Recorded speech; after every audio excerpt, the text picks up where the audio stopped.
What?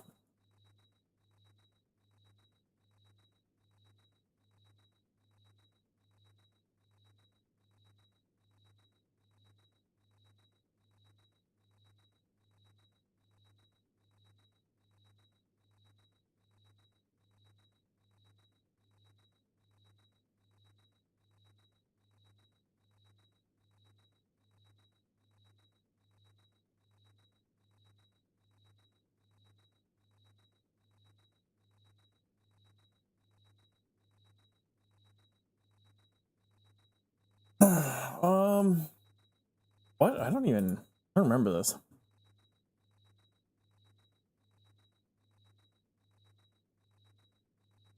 This isn't gathering QOL because they did a gem bag expansion. Yeah, I mean, I've been getting up later and later, but also I decided to play some Binding of Isaac for like an hour or two.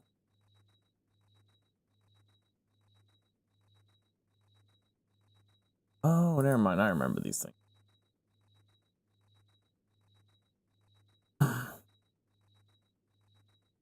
I don't want them as described, to be honest. I don't like that this is like 7 upgrades to add over and over. I like the concept, I just don't like that it's like get a thing to get a thing to get a thing to get a thing. It should be like the herb sack, where you just get the one thing and upgrade the current one.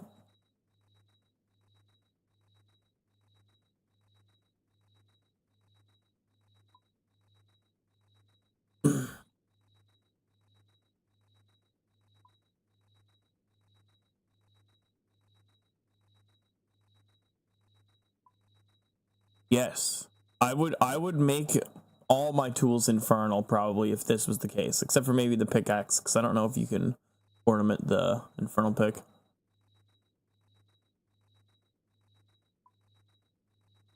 Actually, no. I hate wilderness shit. No. No.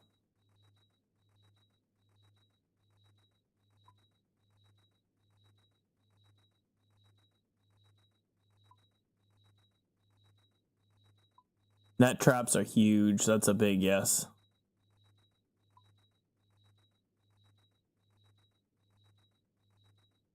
Yes. Deposit all 2 leprechauns, sure. Yes, that's a good seed box change. Pick up any plant. Yes, yes, yes, yes, yes, yes, yes. Yes. Yes. No. The sulfurous fertilizer is fucking retarded.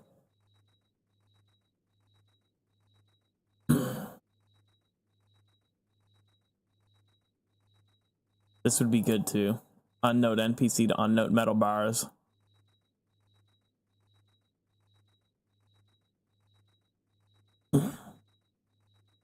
Coconuts in the coconut milk, yes. Yes. Knife and hammer in the tackle box is big. Yes, this is big. This is big. Fishing bait used directly from the tackle box. So instead of going into your tackle box, pulling out bait or feathers, you just bring the tackle box with you, which is like an act. That's what you do when you fish in real life. You don't like at home, open my tackle box. Okay, I'm gonna grab this lure and these bait. Okay, close, and then leave the tackle box at home. That's just not how you do it. I don't really care too much about this one, but it's fine. Moving it closer would be quick. Would be quicker and nice. Yes, the monks not allowing you to bring gear to the fucking law altar is retarded.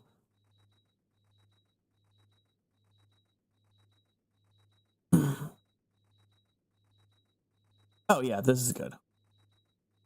Do we want fossils to be deposited? Yes. There's no point to not, like, you should just be able to as long as you can't pull the fossils out without a bank pen, who gives a shit?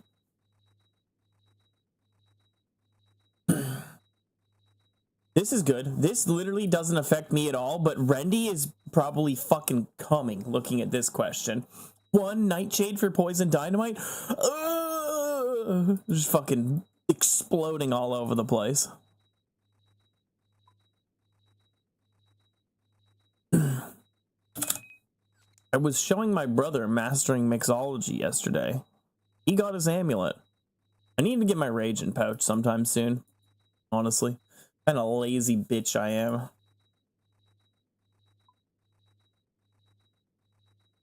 Whoa. The bank maintains the scroll bar position when using the stand setup. Okay. Uses Grand Exchange search. Any items that were previously... Oh. Any items that were previously missing will now be available. For bank tags would filter the bank using the previous inventory setup upon login despite no setup in the panel. Return the setups.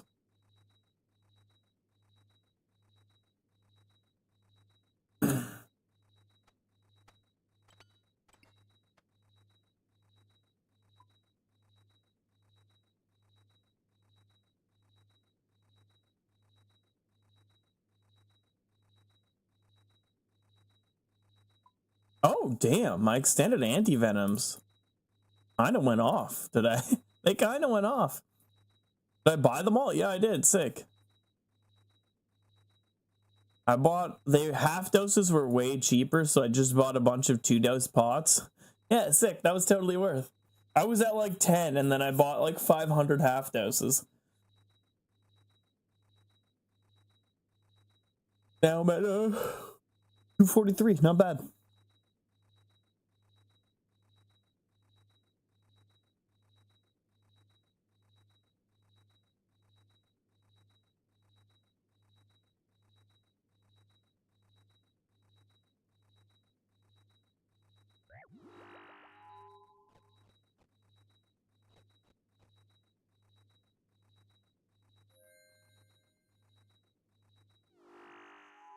Whoa, me and this guy one tick same time. Yeah, that guy's got a T-bow. He must have a lot of Doom Cas. I was joking. The thing is, you see so many people with a T-bow and you see them wearing the wrong gear for it and you're like, oh, they suck dick. Is that a bot? Dude, look at this guy's combat stats. No. He's just been maxed for years. What does this guy do? Like, how does he play this game? Oh, he's got 5,000 Theater of Bloods. So this guy literally just does Theater of Blood. Yeah, what the fuck? This guy's a freak. Like, he's clearly dog shit at the game, though, because he has 0 Doom KC. It's money. It's literally some people, like, for some people, playing RuneScape is, like, number go up. Like, RuneScape is number go up in general, but some people, it's just number go up in the sense of, I need a bigger pile of GP. I need more GP. And then they don't do anything else to, like, actually have fun with the game and fuck around. Like, they aren't trying to do, like, Inferno speeds. They aren't trying to do, like, Coliseum. Like, how fast can I go? Like, nothing. Oh, cool. First ban of the day on Kick. We love it. We love it. Why's my audio so quiet? Oh, I know why my audio's so quiet.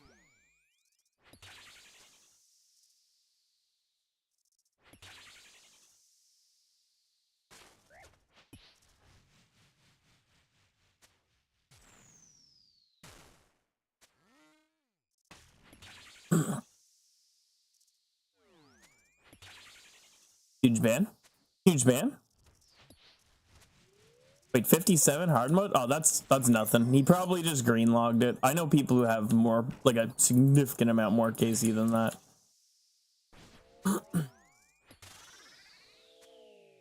He probably just he probably like green logged. He got the Sanguine and the Holy Ornament kit by then and just fucked off.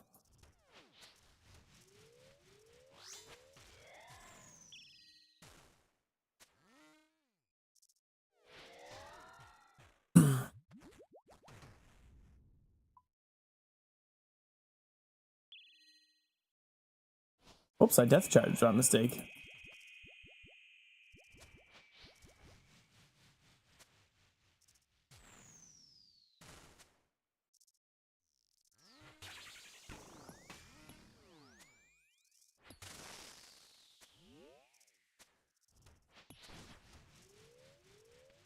Dude, okay, this guy is so weird. Like, look at his collections log, too. He only has 229 collection logs. This must be like somebody's max alt, right? Like, it has to be somebody's maxed alt.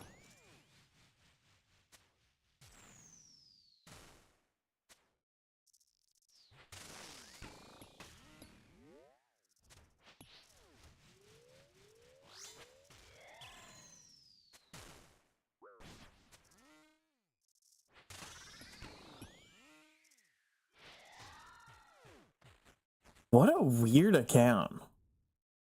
Like, seriously, what a weird account.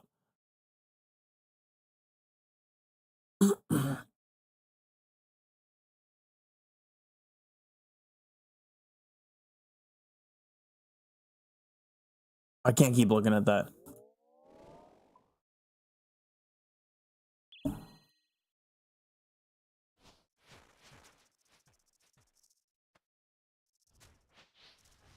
Oh yeah, I don't know. Probably not.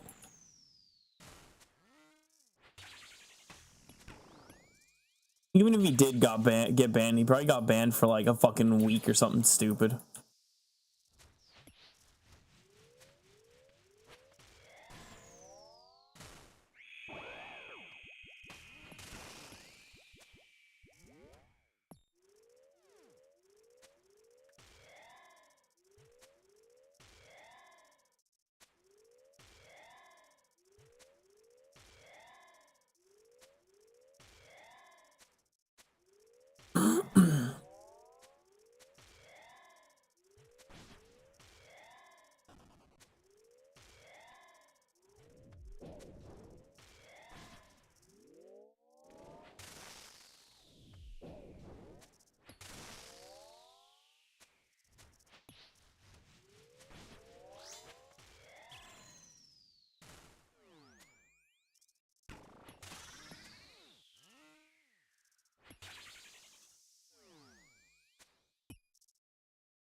Man, yesterday I got green logged. I got fucking 6-hour logged on this boss. It pissed me off so much too. It literally like just stopped letting me control myself. Like I couldn't do anything to stop. Like I just died. I literally nothing I could do. I just had to sit there and take it. So fucking dumb.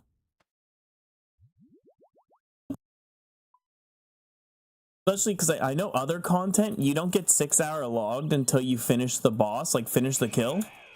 Which if that was the case, it would have been fine. Like if it like waited till I finished the kill, then 6-hour logged me, I would have just been able to grab my loot from the chest. Oh, okay, I'm being really scuffed right now. Christ, a big damage too for that little bit of scuff. Fuck, I think he hit me in 60.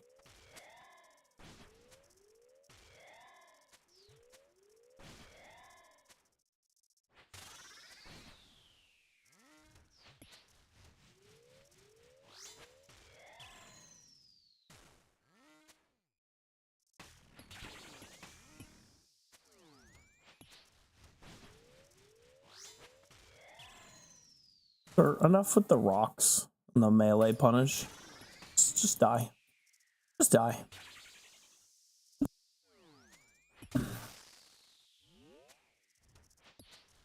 Holy shit, he's just throwing melee punishes. Oof. That was a crazy hiccup.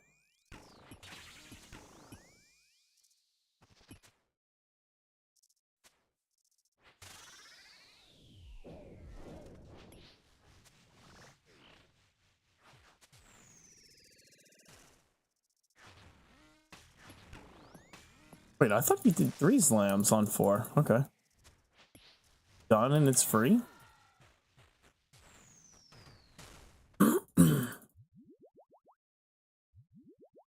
Even if it is his first offense, he should still get banned. That guy was like really high stats and fucking botting. Like fuck that shit. Fuck him. They shouldn't just ban him, they should also like take money out of his account, charge him. Just like, yeah, we're gonna take an extra fucking $50 this month, bitch. I'm just kidding. You fucking crazy. Literally just rob the guy.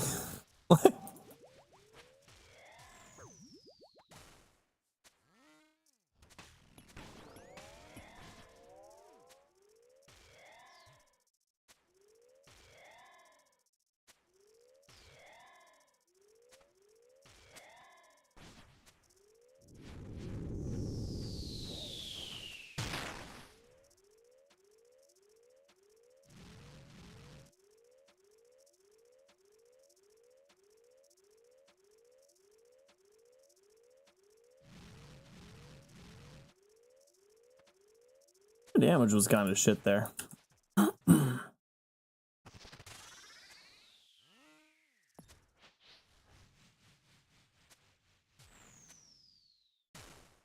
Probably could have waited. Nah, it's fine.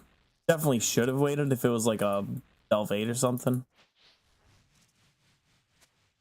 Free though.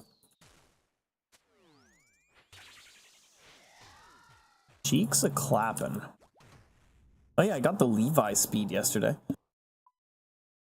It was pretty free. I got it in like 2 attempts. 3 attempts, like really quick.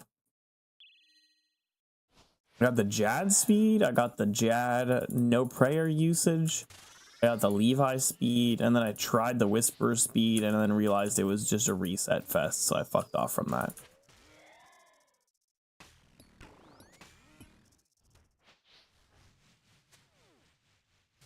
I was also kind of tired when I was going for the Whisperer one, so.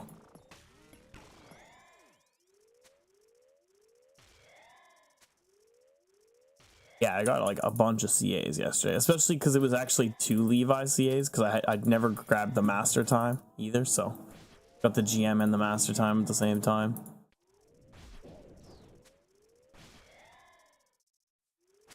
Oops.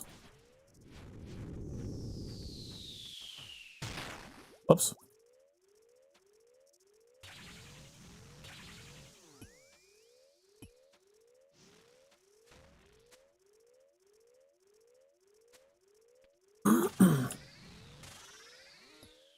Oops. Fuck, I really thought I would have been able to shoot him from there. Chill here for a second. As I see that eye, I'm good.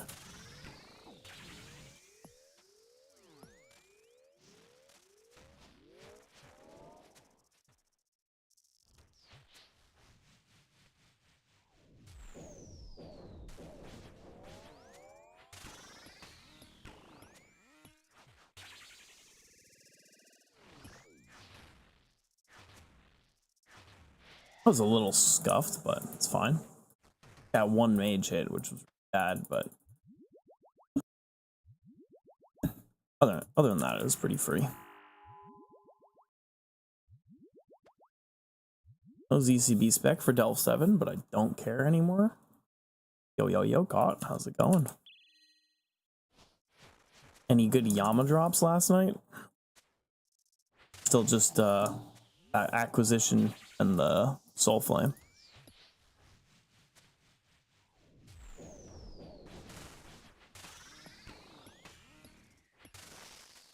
Take those big hits, let's go.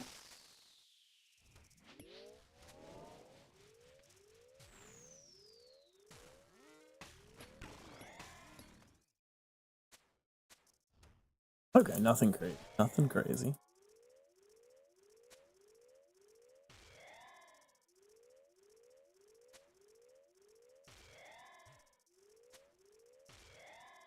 I hope it changes today. Hope you get like 6 oath plates and like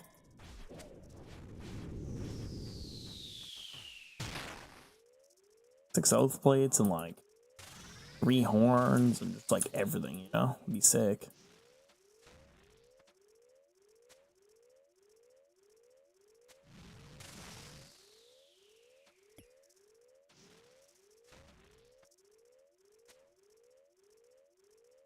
Oops.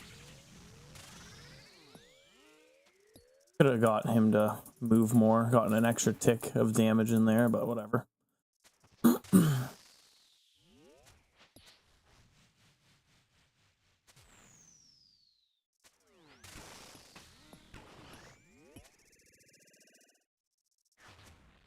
Come on, he's only got 32 health left. Let's hit. There it is. Pop that fucking little insect's cheeks.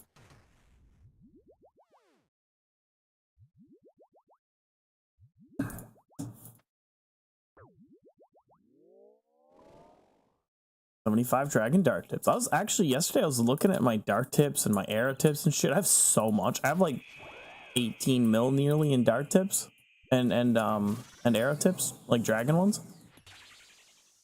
Like 10 mil in arrow tips and 7 point something, 10 point something and 7 point something in arrow tips and darts respectively.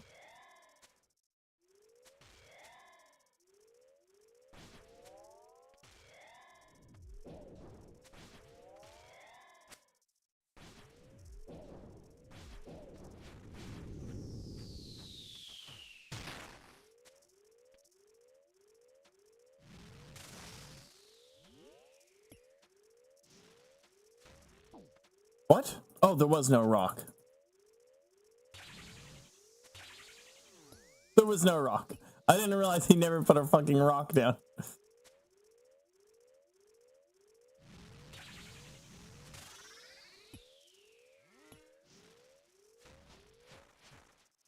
It's fucking like, I just like fucking hit there. I was like, I'll never take damage here.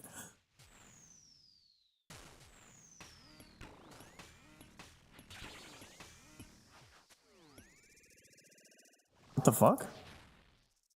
Weird. Didn't think I'd stand there. Whatever, it's just one tick of fucking venom.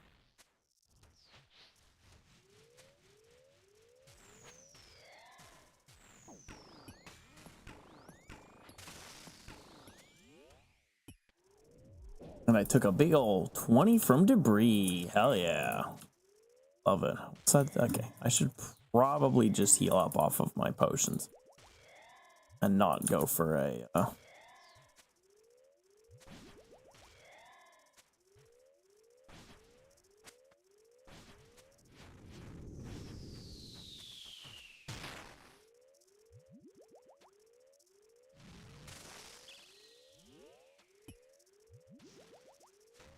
Not go for a blowpipe heal.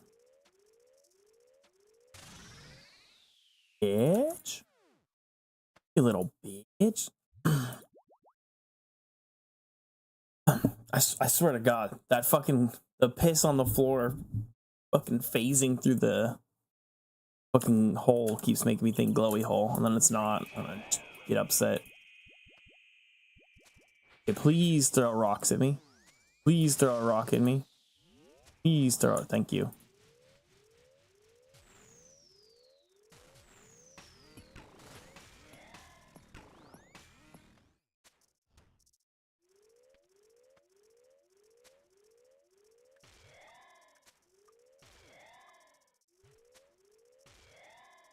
I think it's the first time anybody's ever wanted to be stoned.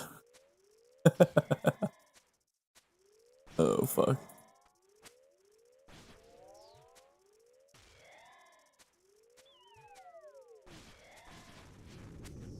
I think the other one doesn't make it, so that shouldn't make it.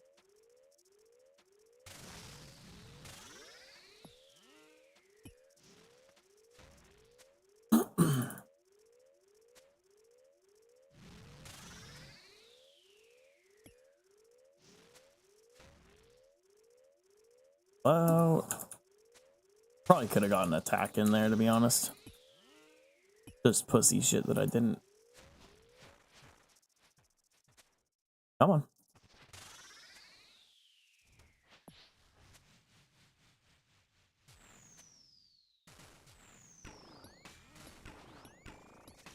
Oh, whoops. Okay, cool. Good way to die. Annoying. Not that I care. There's no fucking loot in the hole, so. Was dog shit run. Dog shit loot. Just in general dog shit.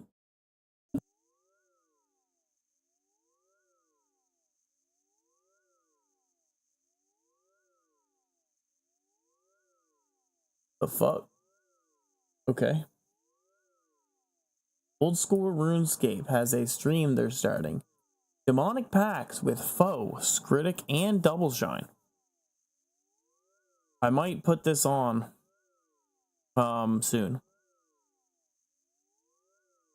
Yep, it just popped up here. I saw it on YouTube before I saw it down there. That's crazy. I wonder what they're going to talk about. I'm interested. Hopefully they give us a double reveal today too. That would be nice. Speaking of, it's noon and they normally put reveals out at noon. Have the page open. Oh, actually, if you guys haven't seen it yet, here I'll link in the chats. Check that out. That's a very useful tool for Doom. League 6 is launching in just under a week on April 15th. So today we're going to chat about all things demonic with some very... Okay, I'm just going to pull up the stream right now since they're actually doing it. What do you guys want? You guys want my stream small or do you want the YouTube video small? Really good. Like this is such an ecstatic time when it's always leagues. It's so hype. I feel guilty sometimes. I spend time just looking at the league's Discord and answering questions, but then, you know, what else is there to do outside of like... But like 10 seconds and then I'll just make the executive decision myself. So it's been really good. Agreed. It's been a very fun time, I think, for the whole team working on this. And as probably a lot of you can tell, there's a lot of things we've been working on this league. So very exciting indeed. And not only am I joined by the one Kowalski, but I've got 3 fantastic guests to help us theory craft and chat about everything upcoming with the upcoming league. So please. And Double Shine, how are you guys doing? We'll start with you, Fo. I think people can tell when I talk about the stuff on stream. Really hyped about the league, and this one's so different. So there's so much to consider. There's so much planning, and that's what I love. Okay. Actually, I like this part about it more than actually playing it, myself. So yeah, I'm just pumped.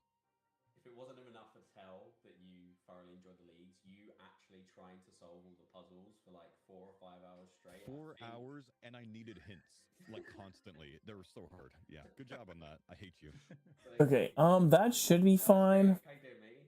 Hopefully it doesn't cover anything up. I am honestly so hyped. I've been looking forward to this, and I can't wait for this league. The build-up so far has been crazy. The response from the community. I'm gonna be doing Doom, so I won't be able to commentate too much on the video, but I'll try to, as they're saying shit, I'll well, we're less than a week away now, right? say some opinions. Nobody will care, but I'll say some opinions. It feels weird saying that it's a week away. I feel like I've been Oh fuck. for the last like 4 to 6 months, so now it's like round the corner. It's insane. And Double Shine, how's it going? Hey, I'm doing great. So excited that we have all the demonic packs out. I think I woke up like 12 hours ago. I was so worried because I thought that I had overslept this. Turns out I got my AM and PMs mixed, and then I just spent all night just looking at the board. Probably redid my plan like 6 or 7 times. So yeah, I'm pretty much stuck on where I actually want to go with it today. So it'll be fun. I have done a few setups myself with that thing I linked in chat, and there is some pretty strong setups, man. I've got a few builds that'd be OP. Man, streaming is the hardest job in the world. I mean, we have to sit here all day and play video games. Yeah, I don't envy you in the slightest, guys. Not at all. Not at all. But yes, how are you all feeling about the league? I suppose we'll start with that. Skritic, what's been your overall take on what? Fuck Skritic, he's a bitch. No, I mean, it's been incredible. All of the kind of theory crafting when these relics come out bit by bit has been good. I think I got jump scared on Tuesday when you guys put out the Twitter post, which kind of exposed me in front of the entire chat, which was great. But until then, I was having a great time. Okay, I was having a great time going along with it, and now I'm just excited that a lot more information is going to be out there for everyone. I'm surprised there's no snakes in chat already. Honestly, I was expecting at least a couple to come in from your side, but no. Yeah, I'm seeing a couple turtles though, which is good. Double Shine, how you feeling about the league? Yeah, I think Tuesday was probably the most exciting day like we've ever had in any kind of league's history. What was Tuesday? I've ever felt the same way was back in Season 2 when we first got like the combat styles announced, and seeing how far we've come since then is just so crazy to me. like over 100 nodes. Like that's just it's hard to even look at because it just kept getting bigger and bigger and bigger when we were revealing it. Like it was just so Oh, ridiculous. he logged out as I said GC. Fun seeing all the people like every time the sort of like collection of puzzles were complete. Unlucky. There's more.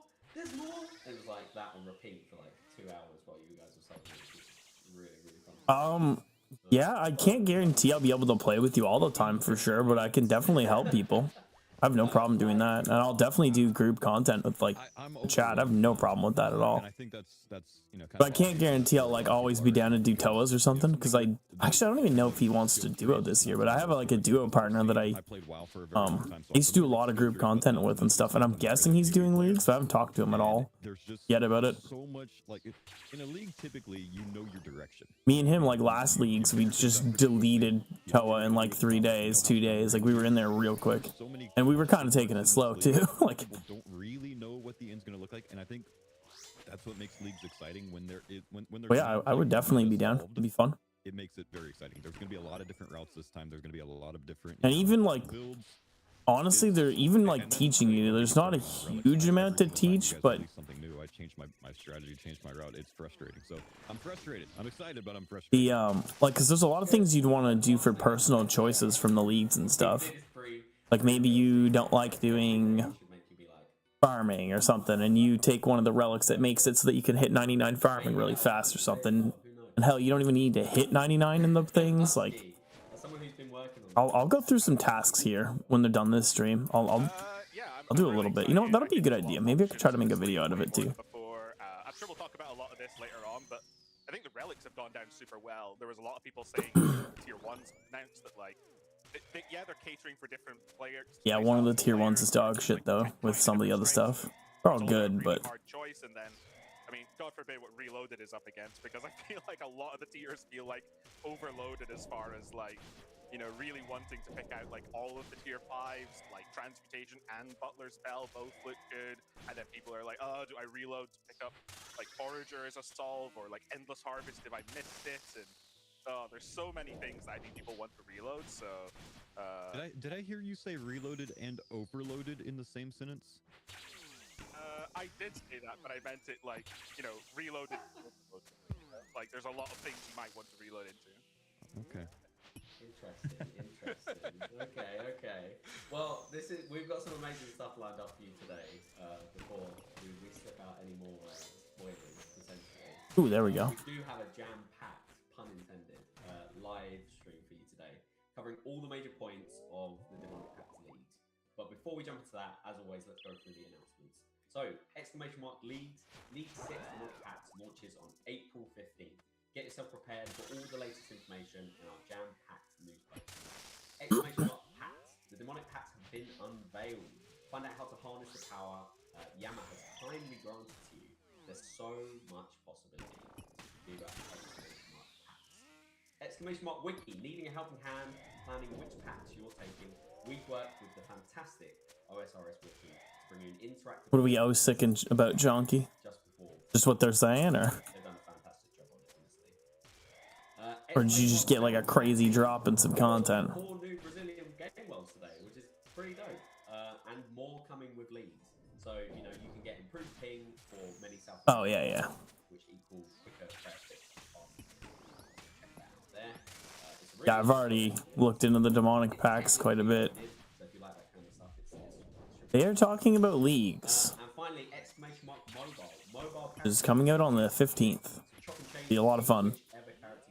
Temporary game mode where you can get like really overpowered and just have fun, fuck around, and you get some cosmetic rewards and shit for it too in the main game. out of the way, I think we should just jump into the rest of the stream. And I think it's apt we start off with the current roster of relics. Just take a look. They're gonna release a relic on stream. Sick. This league outside of like cool general information. And it's always one of the most hotly debated. Whatever they want, really. Some people focus on like maxing their account. Some people focus on doing like Picking what they don't like, what they do. You don't have to do the quests. A lot of them are auto-completed, but some of them aren't. I would say most are auto-completed. Take a look at Some people focus on doing like trying to get like the league points the fastest, like getting max league points fastest, getting the highest rank. Some people just focus on like doing raids. Me, I personally focus on fucking around as much as I can, like going into content and doing it in dumb ways. Like, for example, doing like Inferno with like a Hunter's Sunlight crossbow or something, like just dumb shit, right? This league though, I'm probably gonna try to do speeds at all the different raids and stuff I do, whatever I have, raids, bosses. The tier ones suck, and I only say that because this is like the hardest I've ever like. Yeah, it's a really hard choice. Between, you know, Tier 1. Relics. Like the tier is so close that everything can Yeah. play. Strong agree. So thank you for making it difficult, but this is like one. It's an insane relic. It's very good. It's really not that bad. It's just like whatever you enjoy in RuneScape, just do that. Just like if you like doing raids, do some raids, and like we have responsibilities. You know what I mean? And this is the I have responsibilities relic. So if you want to. Like, if you enjoy raids, just do the raids and just think of it as a way to do raids and, like, fuck around, have fun with it. It's also, like, when I was, like, first doing leagues, learning and stuff, when I was still, like, new to the game, or newer to the game, I used leagues as a way to learn content. Because, like, you can be giga OP and, like, just, like, base tank content, or you can use it as a way to be a little more survivable and actually learn the mechanics for content.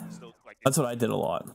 It was just like learning how to do content. Now I'm pretty good at content. There's not much content actually there's literally no content I can't do. I don't think about it. So it's literally just like, for me at this point, it's literally just like, sorry. For me, it's just like doing whatever I want now. So I'm gonna try to do speeds, try to get like super fast Inferno KCs and shit. How many different tasks there are, right? Like that first hour. So you can just pick this relic, like go hit an iron rock, and you get 30 minutes to go read, go plan, do whatever you need. Like you can take Watch as what much other time people as you do. want. Yeah, it's really good if you don't, like, if you've never done Inferno, you've never done Coliseum or something, it is a good way to, like, So that's, learn that. It is right up there, so yeah, I'm right with you. Alright, let's check out Barbarian Gathering then. Just become a barbarian everywhere. Punch trees, punch rocks, grab fish with your bare hands, and live your full barbarian life. You know, it's a great rally. I think a lot of people just want good vibes, running around, punching trees, which I'm really excited to see 2,000 players, hopefully, at least half of them running around punching trees through Barley, which is going to be great.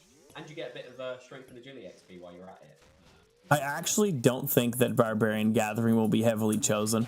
I think it's a decent thing, but I think a lot of people will choose to not take it.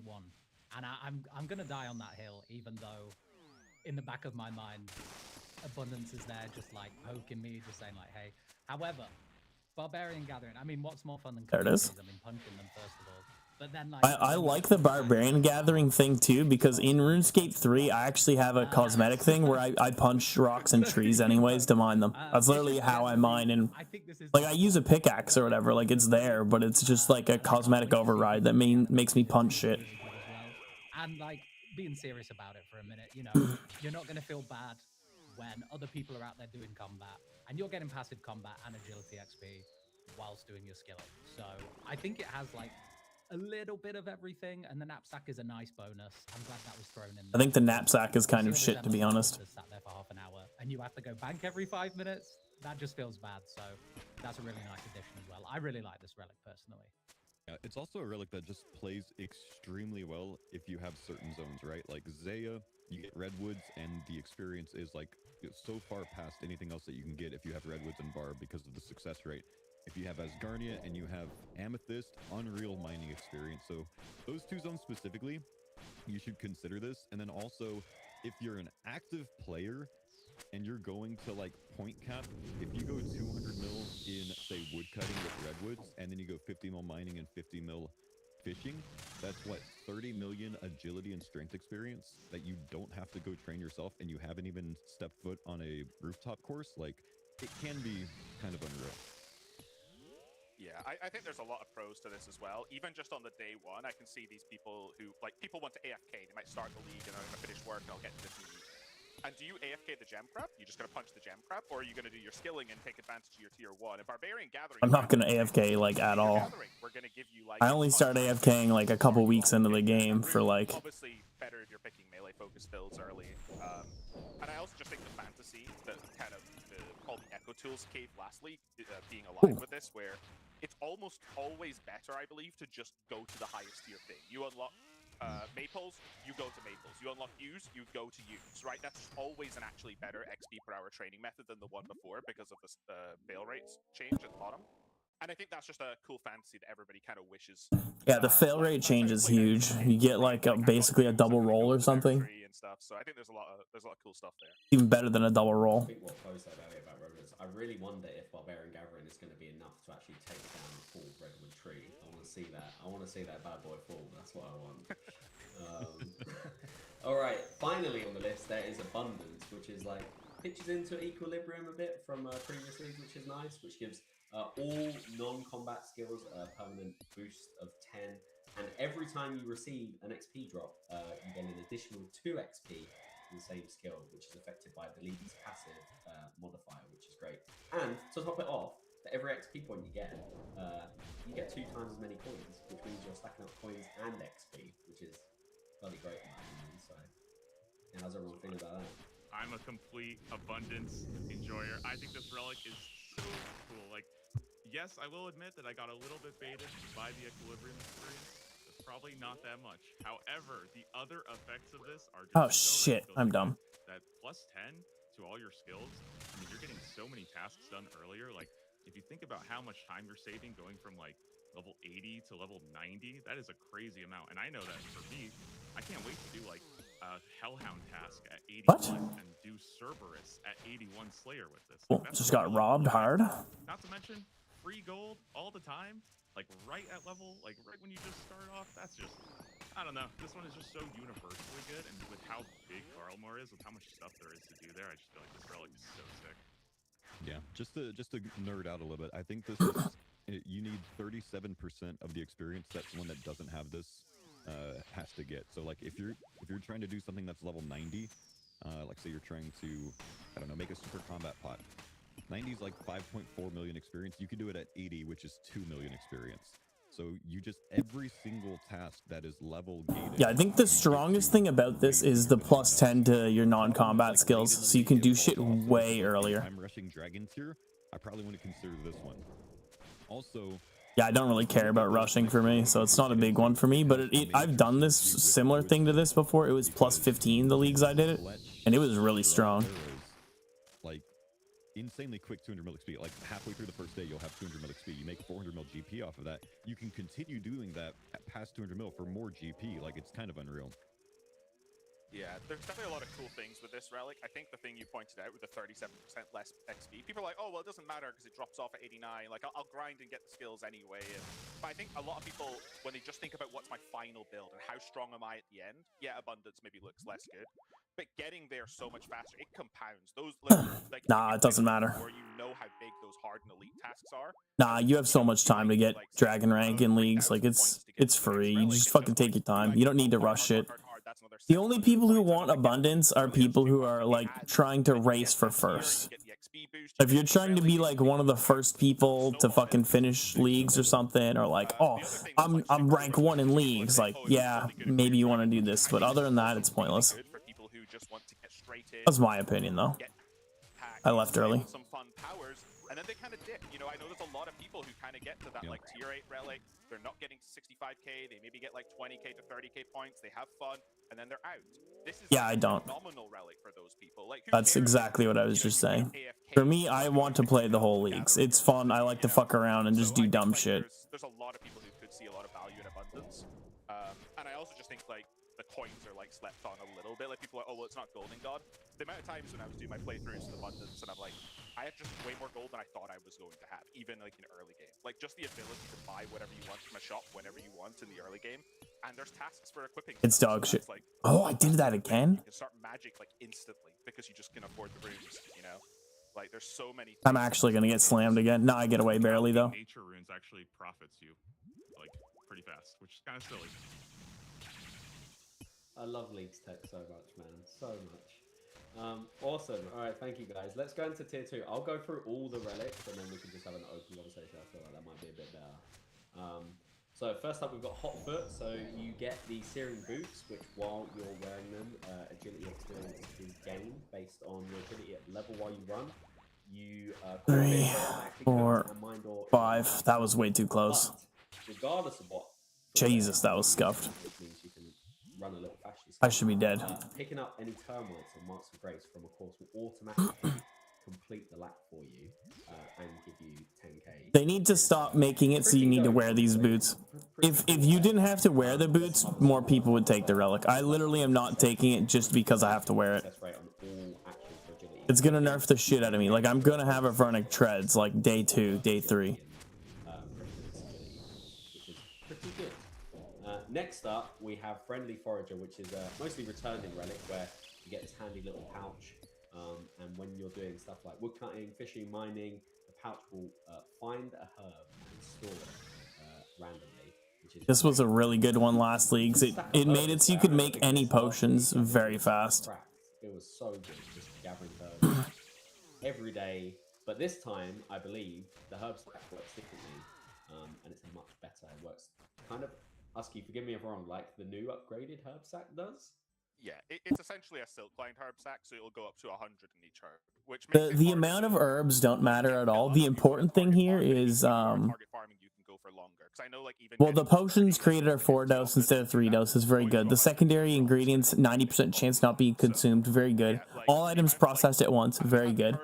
But the pouch, where is it? The pouch will only find herbs it has room to store. So you fill this herb pouch, it's the same as like an herb sack. You fill it with everything except for snapdragons because you need super restores. Every time you get an herb from woodcutting, fishing, mining, hunter, you'll get a snapdragon, a snapdragon, a snapdragon. So you can literally use this herb sack to target farm. It's really strong when you use it to target farm. Really strong in general, but when you target farm with it, it's obscene. All actions. Traps attracts animals fasters, and traps always drop a random herb seed or tree seed when harvested. Woodsman is also very strong too, I think. There's some other little effects there, but that's the main core. What are you guys picking? Where's your head at the moment? Yeah. It's so difficult, man. I feel like I have ping pong. Seriously, didn't throw a rock? I'm actually just getting fucked with my rock placements. Day 1, this is the best tier 2 relic. Hot Foot is dog shit. Comes out, people start talking, you know, if we could do Hot Foot without boots, it would be an incredible relic, but you need to wear the boots. It's a problem. I have to say it's gonna depend a little bit on the day. I think I'm just gonna panic pick Woodsman or Hot Foot, to be honest with you. They're both incredible. I think I'm gonna panic pick. And one thing before I pass on to someone else, I think that although one of the other guys... Oh my god, again! I didn't even fucking think about it. I knew that I didn't have fucking boulders there. I just keep getting cucked, man. Tier 1 relics. So it's almost difficult to make a bad decision here, to be honest with you. But I'd love to hear what the other guys think here. If you guys have locked down a relic, maybe you can convince me. Yeah, listen. I was there 2006 when Hunter got released with 200 people trying to catch one bird, okay? I am not going back to that. Never again. Woodsman is just... Oh, what is wrong with me? If you have this relic, doesn't have this relic, that bird is probably going to your trap and you're catching it. And you can move on to the higher hunter creatures while they're stuck over there. So I don't want to... That's not a problem. Just don't train Hunter day 1. Added now as well, and those are like just like you get like crazy. Oh, what the fuck is wrong with me? Why did I fuck that prayer up? God, I suck today. It's pretty ridiculous. Gotta calm down. I'm like fucking panicking and it's just throwing me off. It kind of does seem like farming is actually possible now that we have an allotment patch, which we didn't have one in Lumbridge. So even those random whatever seeds, you can at least start planting them, start getting some experience, get those tasks done. Yeah, it's really not a big deal. Just go pickpocket a fucking master farmer. Because like they're all really good. It's not. I think Hot Foot and Woodsman are going to be the most common choices by far. No, they're not. But what I think this tier is, rather than which one... Okay, actually, Woodsman might be, but Hot Foot's dog shit. Solve tier. This tier is... People who take Hot Foot are fucking insane. Gaps, right? If you didn't have to wear the boots, it would be great. Because you're not taking, like, you know, Giant's Foundry and Desert or Tehran Wind Thieving. You might want to have Hot Foot so you have an easy smithing option. Because otherwise, smithing's going to go slow because you'll have a lot of ore income with some different things, but you won't have the bar income. If you go with Woodsman, you know, you have insane farming seeds, you have insane hunter experience, but you kind of miss out on some of the other skills that you might have gaps in. And Friendly Forager is still going to be chosen by people that have 0 herb lore solve. That's going to be a problem for some people. So like, I think this is the one that you figure out your zones, and then you figure out which one you're gonna choose. And Friendly Forager isn't about herbal or solve. It's about being able to have the exact thing you need all the time. In like 99 Hunter, that you can get so easily without having any zones, and then you also on top of it you get like the first 95 tasks, first 90 tasks, first 80 tasks, like all of that stuff, and you can push that insanely quick at the 8x experience, which is what, tier 2, because you technically get 16x in Hunter. So like, there's some insane builds with Woodsman. There's some insane synergy with like enhanced harvest with Hotfoot, and I really think even though those are so good, I might be forced to take Friendly Forager because my zones might not have an herblore solve, which bugs me. But you know, we have Reloaded later. Yeah, I think they're just like so different, and you're completely right. Honestly, Hotfoot is like the main thing with it is it's such a piece of shit because you have to have the boots equipped to get mined ore smelting, fish automatically cooked, and your agility XP. Looking and going, well, do I really need that Nature's Accord, right? Because I probably want a herb solve. If you've ever done Iron Man, like with like natty herb, like it's not a very pleasant time if you want good potions for content. So then you're thinking like, okay, well, how much do I want Soul Harvest then, right? Or how much do I want Larcenist in that tier? And then like, okay, well, I'll just pick one of those and reload, but what's reload up against, right? So that's kind of a way I think this choice sort of builds out. I also think there's a little bit of anti-synergy with Barb Gathering and Hotfoot, where especially if you're doing like punching Amethyst, like you're just not, like the big selling point I feel of Hotfoot is the smithing XP. That's the thing people want. You're punching Amethyst, you're not getting smithing XP, right? So you might want to consider other options then, or you just want to start punching Rune Ore. But that's only an option. That's only a thing for Ascarnia pickers, right? So, you know, that's the decision people are having to make. Yeah, but on that note, I've also heard a lot of people talking about like AFKing gem rocks for their mining, and they're not considering that they're not going to have that smithing variant from Hotfoot if they're AFKing gem rocks for better mining XP than iron ore. So like, that's why it's the answer to whatever gaps are in your zones. Like you might want to take Woodsman in that case because your mining method's not going to be iron ore. Yeah, absolutely. So I think there's a lot of nuance in this pick, but I do think like for a lot of people, yeah, you're not going to go wrong with Endless Harvest and Hotfoot, and I think the others are going to be very strong depending on what people are building around. Yes, I agree. I think I think that himself. Like this is going to be the on the fly pick. I feel like is the best way to describe it, considering where you're going, which is cool. Talking about where you're going, maybe we should talk about tier 3 and transport relics, which is pretty cool. We've only got 2 at the moment, so we're still waiting on that last one. But we'll go through. Evil Eye's pretty cool. Basically, allows you to teleport to entry any boss or raid in the combat. It's bad. It's just bad. Cool. No, it's not. Lovers out there, you'll have the Most bosses have agility shortcuts near them anyways. You can just use the other one to get there.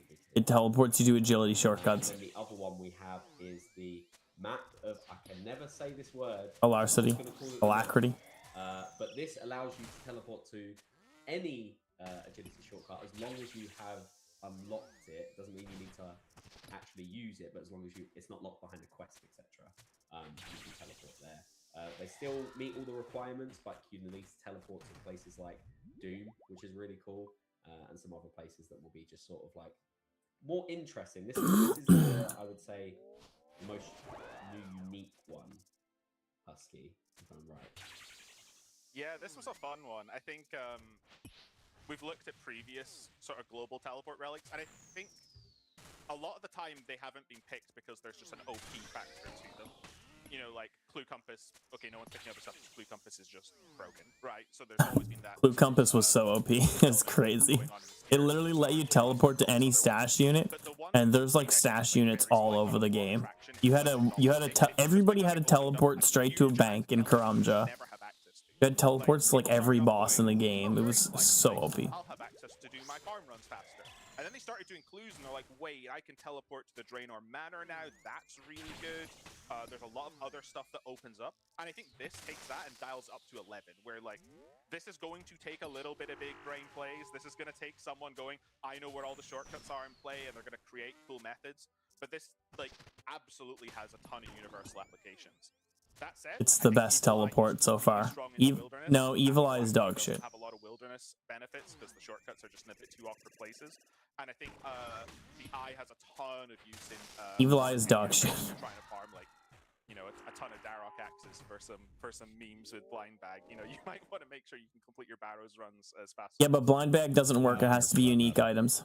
You can't have 5 Darok axes. So there's a lot of benefit Unfortunately. in zones. I think just look at your zones. Look at I your wish you could, teleports, because that'd be it's funny. good. Blind bag would be But you crazy. can't go wrong with Evil Eye. It's like a safe pick. It's just nice getting some bosses. I will say though, and now you've all seen the demonic pack, so this is much of a spoiler. If you're never having to leave a boss, which I could see some builds where I'm never leaving a boss, who cares about how quick you can get back there? You did your 300 kill count. You had your minion loot it all. You know, jumping ahead to later relics. It's all noted. How did it matter how quickly you got to your boss? You know, so there's other things to consider. Yeah, Evil Eye versus Map here, like, Map synergizes really well with a couple zones if you don't have another solve. Like, if you, Map synergizes with like 90% of the fucking sit at a altar, great. But if you're not 90% of the fucking places. you can map teleport, map of Alacrity, I think, right next to the True Blood altar. So like, there's some locations like that where even though the Evil Eye gets you a teleport to the Barrow's chest, if you don't have a rune crafting solve and you need to speed up that kill, like there's some big plays there, right? Some zones don't really have a lot of bosses. Kandarin's not really great with bosses, so maybe you don't want Evil Eye, but Kandarin has a lot of clue steps, so Map could get you around to a lot of the different clue locations a little bit quicker. I don't know. This is a tough one. I just hope it's not up against what's the jewelry relic from the past leagues? The one where like Sick Nerd high out his like Ring of Wealth and couldn't have his ring teleports anymore. Like as long as it's not up against that, either one of these is a pretty good choice. I just wouldn't, pick whatever that is. No, the jewelry one was dog shit, dude. The Alacrity is by far the strongest one. It's so OP. All of them. All of them. All of them. The map, the overworld, it doesn't look that good. But then you start, you see that there's Rev Caves has an agility shortcut. The Wildy Slayer dungeon has one. And a lot of the bosses also have a shortcut that are right next to it. Like Saradomin has a shortcut right there. Kriara has a shortcut right there. Hydra has a shortcut right there. And, I started thinking, I'm like, okay, well, if I get the agility level, then this is kind of like Evil Eye and then some, too. So, I don't know. I just think map... Yeah, I think you just bite the bullet, do agility early, and have teleports to everything in the game. It feels so smart when I use it, so that's why I love this relic. Yeah, I do think it... Oh, sorry, you go on. No, go for it, Fo. Okay, so I think there's one thing to note with Map is you do need that agility level, like you mentioned. You only need the agility level to go to the better side. Locations, like, 'cause you gotta take care of that grind early. Yeah, I don't think that's a problem. Especially, like, it's crazy to me because Fo was talking about, like, Hotfoot. Like, anybody who's taking Hotfoot, their first thing should be Alacrity. You should be, like, Alacrity because you're going to be getting passive agility levels constantly. Agility shouldn't be a problem. Consider they're gonna, like, end up telling you to a location of, oh, I can't go to the other side of this, and that's, like, where the benefit is, right? So, a bit of an issue potentially there. Well, guys, I was going to say, what if you had the third option to consider? What if we just showed you what that third option was right now? Yeah, dude, that's what we want. That's what we want. I'm excited. Oh, no, it's Bank Heist? It's so... Bank Heist is dog shit. Nobody chose it last league. It's so bad.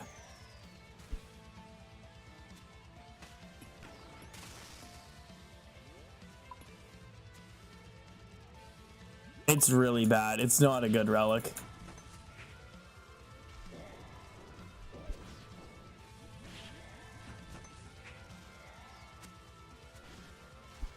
It wants to be good, but it's not.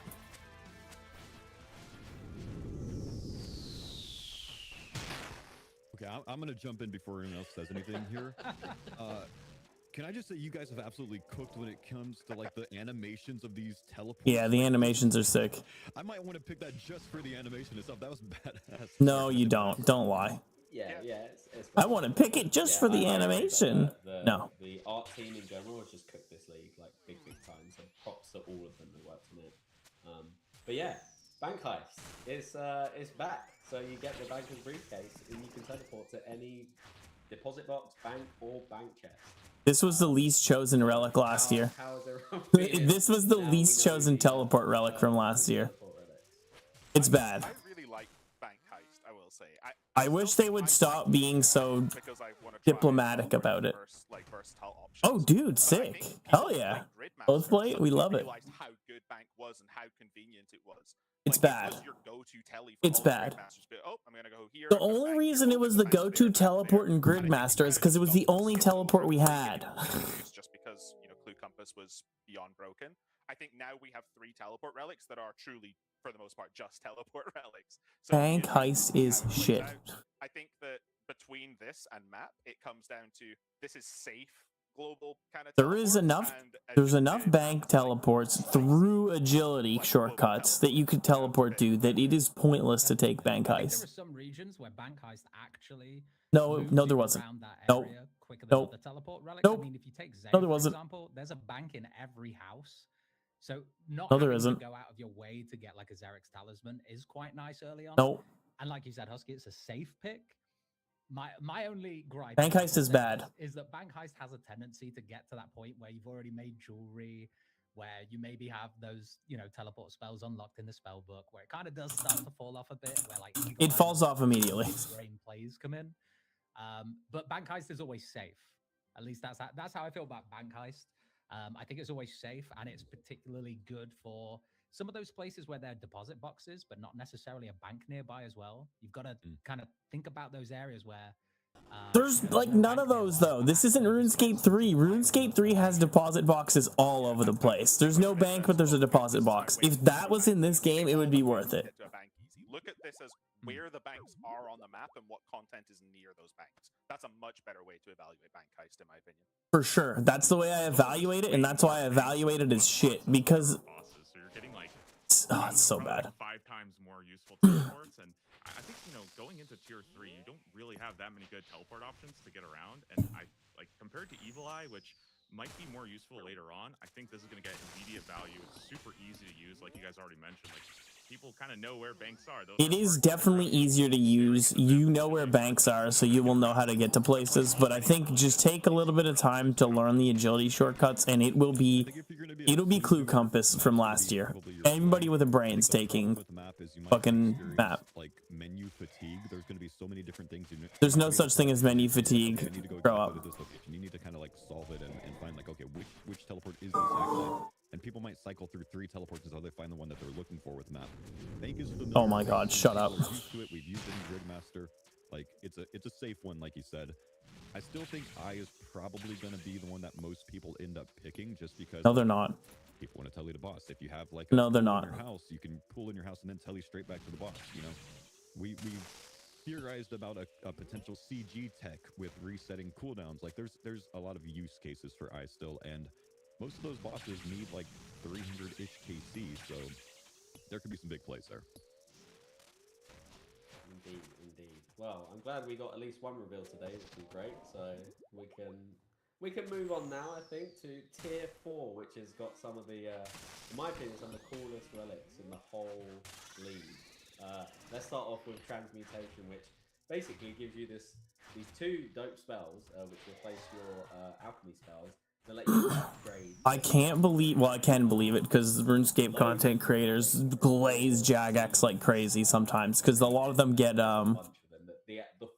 get free membership, and they feel like they need to glaze or else they will lose their free membership. It is pretty cracked, I'm not gonna lie. They get free membership on like 3 accounts, I've heard, something like that. I mean, there is, but I'm not gonna bore you. You just can have free membership for like a year on 3 accounts, and you can even shuffle it around. So at the end of the year, they like, what 3 accounts?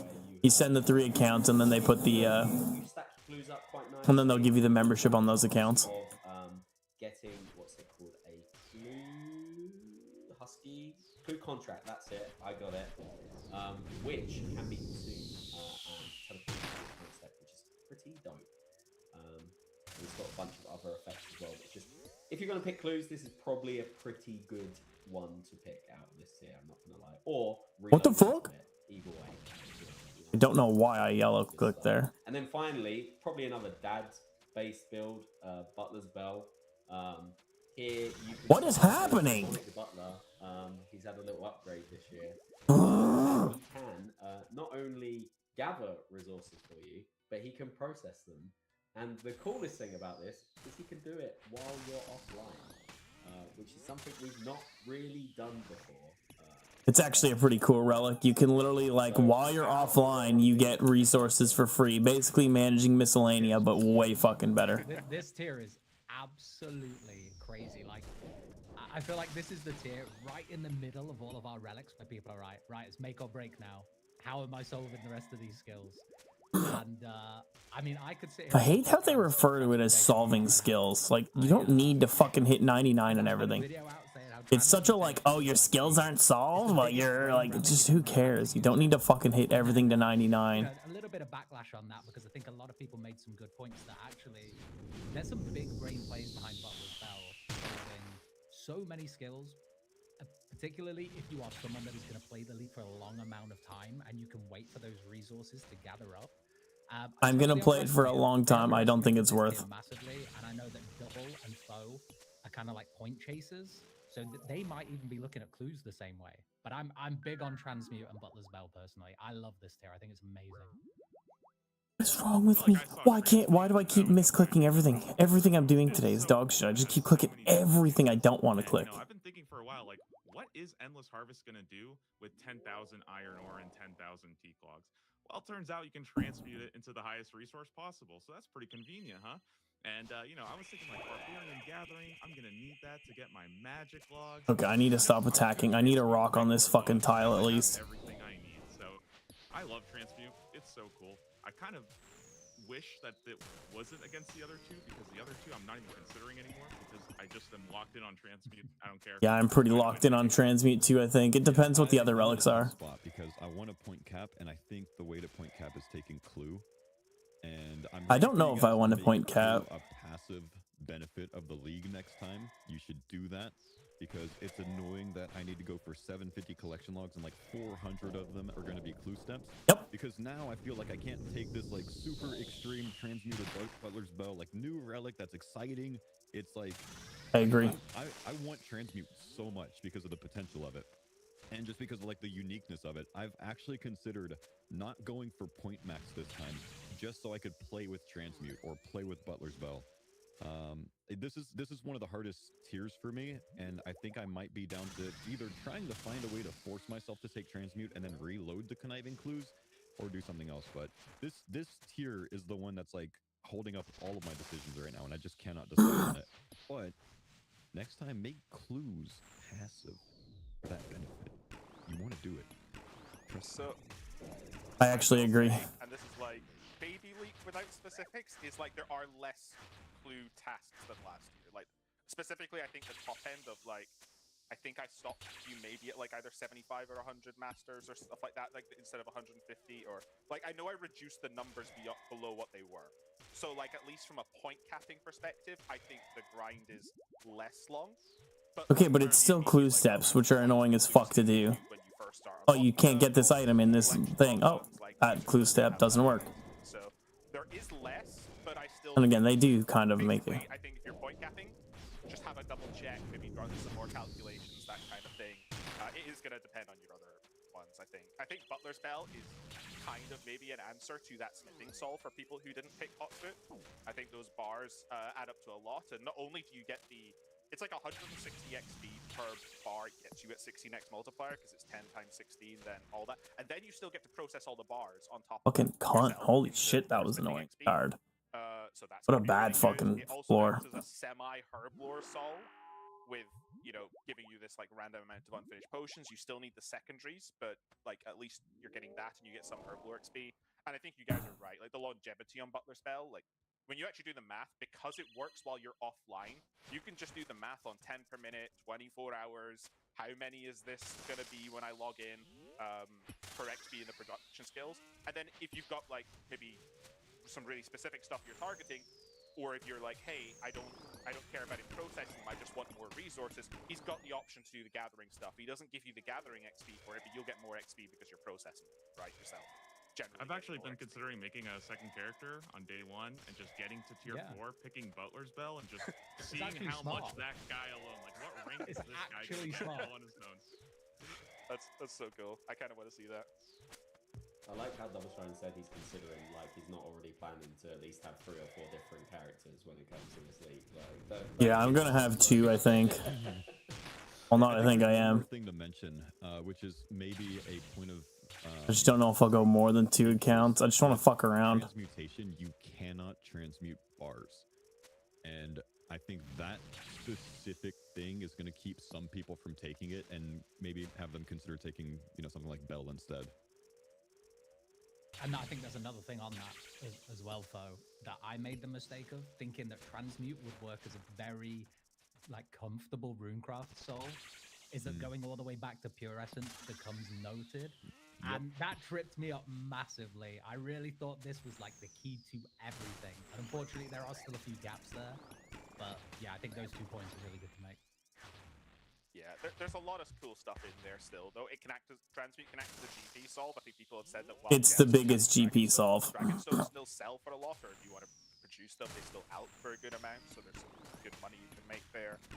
The backwards into pure essence is like a cool tech where you just buy a ton of air runes and you can at least like passively get it. I think last time people really underestimated Golden God. Like, I felt like I was preaching Golden God the entire reveal season, being like, this thing's cracked because it's 0 time. People are like, it's a worse fire sale. But it solved magic. Like, and I know that as someone who didn't... Golden God was crazy. I didn't take it, but the reason I didn't take it is because I had other shit I was going to do anyways. Like, this extra 37 mil from somehow, and I was just sat there spamming Cure Other while getting venomed by Araxites because that was just my best magic training, right? Like, that, you get to that, but just the ability to just say, my magic will be 200 mil at some point, and that will tick off that 200 mil combat skill. And I know gem crab's a thing this league for people who want to AFK, but that still takes time. That's still like 10 hours, 20 hours gem crabbing, whatever that ends up being to do that. You just do it while you're doing other shit. You don't need to play leagues the whole time, literally. You can AFK leagues while you play another game or something. That's what most league players are looking for. Like, magic can be a 0 time skill because you can, alch or whatever else while you're doing other things. But people aren't looking for a 0 time skill. They're looking for a 0 effort skill. And that's what transmute I don't know about that. Start it, and as long as you have enough resources, you're going to 0 effort, 0 time, all the way to 200 mil. Right? If you run out of resources, you can just put something in reverse and go the other way. You know what I mean? The thing is, it doesn't auto alch though, right? Pop it in reverse. Not auto alch with this relic. That's correct. You can still alch though. It replaces your alchemy spells, but there is a toggle for you to go back. So if you did want to just alch a bunch of stuff that you made, sucks that it doesn't auto alch. I really feel like they could have made it auto alch. Just like make it not OP like the last thing. Like Golden God, you had a chance of Golden God let you alch. It automatically alch things and it would just keep alching until the pile was gone. But you had like a 60% chance of not using the item. So you could like buy one thing and alch it theoretically like a bunch of times. I feel like automatic alching wouldn't be broken. If, for example, there's like a Fletch, I think in previous leagues there was like a Fletch. Shit, I should have shot that earlier. Or something like that task. If you don't have Zaya, you cannot complete that task even if you have Redwood. I don't think we could have a league like Transmute in this league without that rule being enforced. So I think if you are thinking about this skirting, that's so dumb. They should let us do tasks outside of our areas with it. That'd be sick. Cannot complete a task in Zaya unless you've got Zaya unlocked. That's kind of how. That's kind of dumb, but I understand. It makes sense, but it's dumb. Otherwise, it would just be pick Transmute, and that's the way to point cap. But the goal, yeah, obviously, that'd be awesome. Let people fucking min max like that. More fun. I'm not going to get into all of that on the live stream because I know we've got other stuff we want to talk about, but there's like information about that in the blog. People who are interested in point capping, there's like a whole list of requirements that you need to do to point cap. Yeah, go check it out if you are point capping. It's very handy. I'll pull up the blog after this, and like I know you said you like had never played leagues, and Chonky, you've never done it either, so I'll kind of explain a little bit. They're definitely talking about it and making it sound very complicated, which makes sense because this is for like the Giga Sweats who are like, there's leagues content, and they're like paying attention every day to fucking all the drops and shit. So alongside that, as just a bonus, because why not? You also get the fairy mushroom, which lets you teleport to fairy rings, spirit trees, and tall leprechauns. So you won't just that's pick awesome. 3 teleports this league. You've actually got technically four choices, which is pretty cool. And then lastness, for all those peeps out there, I'm dead. You will gain 100% success rate, automatically repop free pickpocket. Was way too close. Stalls. Guards won't catch you. You just basically become invisible. It's pretty cool. And I think probably the biggest thing for this is while you're thieving, your loot is increased by. What? Why didn't? Oh my god, I'm actually pissed. I'm actually pissed about that. I clicked. Fuck right off. In older leagues. And then finally, I'm getting cocked right now, like super hard. Every time I'm trying to do shit, I just don't have anything I need near me. Rocks aren't, like, I'm just not getting rocks. But dude, this guy's a fucking Tebow. You're dog shit, dude. How are you dying with a Tebow? For prayer XP, which is pretty cool. So, where's everyone standing on tier 5? So I want to clarify one thing actually on Soul Harvest, and because I think I need to give the description to the League's Discord again, because I've noticed the amount of ambiguity and the amount of digging we've done with that one line on Soul Harvest to actually process super what cool. it means and realize its ambiguity. So that 1 shard per 4 XP is like, how would I put it? Like, it doesn't take into account XP multipliers from like Nature's Accord and the League. So if you're getting, the way it will work, for example, is let's say you check health in a redwood tree and you get like 360k farming XP. You're gonna get, you know, you're gonna get like that base 22k divided by 4 in soul shards, but then when you turn them into essence, you're gonna get the 16 XP there. Basically, it's not gonna be like a 16 squared multiplier, which is kind of, I think, what a lot of people were jumping to. Oh, well then Soul Harvest is dog shit. What would have happened is you would have like harvested a redwood tree and got like 6.5 million in Runecraft or Prayer. It's not that levels of like insane. It is, you're gonna get like your 300. That's dog shit then. Soul Harvest, the thing that made it crazy was the double dipping possibility. It ties your Runecraft or Prayer to your farming and comes out at generally a net positive. That XP for Runecraft is. It still might be a good pick because it's still insane Runecraft and Prayer, but per rune divided by 4 I don't know. times 16. So if you're getting like 8 essence, it's like 8 divided by 4 times 16 on your. It's kind of weird. I'm doing math, but that's how we want to clarify it, and that's what that description is going to be updated to. It's still. Can we clarify if it works with trees? Because we were under the understanding that it doesn't because it didn't say harvest. Yeah, it does. There's descriptions being changed there. It will work for like check health trees. It'll work for harvesting crops, harvesting herbs, all that kind of stuff. So it's like better in that front because it's generally just tied to your farming XP, if that makes sense, like your farming gains. Yeah. But like it's not. That's pretty strong then, but it's still. You would get like it took like literally today for me to wrap my head around what people were asking about with this because it was so clear to me, but obviously you don't see how people interpreted it. But otherwise, like if it gave you like 16 times farming XP, then give you that many soul shards, you'd be getting another 16 times on the other end. Yeah. So, yeah, that's what Double Shine was saying. Like, does it double dip? And that's what I assumed too, just reading it. And it would be so strong if it did. It's still insane for Runecraft and Prayer. It's not insane. It's good. Combat and stuff as well. And basically, like, the way this reads is for people who don't have Nature's Accord, you finish 50 mil farming, you're more or less going to be finished 50 mil Runecraft and Prayer as well, right? It's just, you're going to need. They'll be kind of tied, if that makes sense. Yeah, I'll jump in. This is it's a fun tier, and it's another one of those tiers that kind of like works well with. I swear to God, they better release a fucking another relic today. I want 2 relic releases since we got nothing yesterday. Like it's nothing, and you also still anything and crafting with that, right? There's also the clue benefit. If you don't take conniving clues and you have Kandarin, you can thieve from different NPCs to get easy, medium, hard, and elite clues at a 10x rate, right? So like when you do successfully pickpocket them, you get 10 of them. I think that's how Bodhi's solving his clue issue with Zaya. And then Soul Harvest, you don't have to have a different rune crafting fix, and it kind of works well with Minion later on that auto loots for you because all of the bones, all of the ashes, anything that you're AFKing, Minion's gonna auto loot. That's gonna turn it into soul shards if you have that, benefit, and it works pretty well with that. I like that it solves rune crafting with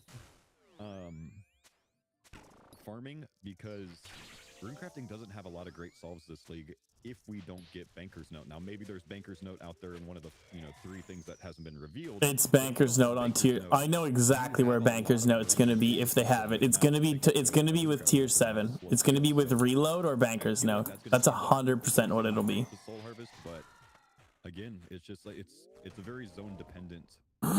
Because nothing else, people would never pick Banker's Note over anything else because it's so strong, but Reloaded or Banker's Note is actually a hard choice. Yeah, like speaking 5 of hours. ridiculously Yeah, speaking of like these ridiculously fast rates, like if you're going to be doing your farming runs anyways to train your farming, you're going to be collecting all the soul shards. And you know, I feel like people always joke that Banker's Note is the rune crafting relic, and It is. correct me if I'm wrong, but this process is like 250 essence all Yeah. at once, and you essentially can have an infinite amount of essence, right? So. My guess is you're going to be getting like 100 mil rune crafting per hour or something with this, right? Once you've actually collected. It's more. Okay, it's more. All right, well, there you go. It's more at nature runes. I was doing some testing with it today, and I think like when I was making the nature runes at 250 time, it was like 16x XP was 18k runecraft drops, just spam clicking every tick. So I think the RC++ XP tracker caps out at like 99.999 million, and it hit that, and because I was doing it every tick, and it was just staying there. So. Like, yes, this is basically like when you do your runecraft grind, it's done. But you're going to need to do your farm runs to build that stockpile up. You're going to need to build it up on combat. It's not going to be like, I think the way people were interpreting it is you do like 2 farm runs and you get to 99. But like, it's still kind of insane. Like, one pick of a snake grass plant gives you like 3k runecraft XP in nature. If you think about it that way, like, you know, a snake grass plant tends to have a lot of picks to it, right? So you stockpile that over time. You try and solve seeds with maybe some other relics or region picks, and the thing goes nuts. Yeah, I like Soul Harvest. I think that's going to end up being my pick. Can I play devil's advocate on Soul Harvest slightly? Just to kind of shake things up for no good reason, unfortunately. I think it is also kind of region dependent, because if you have certain regions with really high rune crafting tasks, let's say you've got Kandarin, which you get the Wrath Altar for, right? There's probably a very good case for something like Soul Harvest. There's those regions where you're going to get more point benefit for actually doing rune crafting. But otherwise, and Husky, you might just shoot me down here. I think for some people who maybe look at this and think this is a must pick, you know, it might also be a little bit region dependent based on how many points and tasks. My God, I just missed like 4 times in a row. The fuck? You may find that there's actually less value in picking this based on that. And then for where's my Scobo's accuracy? Argument, you know, ruinous powers. As far as we're aware, they may come back in a reveal we haven't seen yet. But as far as we're aware, they're not coming back this league. So your prayer kind of caps out at that rigor augury mark. So again, you're just going. Dude, ruinous prayers are so fucking good. For like a competitive leagues run, this looks fantastic. This looks amazing. They added ruinous powers, it would shake shit up a lot for me. One thing for me is I was looking at my relics and I realized I don't have Forager, I don't have Nature's Accord, and I don't have Butler's Bell. Like, how am I getting my Herblore past level 10? I don't even know if I can get to level 60 for Mixology at this point. So, you know, I listen. I love Larcenous, I love Soul Harvest, but the back of my mind, that like Herblore is still bugging me a lot. I think Nature's Accord does help that, and that's probably going to be more useful for like most people. Herblore is going to be one of the hardest skills to solve, and I think if you're going to 99s, if you're trying to get a max cape, or specifically if you're trying to get 50 mil, you have to have some relic like Nature's or like Friendly Forger or Butler that is going to solve Herblore. And transmuting or Woodsman to seeds is not necessarily the Herblore solve, because you still have to do all of the farming runs, and though they're increased, without something that 10x's the loot from your farming runs, that takes a very long time. Bosses aren't going to drop as many as you think they are. Do the math on them. And if you're doing some raids, you have a high purple rate, which means not a high, like, white chest rate. If you're doing hard mode QB, you don't get any herbs. Yeah, but this only counts to a certain extent. You can actually nerf this on yourself. This is how I farmed for a lot of shit in the last leagues. I did Tombs of a Mesket, and I would do 0 invo. And I would do, like, I wouldn't do skull skips. Like, I just did everything I could to force herbs and stuff to spawn. Bosses for the Herblore, but you make a good point, Skritic. I think I like Soul Harvest because I'm looking at doing 50 mil in all skill. And if I wasn't doing that, there's not a ton of points behind Prayer. There's not a ton of points behind runecrafting. You might want to look at something that's different, that gives you more points if you're only playing the league to 20 or 30k points or Dragon Tier. Absolutely. Like, and I think at that point, something Dragon like, tier and then some fun. That's what I'm doing. Larcenist just turns enhanced seeds like to 11, right? So like I'll get so many points, get so far through the relics, achieve my goals quicker, get into raids. That could be a route into that, especially. Of course. Oh shit. Turbo charger like smithing and crafting, just because you'll get those 99s. Soul Harvest doesn't do. Oh yeah, I had my curry today that I made. Fucking. Oh my god, this is really fucking good. Like again, like could just be really good for just. Beef's so tender. Because like flavor is fucking there. I have my super combats and range pots before I get into raids to more points than the other people at least. Like I know, like especially if you're doing chambers and you want to have a few more points to have your chance of purple, right? I don't know. We might get banana brew, right? Like, if we got that, like, we just need one of those potions, you know? Mm-hmm. Big shout out to Banana Brew. Let's go, Fo. We'll see. We'll see. Can I just say one more thing on Larcenist, Husky? Because you clarified this the other day, and I think it's just one more point for people considering it. If you're an Asgarnia picker, Rogue's outfit turns that 10 times into a 20 times. And that is crazy, right? Yep. I know that a lot of... Go for it. It ends up being a money solve if you don't have abundance. If you have something like Elf, because I think 200 mil without the 20x gets you something like 150 mil GP. Like Elves are a ton of money at 10x rate. Yeah. So consider that if you don't have any sort of money solved, like if you're in Turanwin and you need to as long as I hit a 2. That's a task for like what, 250, 200 mil? Like Larcenist does also double dip on that as well. Yeah, and I will say, because I saw chat say, because This is so bad. I've gotten multiple Earth Rune drops. 10x clues. There was on the reveal, it said it didn't. Someone in the Discord asked me to check, and in game it did, and it turned out after speaking to the designer, it was just we hadn't updated the description, right? So love 10x clues. I think the conniving clue one doesn't boost the rate of them, but like if you're AFKing that, like I can't stress how AFK Larcenist is pickpocketing. It's so insane. It's insane. You're going to like 280. You could also at their Tazar, when you pickpocket Tazar, they don't have any pouches. Like they don't drop money, so you don't get pouches. Everything you get is noted when you're pickpocketing with Larcenist. And then also, you do need to take Asgarnia for Ice Gloves to pickpocket Tazar, but it literally makes it so you can AFK for 20... Like, you can AFK until you get logged out. Like, you have 25-minute AFK. And it's insane XP. It's also decent money because you get a bunch of gems. You can buy your Onyx really easily. Like, it's overall a fucking insane setup. It's sick. Is the limit. And then anything that has a drop table that's not coins is not one of those 280.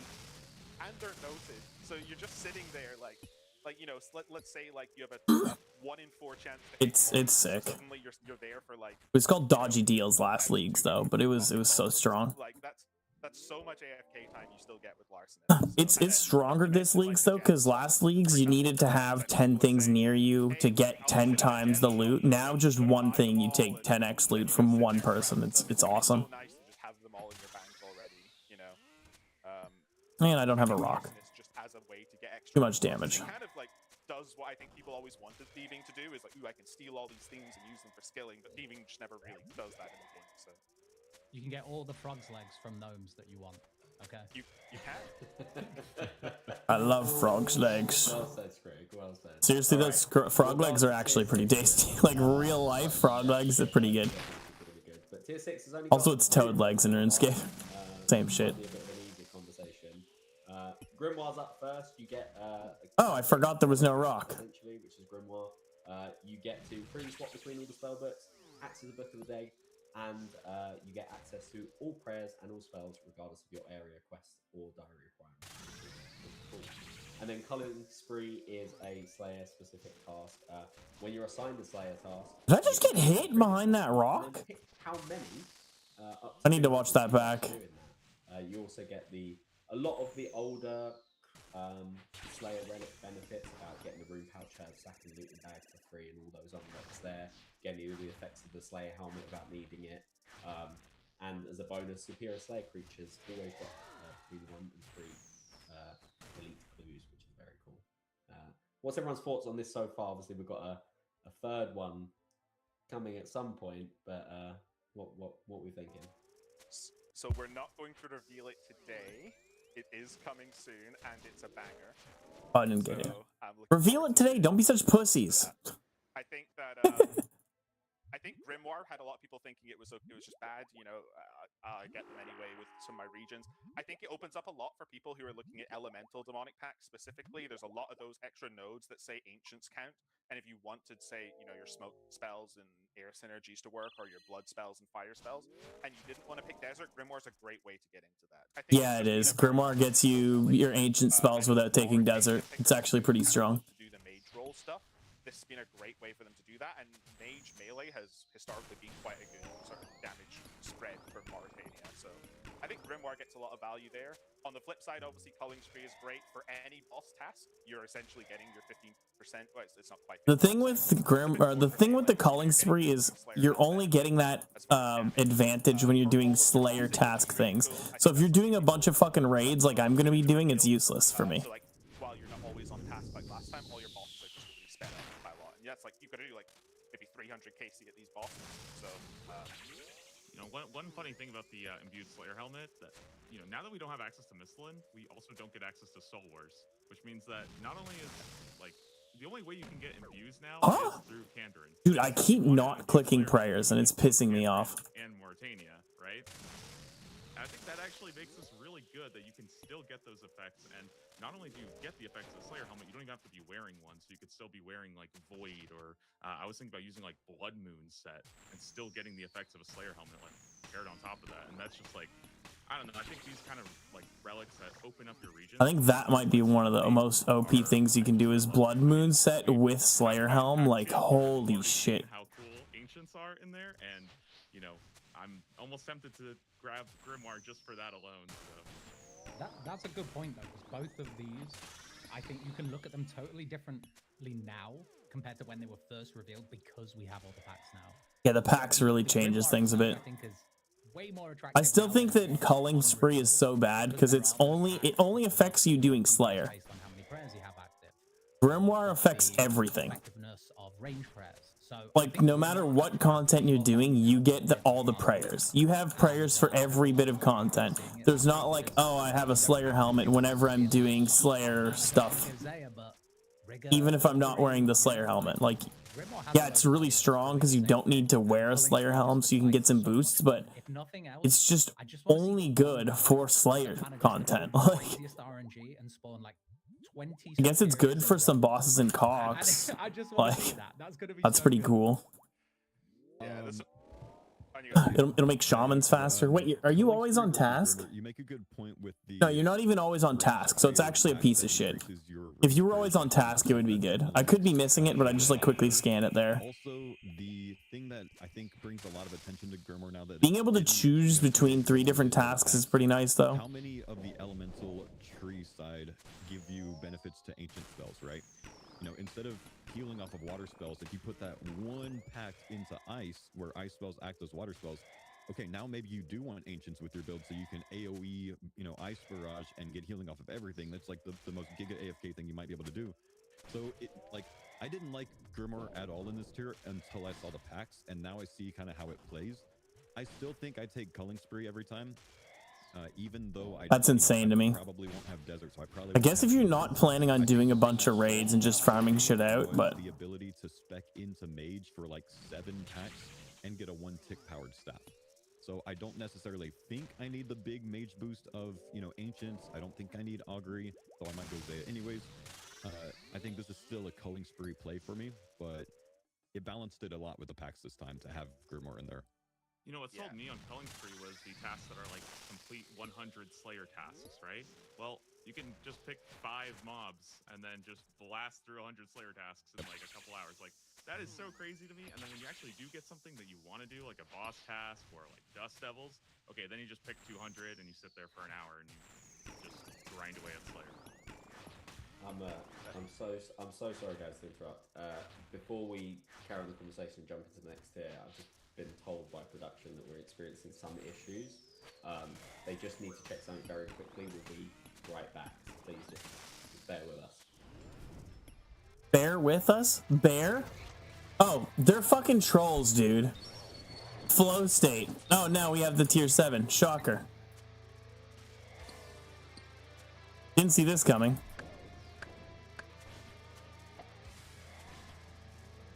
Permanently enter flow state. What does that mean?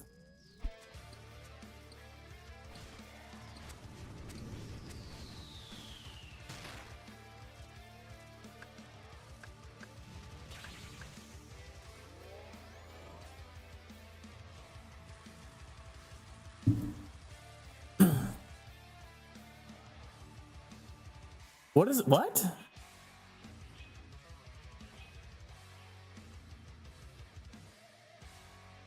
What does that mean? I missed some of it. I think Reloaded is better. I don't think this is that good.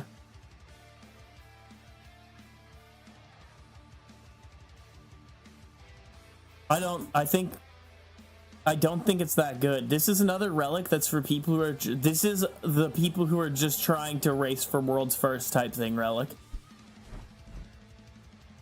They have it in here already. I hope they do. Hella big to go against Reloaded, guys. Okay, the following will occur at a rate of 2 ticks: mining, wood cutting, fishing, cooking, fire making, any logs, adding a bod. We'd like to welcome to the roster. I don't think it's that good. It's not that good. This crazy relic takes a bunch of skilling interactions and changes their speed to 2 tick. This includes mine. Yeah, the only value you get out of it is speed or your shit. I don't think it matters. And even just to throw them in there, some magic and minigame interactions. Because why the hell not? I just would love to see some. The low and high alch is pretty cool, but I think okay, this buffs the transmutation spells though. That's actually pretty cool, but I still think it's a piece of shit. This isn't better than Reloaded. Reloaded lets you pick another relic. Heavily inspired our direction. Not really, no. RuneScape private servers are kind of a bad way to put it. XP rates are multiplied, and in that regard it is, but there's a lot more to it. I'll go, like I said, I'll go over it when they're done the stream. I'll like explain the basics and stuff. I don't think we really needed to explain what Reloaded is, but just for anyone like there's better drop rates, faster XP and stuff, but like aside from that, it's not really like a private servers. But with that, if we could go back to flow state production, because I think there's so much to process here. How's everyone? I actually don't think it's that good, to be honest. Lost. This is crazy. I think if I wasn't on this stream, I'd probably be jumping out of my seat and screaming a little much. Because this is, I mean, it's just the coolest thing I've ever seen. Like, it's cool, so but it's not broken, and you know it, Double Shine. Don't play with me. Like, it impacts everything. It's, 2-tick transmute on auto. So all of your resources process way faster if you want to change them to a different tier. I think Reloaded is better for most people. I don't know if I will be taking this or Reloaded yet. I'm really not sure. But it's against Reloaded, and I've been set for how long now that I'm definitely gonna solve my gaps with reloading to something else. I'm clueless. The thing is, this thing kind of solves a lot of quote unquote gaps, as they're saying. Just by way of let's say you have let's say smithing is going to be, or maybe not smithing, but let's say you don't have a way to get mining XP really quick. Well, you can just use this and just do normal mining, unlike not using a special leagues method of doing mining, and you'll still get mining XP really fast, just by way of everything is 2-tick. Because 2-tick mining actions is fucking insane. 2-tick anything is insane. Huh? I don't know why my prayer didn't swap to protect my range, but whatever. You hit me once, bitch. Good for you. It's back to the drawing board with everything. I remember someone in the Discord asked a while ago, what do you think about the Gridmaster relic? It was the idea. And I said, I think it might be the most broken relic that we've come out with. And it's the thing is you can look at any of it's pretty crazy. And you're oh, well, this relic does that better, but look at how much this does. It's just so universal. Yeah, this thing is an everyman relic. Instead of doing one thing really strong, it does everything really strong. And notoriously, generic things like this have been incredibly strong in leagues. That was the 4th grub. I'm doing good on grubs. You're a bitch. You're a bitch. It really is. And you know what I love the most about the video is that person chopping the tree with the axe, and then someone comes along and just one punches it. I mean, the secret option number 3 there, Husky, is it doesn't act as a solve at all, and you double down with Barb Gathering into this. Yeah, I think Barb Gathering and this is actually insane. That's just hilarious. Except for the Endless Harvesters, who don't Except care for the anyways. Endless Harvesters. Endless Harvesters don't care. It's oh, this is gone. I can still cut it even though it's gone. With this, plus hot Endless Harvest plus this is really strong, yeah. Your bank is just loaded with stuff. I don't know. That's a lot of grubs about to go through. I bet all 3 of those go through. Actually helping you out. So this is really funny because back when we did the tier 1 reveals, there were some eagle-eyed people who were like, wait, was that a 2-tick fishing drop? Wait, how does that work, Husky? And in my head, I'm like, God, did they shoot that footage with flow state? And I can't say anything. That's funny. They shot the footage with flow state by mistake. Oh, man. This has been the most exciting. I cannot wait, and I'm so glad we waited so long to reveal this one because I feel like Yeah, this was a good one to reveal late for sure. It's gonna throw a lot of people's plans awry. That's why there's only been 2 options because they're so impactful. Yeah, those are 2 of the most impactful things forever. But forever out of all the relics. But I do think that flow state is very much either you're trying to rush points, or you're trying to I think Reloaded might still be make things easier in other regards. So you're relieving the stress on other picks, so you can do other picks and not care as much. Occupies like 25 or 30% of those choices. That's doing a lot out of the rest of the 13 in the competition. But like, I keep looking at this and I'm like, God, I kind of want to reload to solve that, but flow state, I don't know what I'm picking. I still cannot pick this tier 7. Yeah, I would say if you pick this, then your Butler Bell, like... Butler Bell is useless. Because you can do these things Butler Bell is useless if you take this. Speed up to that, right? Like, this isn't going to speed Butler up to 2 ticks in any way. It can... Oh, man, dude, there's too much here. There's too much. I need to clear some acid under him. To, like, increase everything, like, 2 ticks faster. It just sets everything to 2 tick, correct? Yeah. Okay. Which is pretty nuts. Actually, on mining with a pickaxe, it's not a big deal, actually. Because with a dragon pickaxe, I believe you're already 3 tick, but... I will say, though, I will confirm this a little bit. There was a popular theory that it was going to be reloaded against Banker's Note. Banker's Note is not coming back this league. Good, it's too strong. It's so strong. Soul Harvest stocks go up. Soul Harvest stocks go up. I think that we had a lot of problems with Banker's Note. I think we could not think of a single thing it could compete against. It solved Banker's Note can't compete against anything, dude. So it'll be interesting to see what. I guess Banker's Note could probably compete against Crystal of Echoes or whatever the fuck it's called. As a mini sort of leak. Tier 6's theme is loosely combat, and let's just say the thing that isn't revealed is a more defensive option. So we'll leave that for... Is it Last Stand? To come out, so Is it Last Stand? They actually give us Last Stand. That'd be crazy. For that, tier 8 is going to be a big fun new toy to play with as well. Yeah, I'll leave it at that. So I'm not gonna say anymore. Speaking of tier 8, let's move on quickly because I should have known this getting 4 yappers in the same room together. That we'd completely overrun and my script has gone to the wall now. So we'll quickly come. We love the Yapathons, right? Right, boys? You guys like the Yapathons, right? Come on, little dude. He'll deal damage for you. He's a pretty sweet guy. Yap. He's pretty We yapping? sick. We yapping good? I'm pretty sure Husky they use the cosmetic overrides of the foals as the ints, which are really cool. So you get to see them in action before you purchase them. And then we've got Flask of Fervor, which sort of similar to Last Stand, but a more active version of Last Stand, which is really cool. Which means that you could, you click this flask and you heal pretty much everything and deal damage at the same time, which is pretty cool. And then if you're quick enough, you actually get that cooldown back pretty quickly as well, which is really cool. So how are we feeling about tier? Dude, wait, was he spitting acid my direction? He is. Look at this rat. I'm a big flask enjoyer. And, The flask is really strong. one of those relics Really good. gives you a great degree. I do think the other... it's not as strong as Last Stand, so I feel like I might end up not choosing it. I always choose Last Stand, though, because it's so fun. Oh, shit. Shit. I need to run. Take the acid damage. I'd rather take acid. No! You fucking rat. Fuck! Save my life. But actually, this is a really strong offensive relic. You can use it for the damage based on your prayer. You can use I'm actually fucked. certain mechanics in a boss fight. Let's say you're in like a scaled up Tombs of a Massacre, you've got Insanity on, the skulls are about to go, and you've messed up. You can just skip that. So I think Flask has a lot. Yeah, I pulled it out. I put him where I wanted him to in the end, and okay, that wasn't too bad for what it was. I know that Foe and Double Shot are big Minion enjoyers, but my quick thoughts on Minion are that a lot of people call it an uncle dad relic.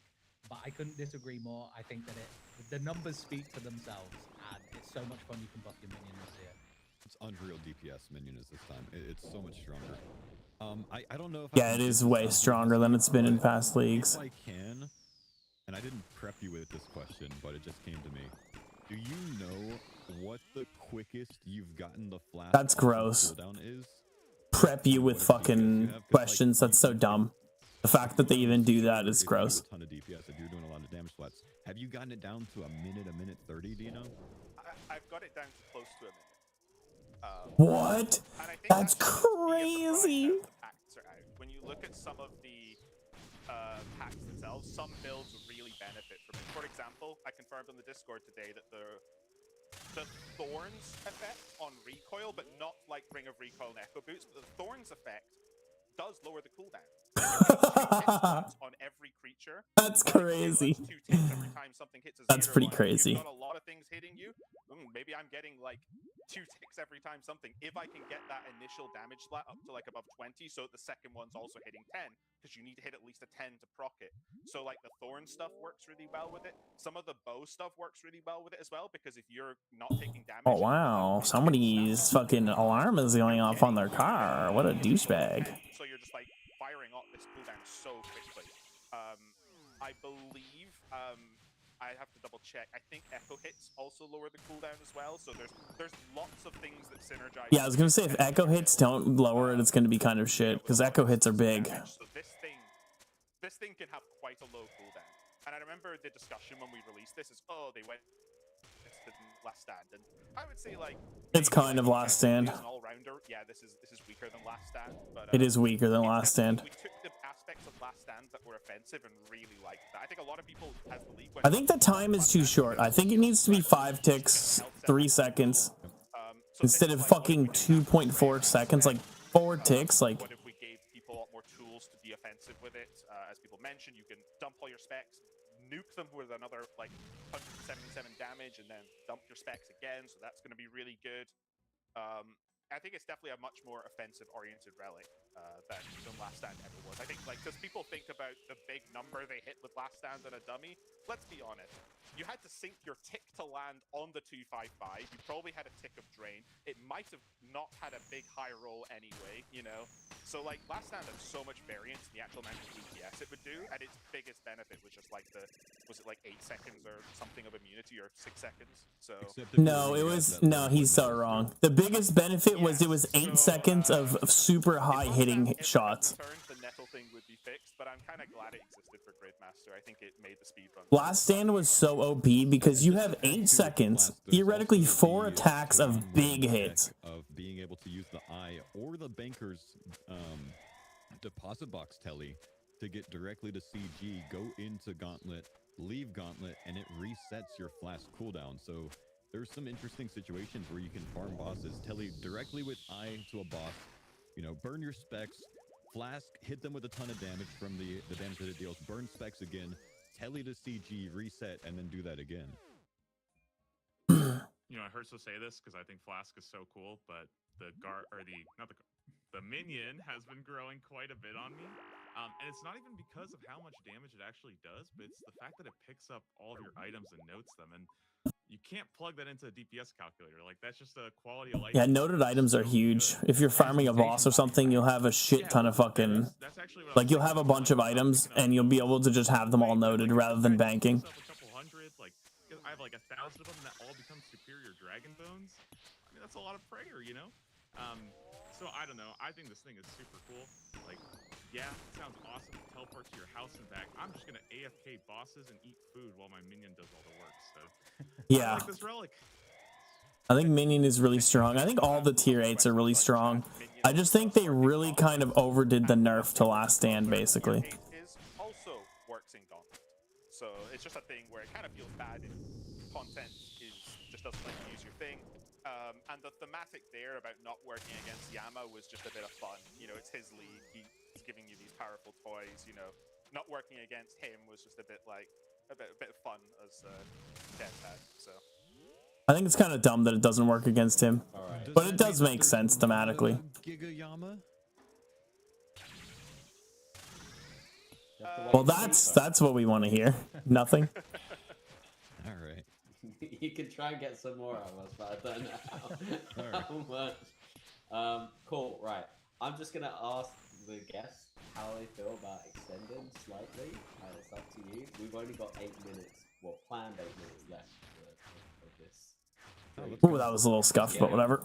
I'm alive. And Doom's about to die. I will have a hard cutoff just before 6 hour time. So, yeah, I'll probably need 5 minutes before then. Awesome. Production, latest. if you can give me a thumbs up in the background, that would be great. Just let me know if you're okay. Just stay a bit longer, that would be fantastic. If not, I will cut it short when we need to.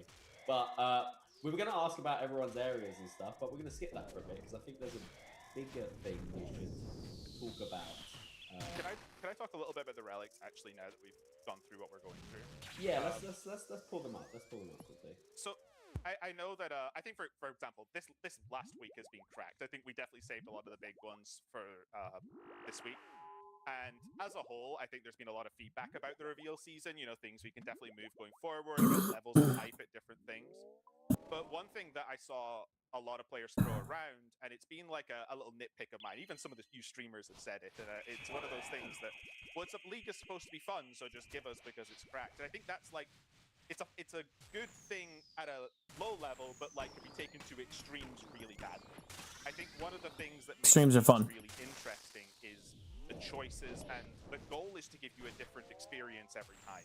If the bar for every new relic was always it had to level up the one before, it actually runs into a lot of design problems. First of all, Yeah, I actually agree with that. Can't be good enough as a solve for one skill. Imagine where it needs to solve at least 2, 3, 4, and then how fast does it solve them?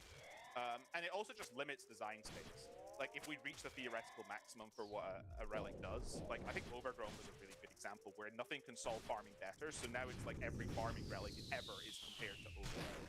So in order to keep choices interesting, we start thinking about, you know, what could Nature's Accord do? How do we pull it back? Let's give it Fairy's Flight. Let's give it this stuff thing. I think that makes the choices more interesting. I think that just saying it's fun, so it needs to be cracked up to 11, is fine, but like it can't just always be more powerful. And a phrase that I've kind of come to over time is infinite power does not equal infinite fun. I disagree, actually. I disagree. I think infinite power is infinitely fun. Getting to that powerful state, the journey, the choices you took, the gradual build of power Shut up. needs to be accelerated because, you know, it's a short lead thing, but that journey is something that's really important, and I think It was the friends we made along the way. Shut up. I think there was a sentiment early on about like, ooh, they're just doing nerf relics this time. I think It does seem like they're doing a lot of nerf relics. Punch, punch, punch. Hit it. Done. Weird. That's a 16 clear. Nice.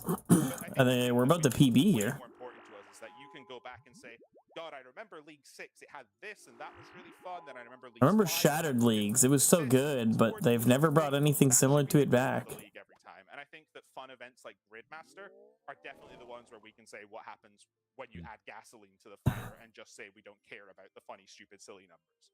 So yeah, when something only takes 1 or 2 days to complete, you can definitely do that. It definitely like presents a really difficult developer problem when you have to like double your strength every single time when you hit a league. So I think the more important thing for you guys to do, which you've done this league, is bring out a relic as strong as it's going to be, but just make sure that the same tier I snuck the 52 through. Oh yes. I'm gonna claim after this, so aren't going to be okay. There's 3 relics here. One of them, 90% of the players are going to choose it, and then 5 and 5. Like, that's the kind of balance that we don't need. When you have something where like people are clueless which one they're going to choose because they're so even, it doesn't really matter how strong they are and how much they break the game. It makes it a difficult choice, and it creates different paths. And you know, that's the kind of thing that makes Trailblazer League work so much, is it creates different paths. Yeah, and especially with the packs, like, I think it'll be cool to see the gradual amount of power. There's spikes in different builds. I think we're going to move on to talking about packs next, but I think we want with packs you to break the game eventually. Once you've got like your build sort of finished and you've sort of got your big gear, I think it's fun to go into a boss with like worse, like everyone remembers like what did it feel like when you went into your first Chambers raid with the boys with rune. One guy's got a rune sim because he was slow behind everyone else, and you've got your rune crossbow, but it's like I found some myth bolts, and then like you gradually build up that power, right? Like I think it's fun to think all the new powers gave you the ability to do that, but also like if you're at that stage, and I you're just chose to one-shotting tank the August one up shot. I was like, fuck it, I'll tank it and I'll clear him afterwards. you know, Okay, for me to cool. be We a claim good new fucking record, progressionist, Delve and that's something 17. we're always refining. So I think a really good example of that actually is Friendly Forager in Tier 2. Dog shit which, loot. you know, I think a lot of people have been saying is kind of meh this year, but it's just objectively stronger than last year's Yeah, I Friendly know. Forager. The people who are saying Friendly Forager But is the mad same this year, applies it's to literally the stronger than tiers. last year. It is. It's so good. So pretty cool to see the tiers. I think once you've seen the whole tier, there's Where's so my much more to think money about, here? and they kind of weave in like they weave in between each other a lot too. So your decision, I know my tier 1 decision might. I guess actually it's take mainly down just the demon stage, tiers, so right? lots to think about. Yeah, 600k in demon tiers. The other half a mil is from the other shit. Outwardly, the theme of this league has been Yama. And A 17 cleared though. I'm really happy with that. That's my deepest delve. The theme And of it this felt pretty league comfy, is except for that last wave. I just was like, oh shit, I guess I'm gonna tank one hit so that I can move properly and not possibly tank 2 hits. I would say Or a hit not and a few slam. elements of regret, which is something I think every league we try and limit the amount of like relic regret you have, because choices should still matter, but they should come from all of these choices matter. Which one do I think is going to tout above the rest? Which is really cool. And We the like team, a little bit of relic regret, though, don't we? We like a a little No, bit, no, yeah, fuck man. relic Of course, regret. we It want a feels little like bit, shit. but not too much, isn't it? Balance. Yeah, yeah. Right, let's move on to demonic packs. I feel like let's talk about the I don't want to say the elephant in the room. It's not. It's bigger than an elephant. It's humongous.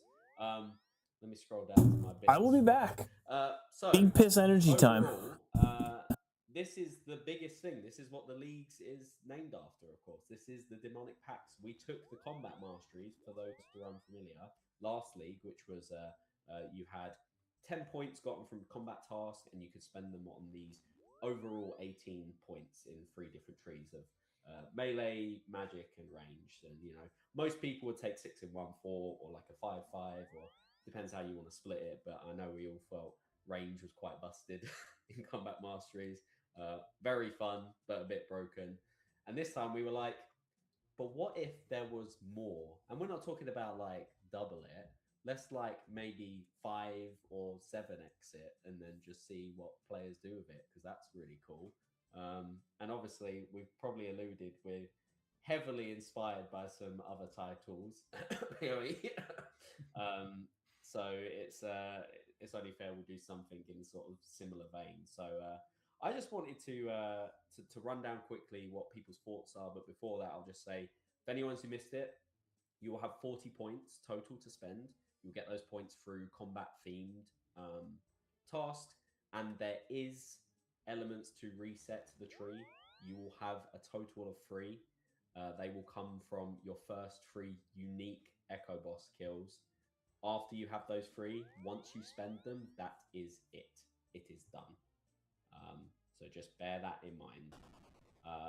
So, without further ado, I think we should jump into this fantastic wiki calculator, by the way. The OSRS wiki cooked on this.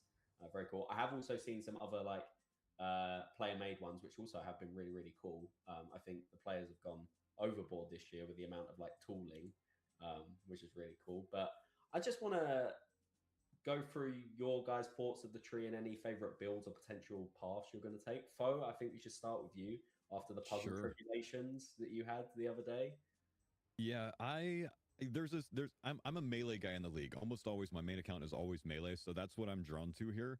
And there's a very specific build that I ended up finding yesterday involving Mauritania that I really liked, and that was the people are calling it the like Bluetooth Halley or Bluetooth blind bag. Like basically it's like melee from 7 distance tiles spec deep into the Halley build with your Noxious Halley as your main hand, specking deep into blind bag so you get all of the extra hits.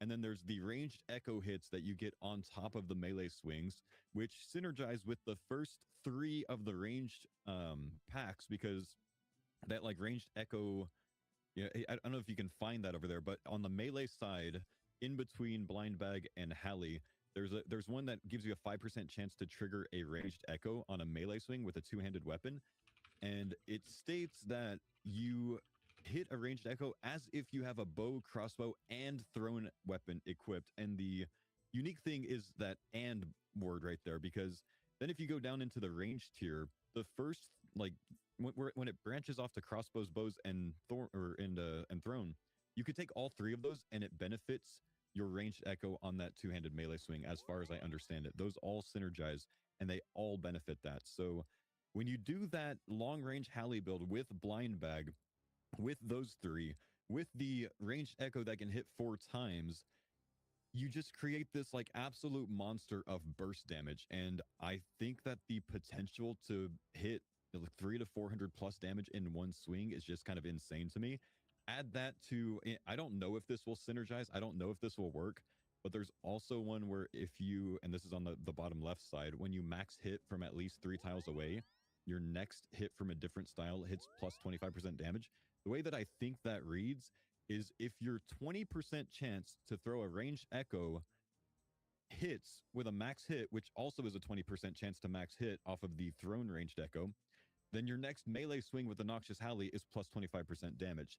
Add that to the fact that since you're at max distance, your minimum hit with melee is 21, which means your minimum blind bag hits should also be 21 because of the first melee relic. Like, this just becomes an absolutely cracked build. Oh, and not to mention, you're plus 12% max hit because of the one that's right before the Halley capstone. It's insane. Like, the build is insane.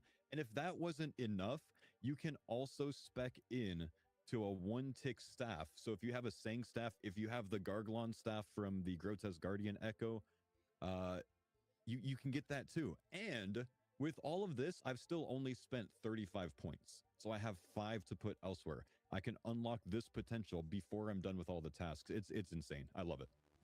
Sorry, can you repeat that? I missed that. The Garglon staff. The Garglon. But yeah, I think that the trees have been really fun to design. In general, what you're saying, to clarify that mechanic, yes, that kind of works how you would expect it to work. It does. The echo, I have to re-clarify something in the Discord because Halo actually said I was wrong about something. If a melee hit procs an echo, the echo is considered melee damage. If a ranged hit procs it, it's considered range damage. But if the echo max hits, the echo will enable the 25% bonus damage thing on the other one, but for a different style. So you would need to realize you procs it, then like swap to like a crossbow or something, or swap to like magic, consume it, go back to melee. So there's some cool stuff in synergies, but the design philosophy, I really want to shout out Mod Tomb. He's got some time away from work right now for some things in his personal life, some good things, I will say. So he's going to be watching this from the sidelines as we finish this, get this across the line, get it launched. He has been the mastermind for this tree from a design perspective, from everything, dealing with the feedback. I might be the public-facing one that comes out and reps it all, and I did a little bit of balancing, but he has been an absolute godsend for this. And one of the big philosophies he had was, we want things to work where they should. Like, if you think it should work, it should. There shouldn't be something where you go, oh, does this work? And it doesn't. Now, obviously, people have asked some really stupid questions, and some of the answers to those stupid questions are, no, of course they don't work. You're reaching a bit with that one. But things like, it's a ranged echo. Does it benefit from picking other things with ranged echoes? Yes, it does. Or if it doesn't, it should be pretty clear from the description. Like, the things that say plus 5% to get echo chance specifies on regenerating. You're not regenerating, you're hitting with a ranged echo on the other side. So in general, we've tried to make everything work as it should. Things like picking up additional regeneration beyond 100% works as you would hope it does, with rolling over for an additional chance and all that kind of stuff.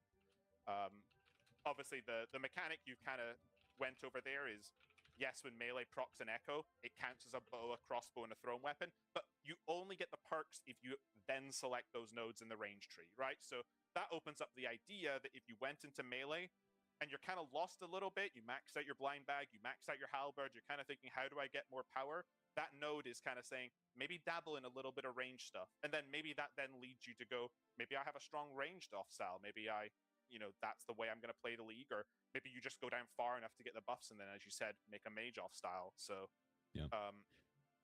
yeah, there's been a lot of fun with this. And I think the big challenge is, obviously people have been talking about inspiration from other games that make much more complex trees than we do. In general, this has been a big challenge to say this is our first talent tree. We want to keep things simple, but we also want to create interesting builds and have cross synergies. If you're new to this and thinking this is very overwhelming, trust me, I was overwhelmed on my first reads too, trying to go through and investigate all the nodes. But the capstones should give you a strong idea of what each part of the tree does. If you look at air and follow that line from the middle up until the big air rune, you're looking at buffing air spells. If the one next to it is water spells, then fire spells, then earth spells. Ranged is split in the left path for bows, the middle path is crossbows, and the right one for thrown. And then melee is a little bit of the Wild West, I guess, as far as things. There's a little bit of crossover mixing stuff, but you've got your heavy, slow two-handed weapons on one side. On the kind of middle-ish, you've got some light weapon stuff, and then you've got recoil in the far left of the melee tree. So it's definitely been a design challenge to kind of like help make sure the tree pushes people in a sort of like that direction of, ooh, I'm buffing this and picking that style. But we also still wanted the freedom to jump between a lot of the nodes and trees and experiment with different builds. So yeah. Just to jump in again, so they've just built out on screen. This is the build that I was talking about with 35 out of 40 points that you see. But this is probably my favorite thing so far, and I'm just going to mention this. 5 Scythe does work with Blind Bag. You can get 6 unique different Scythes in the game. If you are that lucky, it literally does work to have a Wind Fury Scythe Blind Bag build, because you can have a charged and uncharged, a charged Sanguine and uncharged Sanguine, a charged Holy and an uncharged Holy. You have to get the kits, but that technically does work. And also, Blind Bag triggers with a Darak Axe. It counts if you have the full Darak set. So imagine this. I'm not going to go into it, but imagine this. You have a long-range Halley with a Darak Axe 100, 75, 50, and 25, and then any other weapon with a full Darak set with low HP. Your Halley hits, it triggers blind bags for a buffed up, increased minimum hit, increased maximum hit Darak Axe 4 times. Think about the potential. You need to be wearing Daraks as well, though, right? You need to be wearing Daraks. I love we had those. I think Husky, you had those discussions even not that long ago, just to confirm if it was like doable, and then we were like, "That's pretty cool. Let's just leave it. There's no point. That's a cool idea." I think that's the like Husky was alluding to earlier. It's the sort of like what we want to lean into. This whole like, yeah, break the game later. Why not? Just go for it. Like this is fun and experimental for us. Like hopefully it will be fun and experimental and sort of jump onto what Husky said quickly.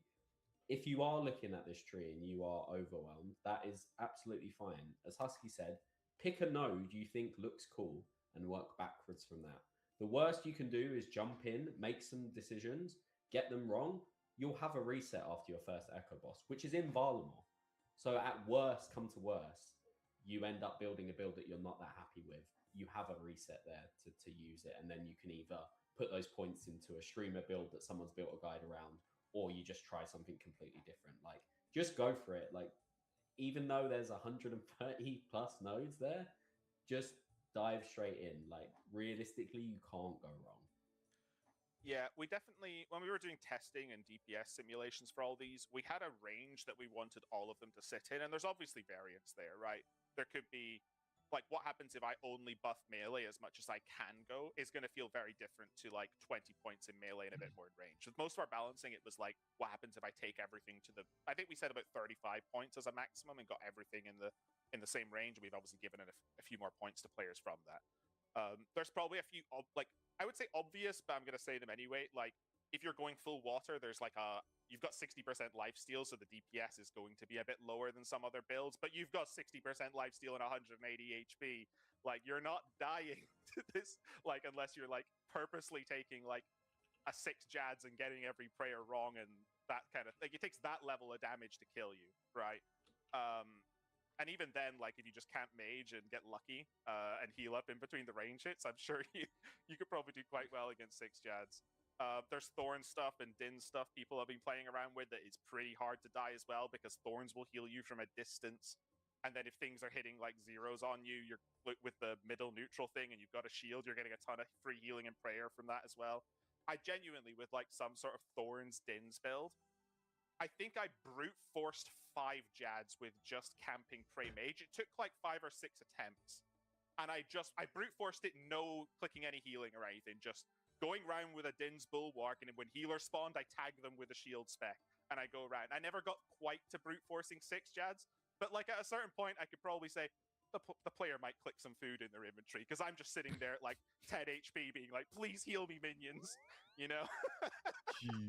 So there's some absolutely crazy stuff here. I think one of the more fun things about the Din's Thorns build is that because of the 10% chance for a Jad to like damage itself, I'd randomly see a Jad behind me spawn its healers because it killed itself almost. And then like I still need to tag them. I still need to tag them because like the healers are out healing and I'm not doing enough damage with Thorns alone. But that's just really funny. And then imagine throwing that. This was just with the build as well, not throwing in like minion or flask or anything like that. So like Feeding cats. Oh, fuck, were you feeding your cat? Some of these builds are more focused.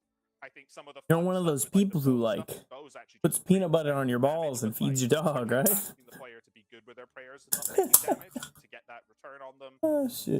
There's a lot of cool stuff here, and they're all kind of in the same DPS range. And I'm just actually looking forward to seeing how players break it and prove me wrong and find builds that are stronger than what we balance rank, because that's part of the fun.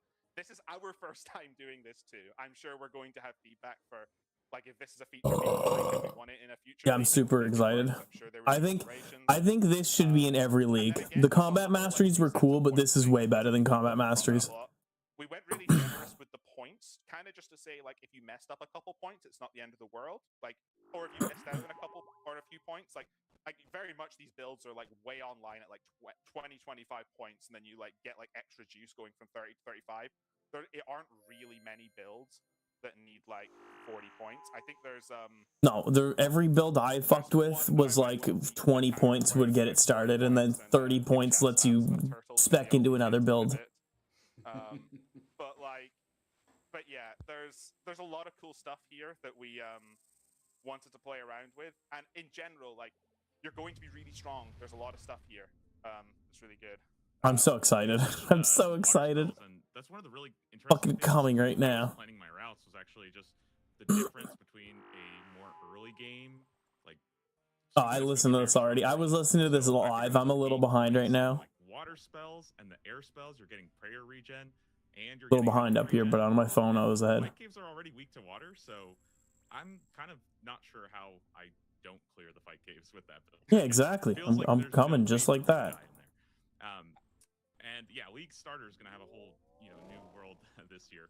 So the cool part, though, is respecking. You can come up with these kind of dream 40-point builds, and that's actually the one that's, I think, being shown right now. This is my Dragon Claws light build that I kind of have been coming up with, where I figured out that the only two-handed weapon in the game that is also less than 1 kilogram, I believe, is the Dragon Claws.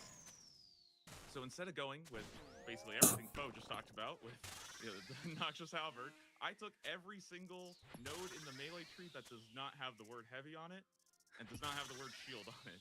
I just picked everything. I grabbed it all. I got special attack. I got Dragon Claws. Foe's Halberd build sounds pretty fucking crazy too. That's one thing I thought about was the melee blind bag build. My only problem is you need prayer pen for that. So you'd need to dump like 5 points into prayer pen. Okay, but that's not enough. We got more points to spend. Okay, so I decided prayer penetration.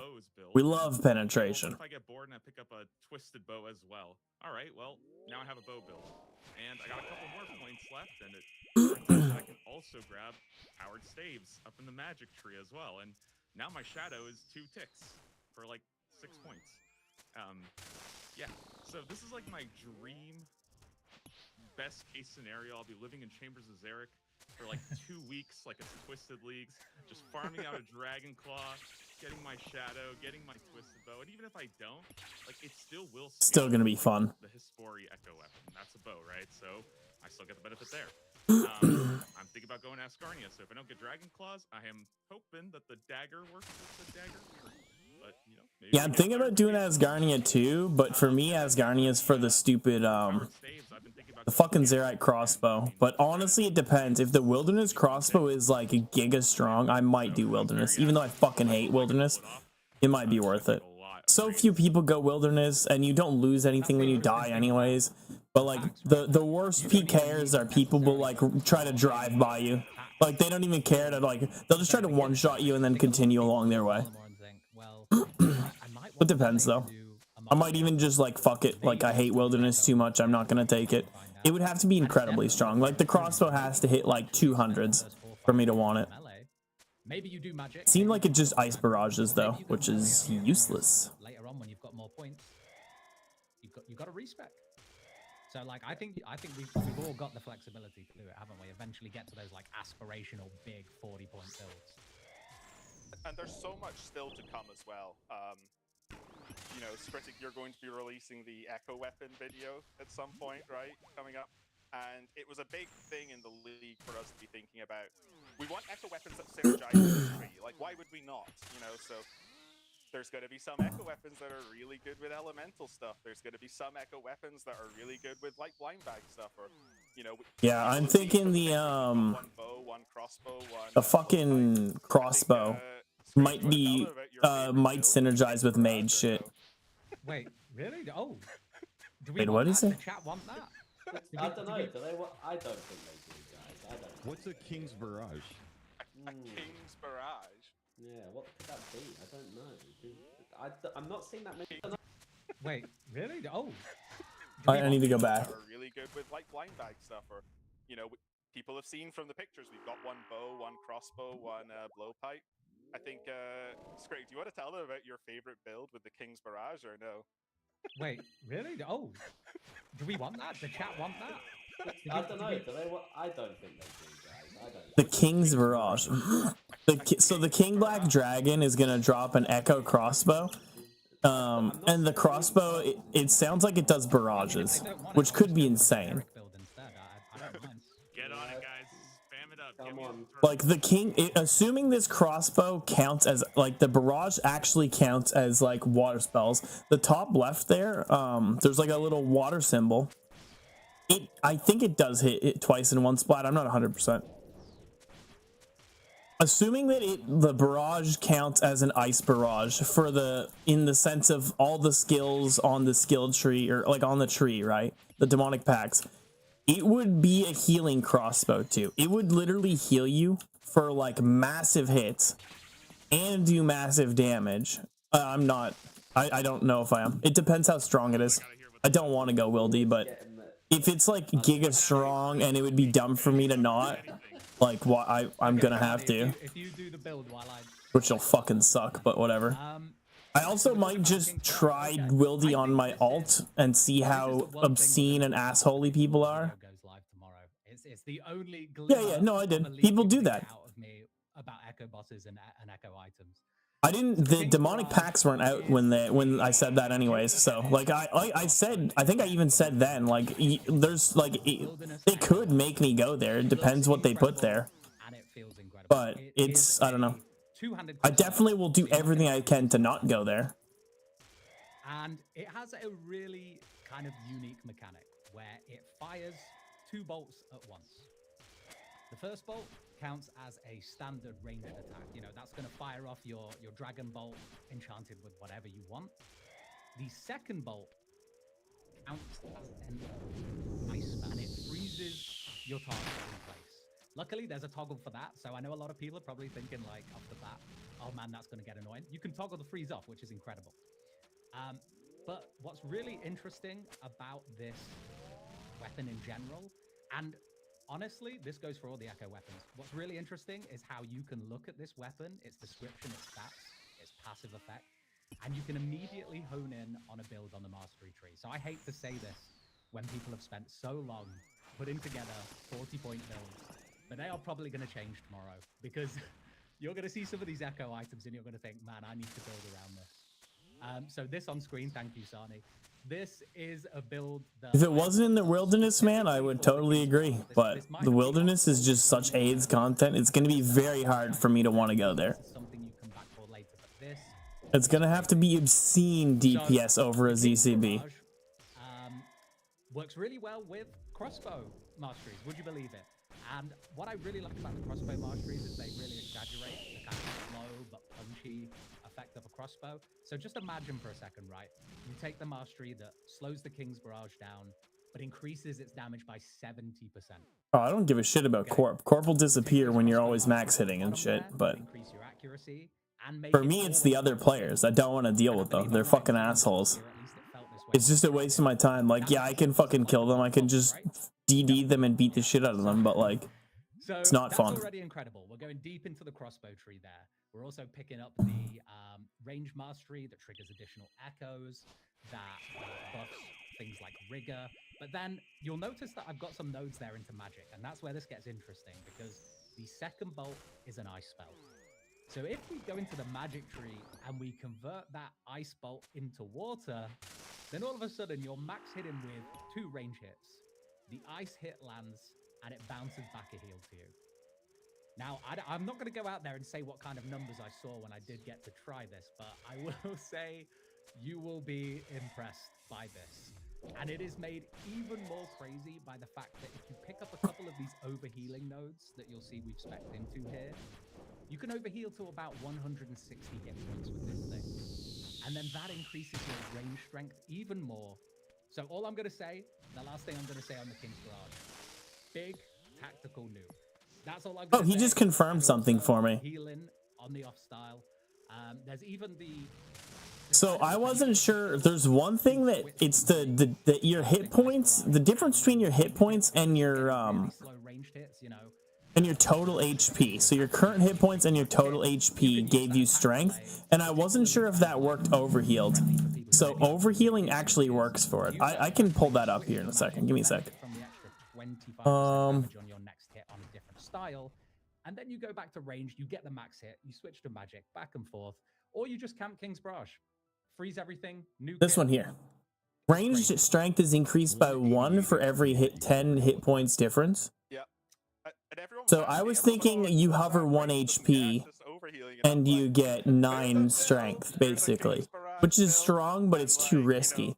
But if you can actually overheal here, this is 30%, this is 60%, this is 90%. So you can overheal to 190 HP approximately. You can actually go the other way. You can get 9 strength by being topped off at max HP. And that 9 range strength is 2 max hits, but then you also get this 70%, and like there's a bunch of shit. It synergizes like crazy if you're max healthing. Actually, that changes a bit of what I would do, because this is one of my this is one of the ones I was looking at. I actually would want to put a point in this. Matt, does the ice barrage hit? I don't know how I would get a point in there. Probably lose this accuracy. Ranged, I believe. I think it was. Yeah, probably lose this accuracy in all styles. Benefit from that plus 25% node, you know, like so you don't have to do anything. It's just like automatic. That's cool. I believe both parts of the thing count as a ranged hit, but then it just also adds a freeze component to it.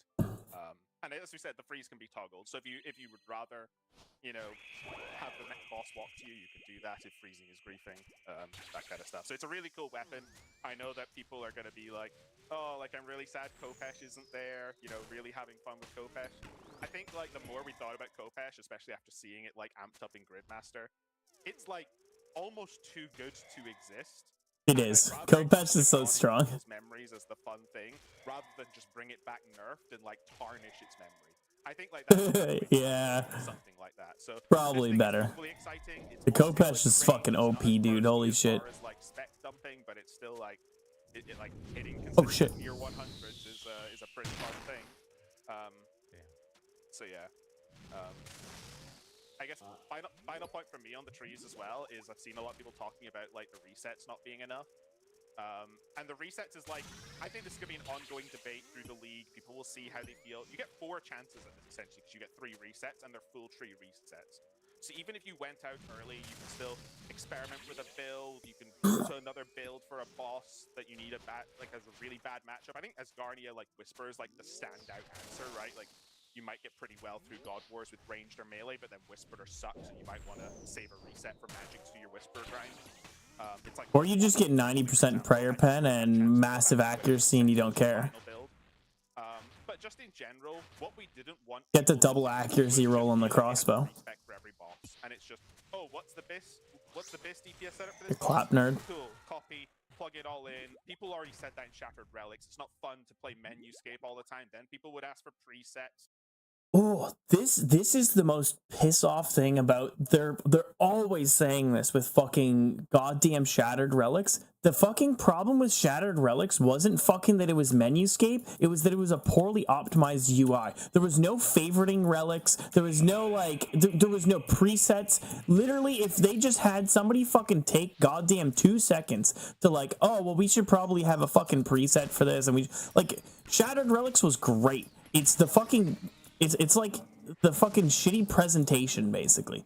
All they needed to do, really, was make it so you could have presets, and 99% of people's gripes with it would be gone. Like, people bitched because it's like, oh, well, I gotta go to the bank, and I'm going to do this thing, so I gotta sit here, and I gotta, like, oh, I'm gonna use this relic and this relic. It literally would all be fine if they just had fucking put goddamn presets. Like, if you could just, like, okay, I save this as a preset. Okay, I call it farming. Like, anytime I go do farming, I'm going to go do this. I call this, this is bossing. Like, it literally was a fucking UI problem. Nothing to do with the fucking leagues itself. Pisses me off. Pisses me off so much. Especially they're fucking starting to say it too now. They're, like, fucking basically drinking the fucking Kool-Aid. That people don't do it, but still there as an option, but then people might just be going through something bad in a league as a long grind and it not being good. So we settled on 4 resets as generally being, we thought, quite generous as far as that.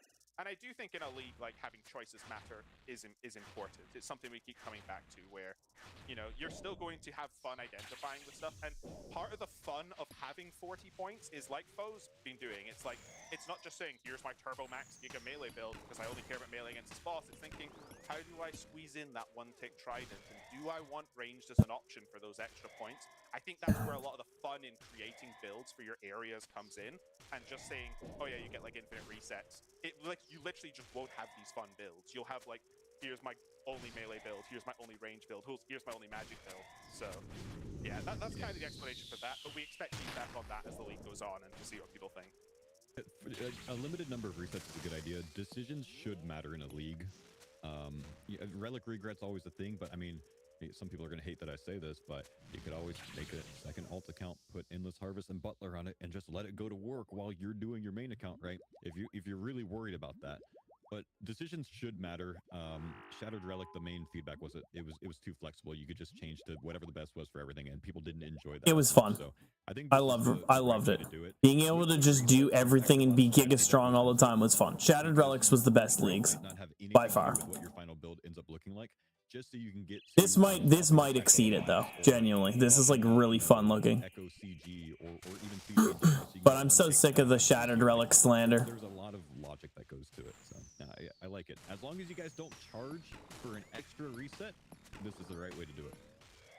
I think that's definitely like something that a lot of people should consider is having something a bit earlier, because I remember like back in Leagues 4, everybody built around the Tunic and Shadow, right?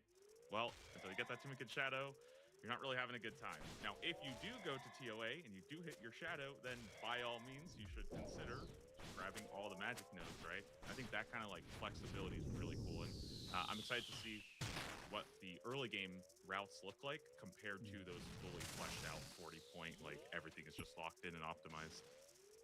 Husky, I'm gonna have to interject because your raid boys are spamming the chat now. They've dinged the bell for 5 minutes to go. So. Yeah.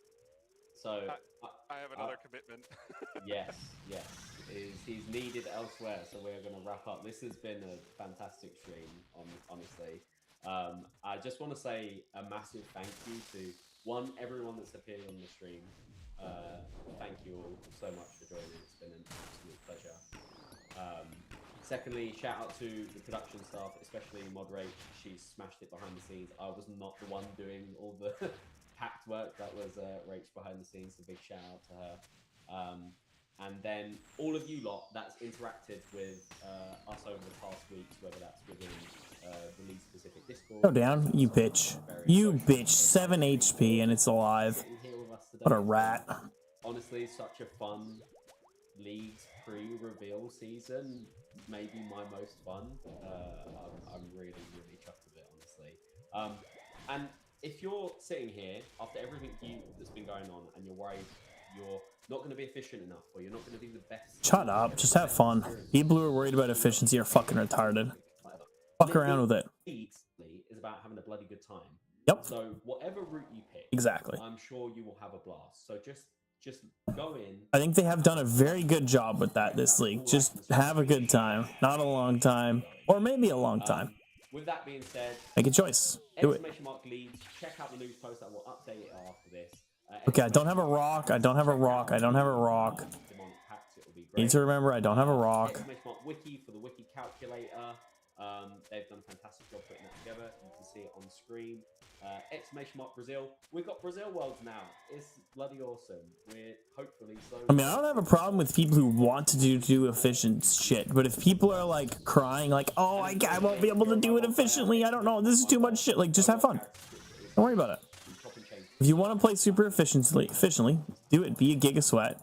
Do your thing. With that being said, If you don't. It's not your thing. Thank you for watching. I also still forgot there was no rock there. Which is a first for us.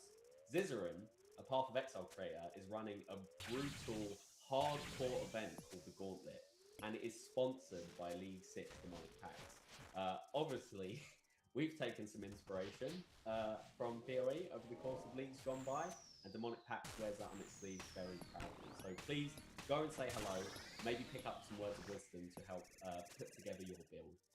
Make sure you type in OSRS login in the chat and spread the love to the community that grinds almost as hard as all of you. So thank you so much for tuning in, and we'll see you in game on Wednesday to let the chaos begin. So excited for next Wednesday. I can't wait till nobody can log in for the first hour of the game. That'll be sick. And then once people can actually log in, it'll be awesome. Okay, let's go back to this. That is the right scene, right? Yeah.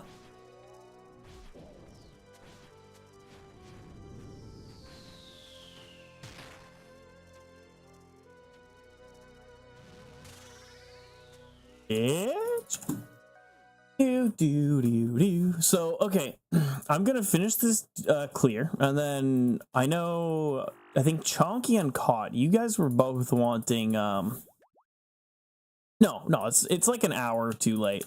The worst I think I've seen was 3 hours late for people who had Jagex accounts.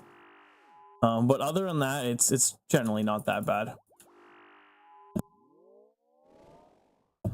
But yeah, Chonky Caught, you guys wanted some more like shit about leagues because you've never really done it, so I'll go through the general gist of how leagues go. I'll pull up the wiki and stuff, and I'll go through that once I clear this Doom.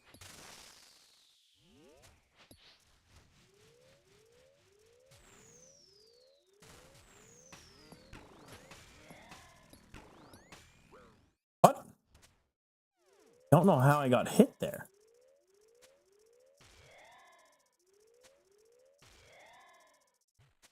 I could have swore I clicked my protect from range, but I guess I didn't. And I'll watch it back after, I guess.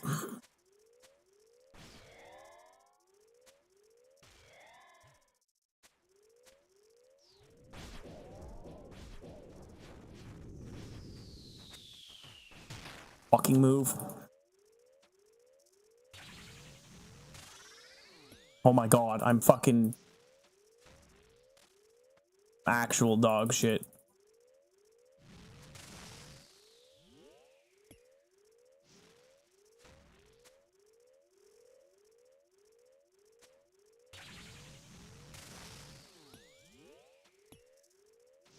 I want to stand here, actually. Yeah, good thing I moved.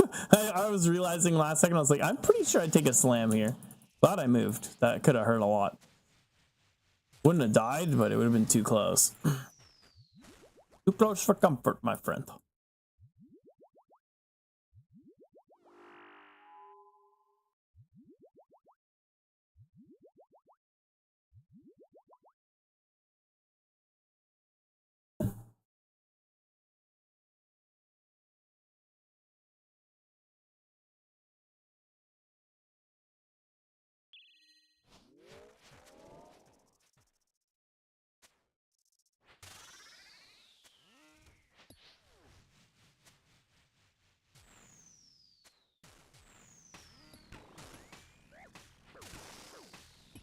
Huh? I just got Giga Chance there, but I don't know why I didn't swap prayers. I could have swore I fucking clicked it, but I guess I just like misclicked, or I clicked while I was moving my mouse towards it. Of course, I get the fucking double grub stack. We love those. A double fucking melee grub stack. Come on, bitch.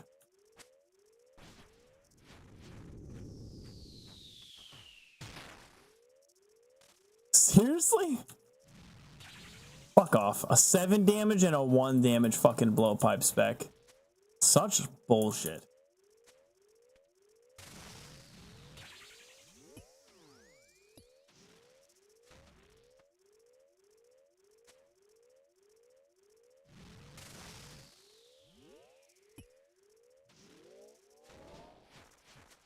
Just kill him. Thank you.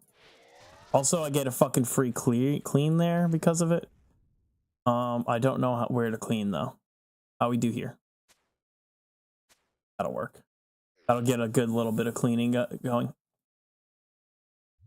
I wanted to clean this, but there was nothing really lined up for it.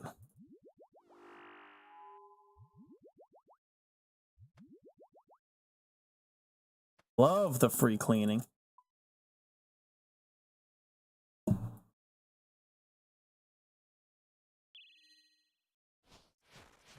Big 51 to start. Sick. Okay, I need to stop shooting or I'm gonna fuck myself now.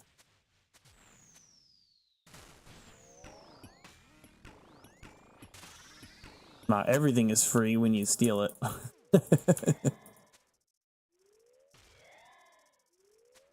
Doesn't taste as good unless you steal it.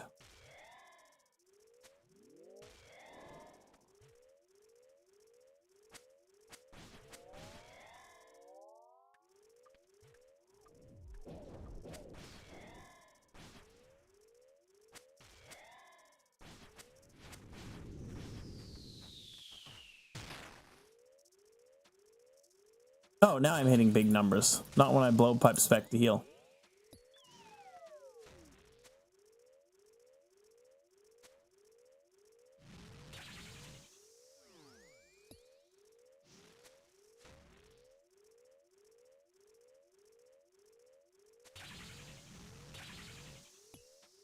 Come on, hit numbers, hit big numbers. I can kill him right now before anything happens.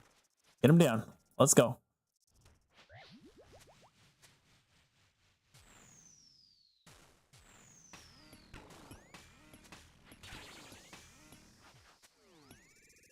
Oops, I got poison there? I could have swore I dodged that. Whatever.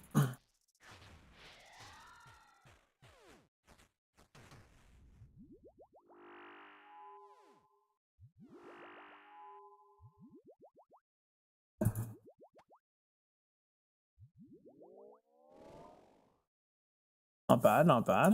Could definitely be doing better, but I'm not too worried about it. And I missed. Fucking ZCB. Such a piece of shit sometimes.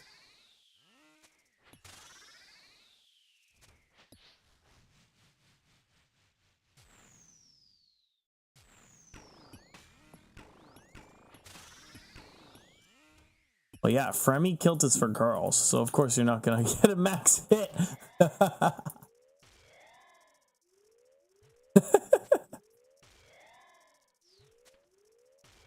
That's what you get for wearing a skirt. Where are you? Like a skirt wearing skirter? You gonna skirt around with your skirt?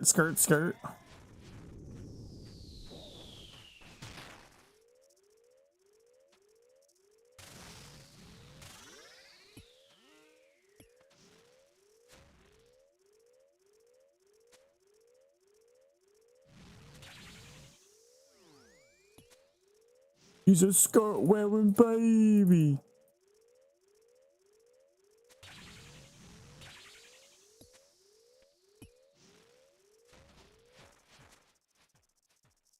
Big 53.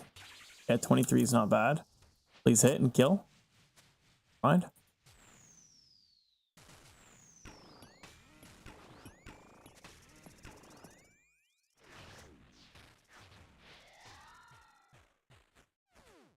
Yeah, I know. It's weird.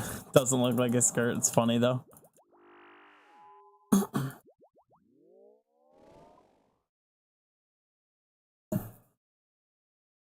It's such a like unkilt like kilt. It's weird. Okay, now I need to stop attacking because I need a rock thrown at me. Perfect. I'm getting stoned.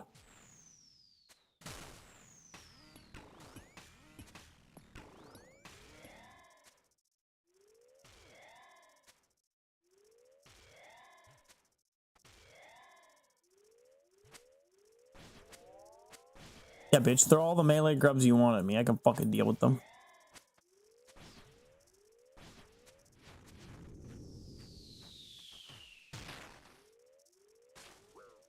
What?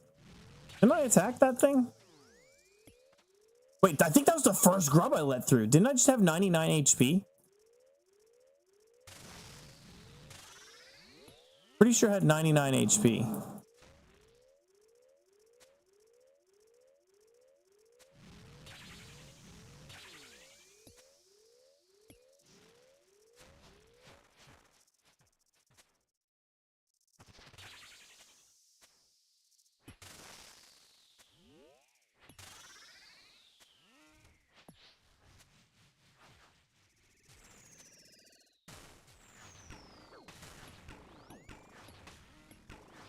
I just chose to take that one mage hit at the start. I just wanted to move. I probably could have flicked it, but I didn't want to flick early by mistake and start anti-flicking.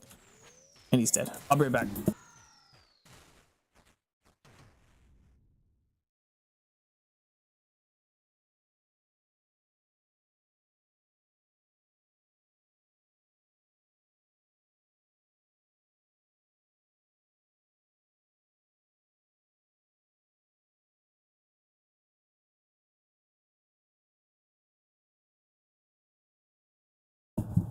Okay, I'm back.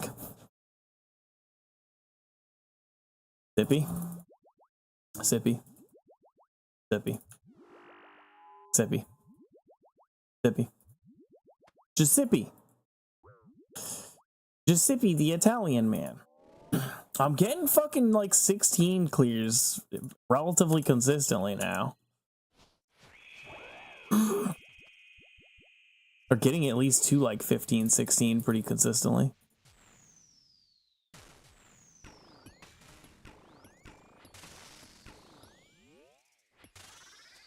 The muffin sidewalk tech is really fucking cracked.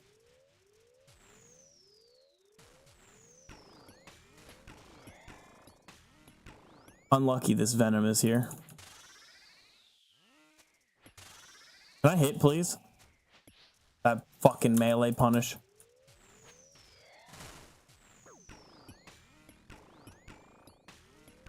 That was annoying as fuck. That was actually annoying as fuck. I clicked to move here, but this rock got put in my way, so it just stopped my pathing.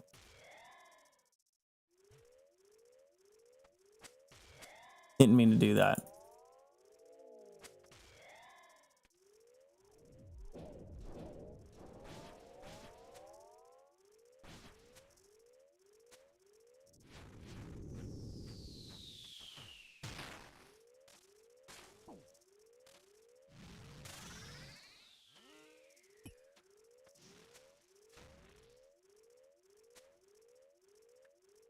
Oops. I had a good path, but then I tried to find a better path and fucked it. Just gonna chill out.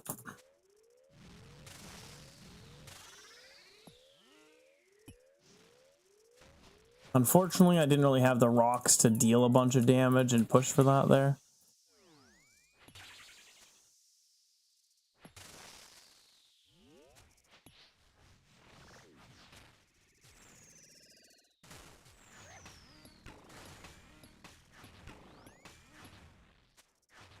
What? That's such bullshit. I waited so long to pull that fucking tree and I still got hit. Fuck right off. I was hoping to get a new deepest delve, but it's not happening. I'm gonna get this 17 and then clear. Unless I have like a mill in this, I'm going to the next delve. I hope I have a mill. That'd be sick. Okay, that's still not enough. I wanted more. I want more than a mill. I'm greedy. I'm greedy, okay? I admit it. I'm a greedy little bitch.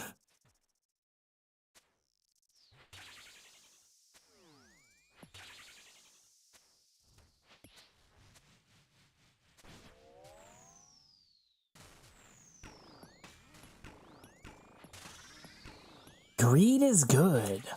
I greed a lot.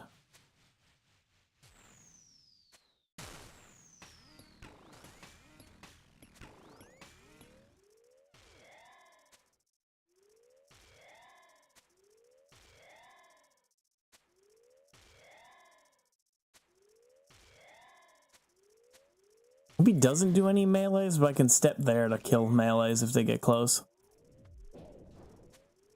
Okay, one melee might make it through, but it won't matter.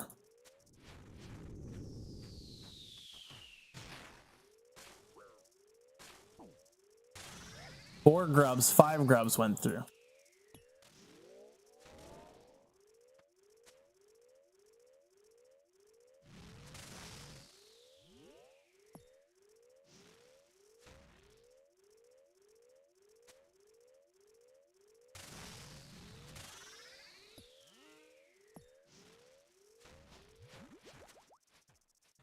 I've been doing really good. Only 5 grubs going through is pretty nuts. Good, he fucking threw a rock early.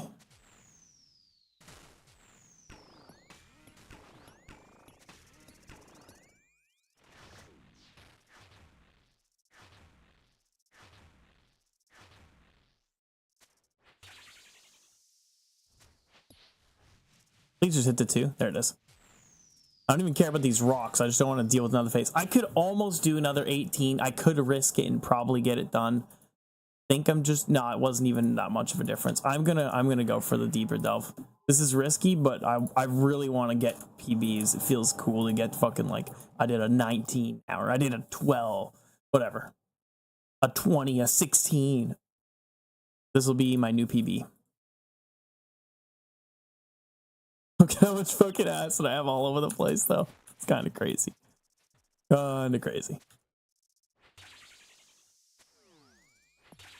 Just need to hit a big number. A big number somewhere. That's decent.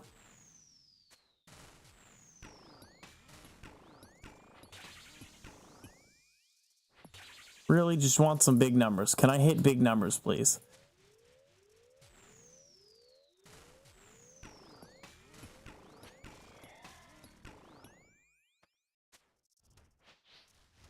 Gotta be fucking kidding me.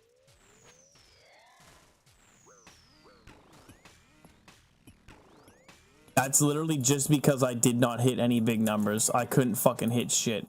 So I got fucking hard cucked there.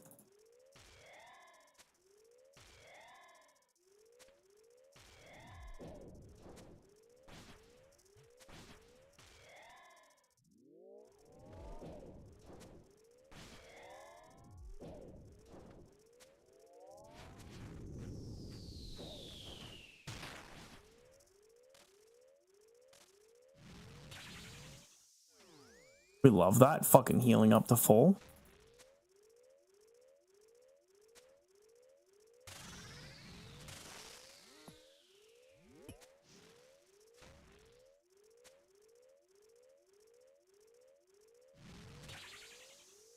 I don't really want him to be here, but I'd rather just shove him here because I'm claiming anyways, and it just made the shit a lot easier there. I would have had to go through here somehow and take a bunch of acid damage. Hey, worth it. I got an Aether Catalyst drop. Crazy that I haven't gotten I still haven't gotten a second unique in my deep delves. Like, I literally have way more deep delves than non-deep delves right now. I have 8, 9, 10, 11, 12, 13, 14, 15, 16, 17, 18. Way more deep delves. If I keep, like, my deep delves are going to exceed my delve 1 soon. Oh, dude, he got Thorax plate legs? GZ. That's sick. Green log and fucking that shit. Oh, I know 700k is these demon tiers. Again, 500,000 random shit. 700k in the fucking demon tiers. We bank it. We bank it.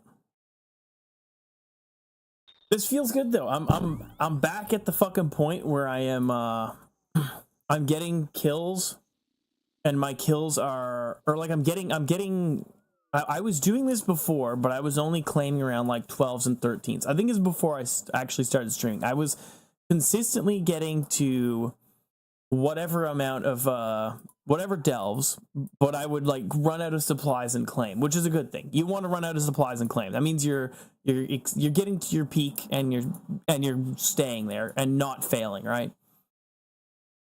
Now I've increased my peak. Now I can do like 15 to 16 consistent as fuck. I would say I could do 15 consistent. Like every delve, as long as I'm not playing like a dumbass, I can hit 15. And that's a good amount of delves. That's really good. And then no way. Look at this guy. That still exists? Oh god.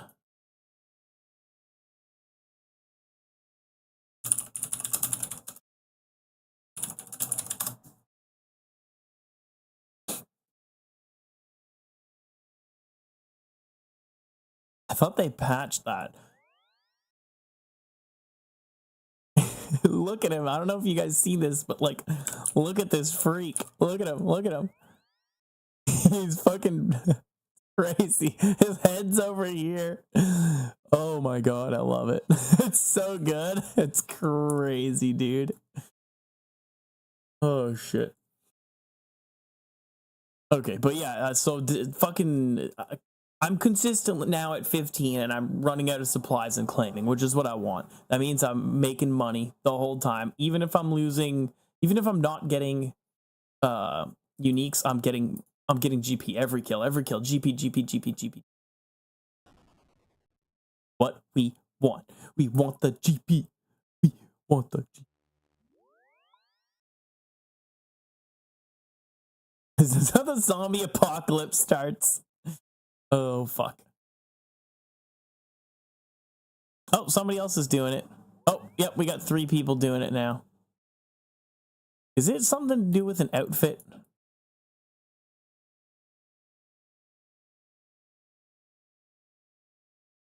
How are they doing it?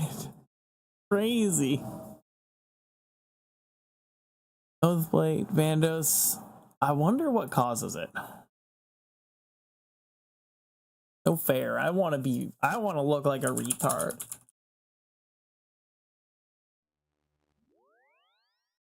Looks in mirror. Oh, I did it. I look like a retard. Oh shit. Oh yeah, I was Eye of a Yak. It's still cheaper to use demon tears. Okay, I'm popping these into the eye. So you guys still want the oh wait, I don't want that many charges because then I'm actually wasting charges.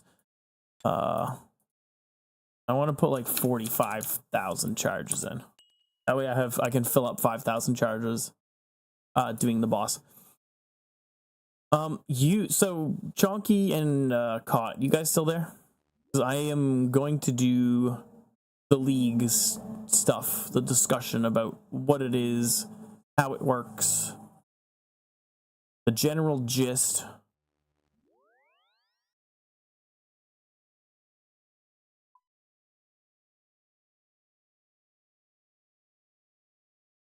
$1,000 cannonballs.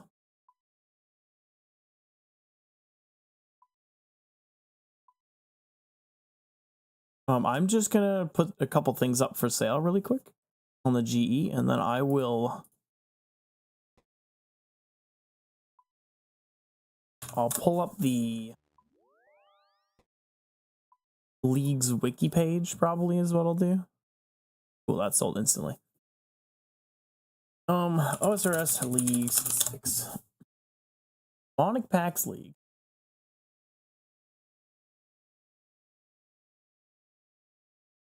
Okay. I'm gonna move multi-chat to my other, and we will go Firefox video. So it's temporary game mode, unique mechanics, blah blah blah blah blah. You need a membership to play, blah blah blah blah blah. Players begin in a single region of the map. Yeah, so you start in a region, and the other regions are unlocked. by doing points, and you get the points by doing certain tasks. So in previous leagues, we started in Misthalin, which is like Varrock, Lumbridge, and like everything in between, Edgeville, like all that shit. And you always get Karumja as your first unlock, and that's like a free unlock, and then you get 3 other unlocks. So you like Karumja's like all of Karumja. Asgarnia is like from Falador, Remington, Port Sarim, Falador, Burthorpe, and Taverley, and then all of the troll place as well, like Troll Stronghold and stuff. The desert is Al Kharid all the way down, the whole desert. Fremnik province is all the Fremnik Isles and the stuff around the Fremnik. It's pretty self-explanatory, the Fremnik one. Kandarin, I believe Kandarin is Catherby. Yeah, Catherby, Camelot, Sears Village, Ardoyan, the Tree Gnome Stronghold, Yanil, the Tree Gnome Village, all of the Feldip Hills, the Myths Guilds. Kandarin is one of the bigger areas, but it's kind of lacking in bosses.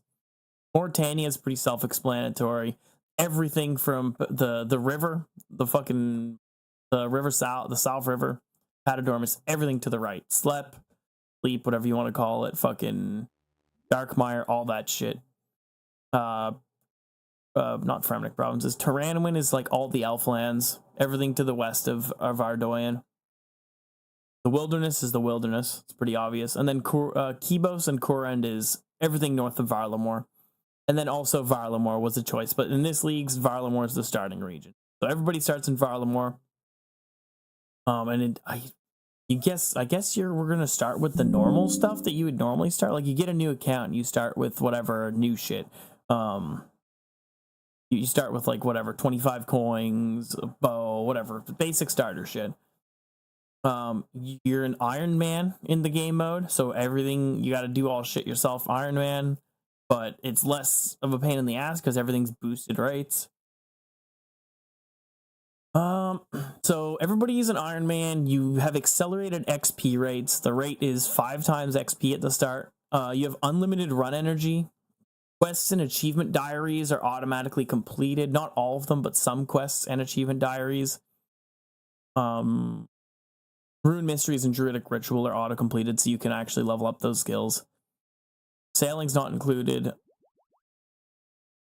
Pets obtained. This is literally something that they just did last leagues. Pets obtained in previous leagues are automatically unlocked, so you just get to have your pets. You fucking, like, if you got a pet last league or you got a bunch of pets, you get to have your pets. You get to flex. Pretty cool.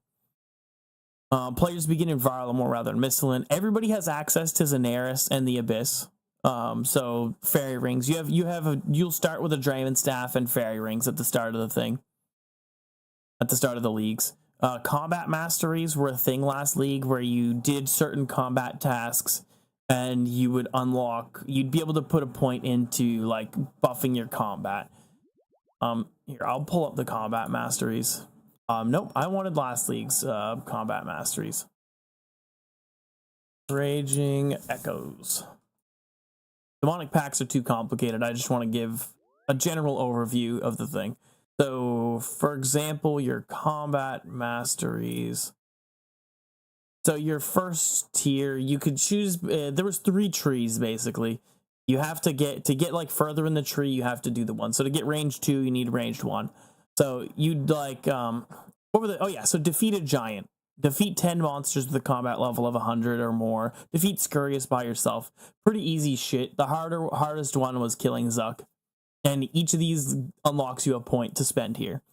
So you would, you're a melee build, you do the melee. Melee hits have a 25% chance to roll damage twice and take the highest result. Or you could do the range. Damage rolls beneath 30% of your max hit with range are increased to 30%. So basically, if you had a max hit of 10, you rolled a 1, you would hit a 3. You had a minimum hit of 3. It was pretty strong. The melee one was really strong too. Mage, when you roll above 90% of your max hit with magic, damage is increased by 50%. So yeah, as you can see, it's just like shit that buffs your magic, buffs your damage, buffs your combat style, whatever.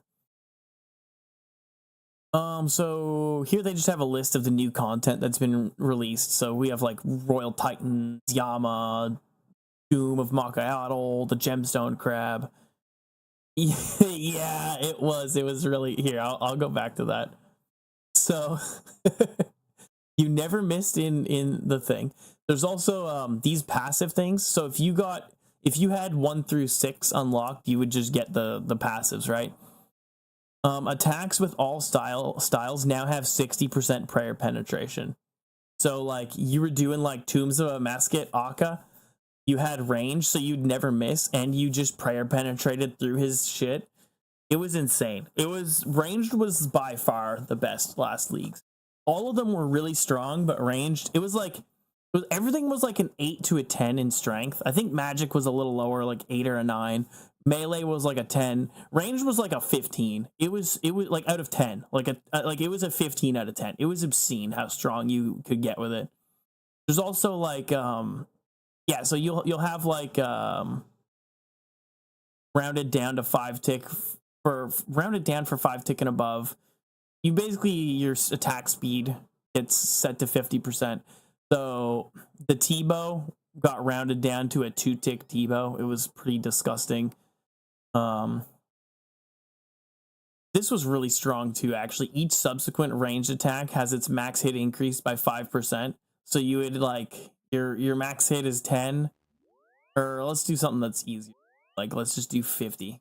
So you'd have 50, then it'd be 51, then it'd be 52. Like it was disgusting. It was really strong. But yeah, so they got like all the different shit they added. Summer sweep up, yeah, Slayer tweaks, blah blah blah blah. So as with previous leagues, everybody's fucking Iron Man. This leagues we're gonna start out in Yama's lair, which is it's in Kurand technically, but I guess we're just in they themed this one around Yama like taking over the fucking leagues basically. So we'll start out in his lair, and there's like a portal or something to exit to go to Varlamore basically. Okay, obnoxious.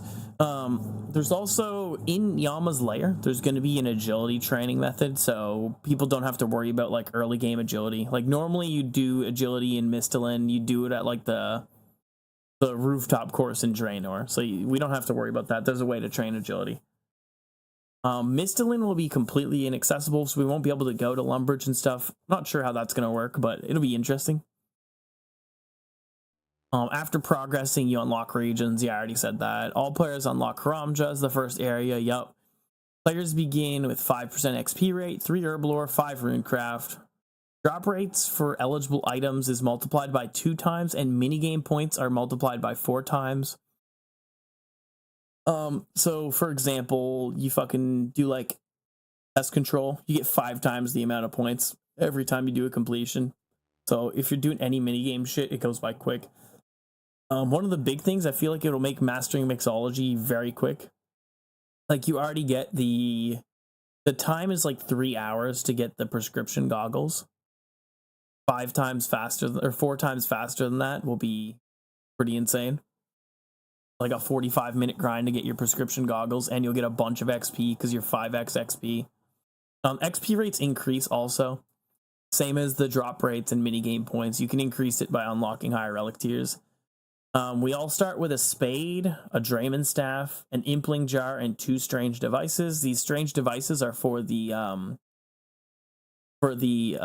clues. So beginner clues have it, and master clues, I think. If you lose any of this stuff too, if you're playing the leagues, you should be able to just speak to the leagues tutor. He's this looking motherfucker. He might look a little different in the Yama's lair, but either way, you'll be talking to the leagues tutor at the start of leagues. If you lose Draymond staff, any of that shit, you can just go talk to this guy to get it back. Most shops, their stocks don't deplete, so you don't have to worry about somebody buying shit out and then you can't buy it because you're an Iron Man or like the price is going up or something. There's not much that's immune to range that you hit zeros. There really isn't. And even if you do, there's still in this leagues, like if you're just doing ranged, you're kind of kneecapping yourself. It's way stronger to multi class basically. So there's some things you can do with shops too. Like every time you open a shop, it'll reset its stock.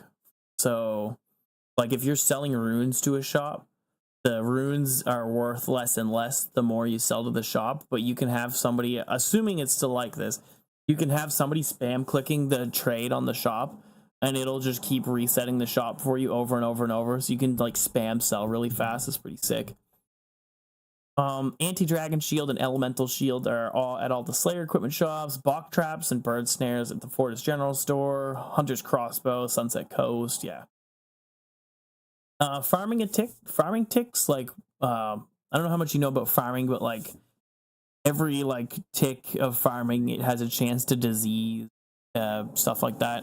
Farming ticks occur every minute now rather than 5 minutes, which means farming, like, also growth is on the farming tick, I believe. So basically anything you grow grows 5 times faster, which is really big. Run energy never depletes, which is great. Or never depletes naturally. I think there's some like mechanics where you'll get your shit drained and it'll deplete there, but other than that, it doesn't get drained.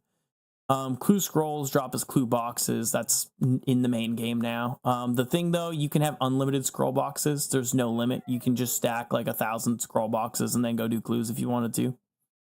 All Slayer Masters have the same task list, so there's no like, oh, Kuradel only gives these and whatever only gives these. Everybody, all of them have the same task list, but it is limited to the area. So let's say you don't have Mauritania and let's say you don't have Mauritania and you don't have access to Abyssal Demons, you won't get an Abyssal Demon task, so you won't get fucked by your Slayer tasks. When you get a player-owned house, it'll be in Alderaan, which is just because we don't have access to Remington basically at the start, so you're going to get your house where you in a reasonable place. The League's tutor will sell max capes. That's not really hugely important, but it's cool if you're going for max. Increased spawn rate of implings, so implings will just spawn more often.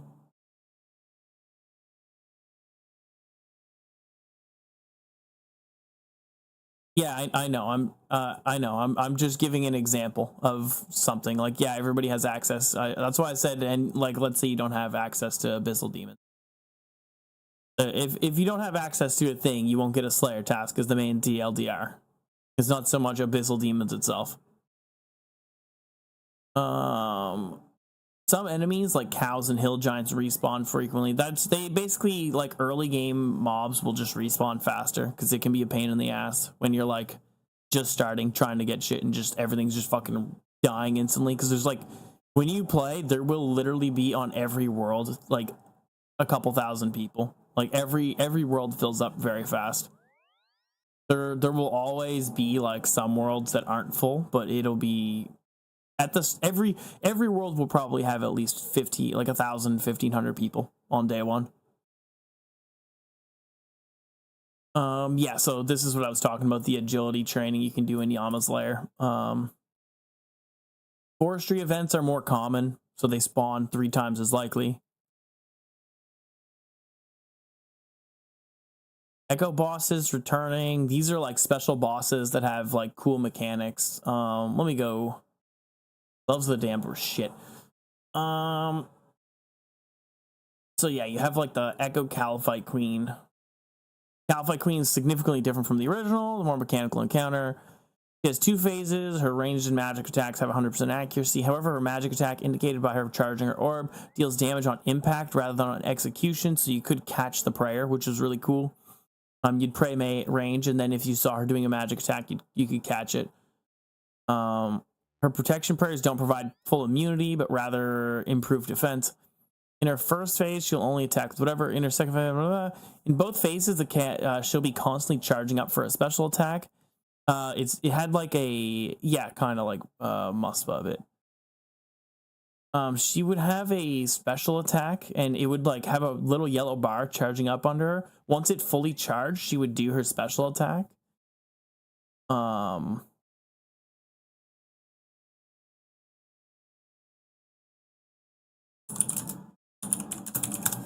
So just as like an example of the different like mechanics. So all the bosses, the Echo ones, will have different mechanics. let's yeah. So she had different special attacks. So he's stepping under her to dodge it, right? If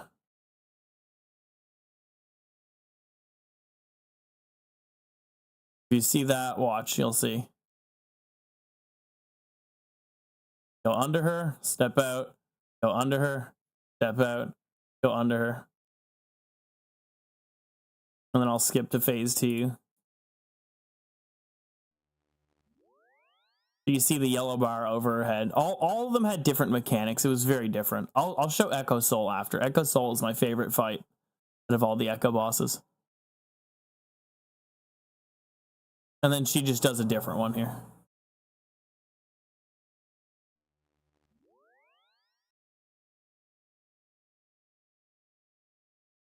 So for something like Echo Soul, I don't think we're getting Echo Soul again. I'm pretty sure they said everything's done.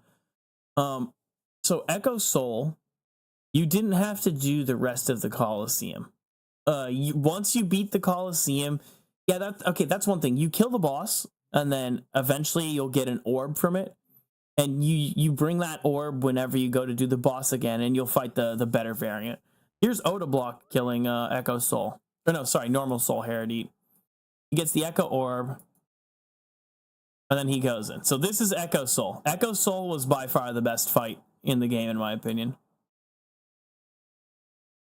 Can use. Can't do. Oh, got the sleeps. Yeah, Slayer Staff with Slayer Staff with the spells, I believe. I'm not sure what the Slayer Staff requirements are, but I would assume that. And then Dark Demon Bane. So it's pretty much normal Soul a bit here right now, but you'll see here in a moment.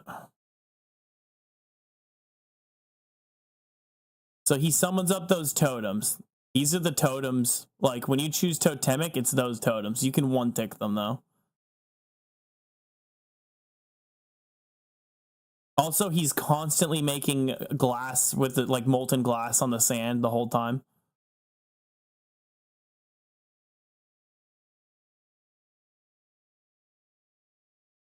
Again, more totems.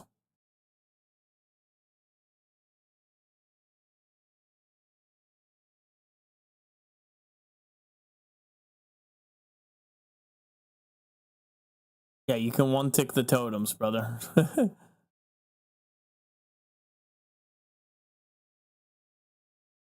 Flashing?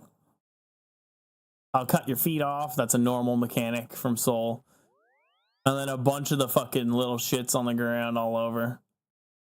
He's he's getting clapped, honestly. I'm amazed he's alive right now. It's crazy. It was me. Oh, man. Okay. Oh, yeah. As you can see, like the hard part is dealing with the totems and also clapping him, but it's really not that bad. I literally killed Soul with a bow. You can see he just summons up more shit. It's crazy. No Monkey was the world's first. We'll just fucking skip ahead to his first Soul complete.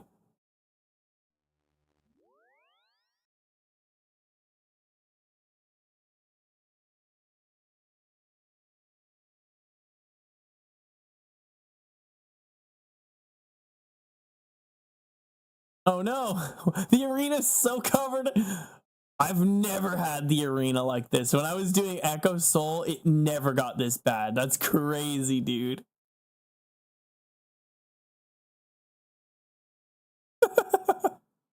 It's covered. His arena is only glass.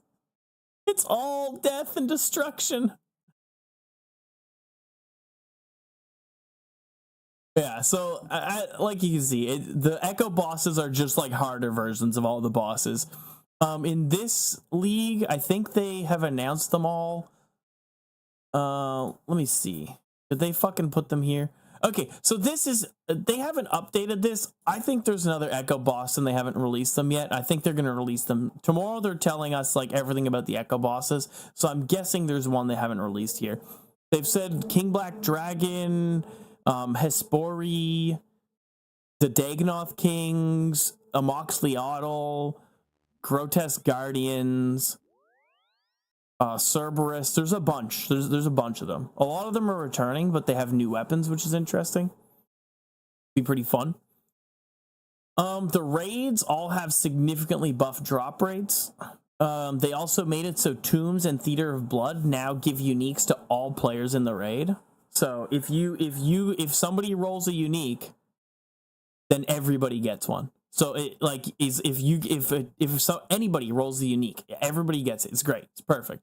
Oh yeah, that is 500 plus TOAs, but a 500 TOA, it sounds crazy, but as long as you have your TOA at 300, in leagues there's a special invocation that all it doesn't change any mechanics other than it increases their health and stuff. It just pushes the invo up 200 points.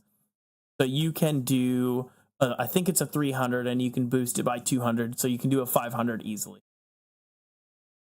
Yeah, you can't guarantee purples on any of them. You can get really high, but you can't guarantee a purple. It's really unlikely you won't get a purple, but it's pretty free. And I mean, you could probably technically guarantee a purple by doing like a crazy mega scale and getting 6 rolls on uniques, because the chances of you missing a 65% times 6 is like insanely minuscule. But that nobody's gonna do that. You just run the raid really fast over and over, and you get good chance at the purple. This is a new change this year's Chambers of Xeric. They reduced the rate of the arcane and dexterous scroll, so you're more likely to get other things. If you do a raid, you can get any of the purples from any of the raids. When you roll mega rare, you get a piece of paper. You can turn in the paper, and when you turn in the paper, you get your mega rare. Scythe of Vitter only uses blood runes, no vials of blood.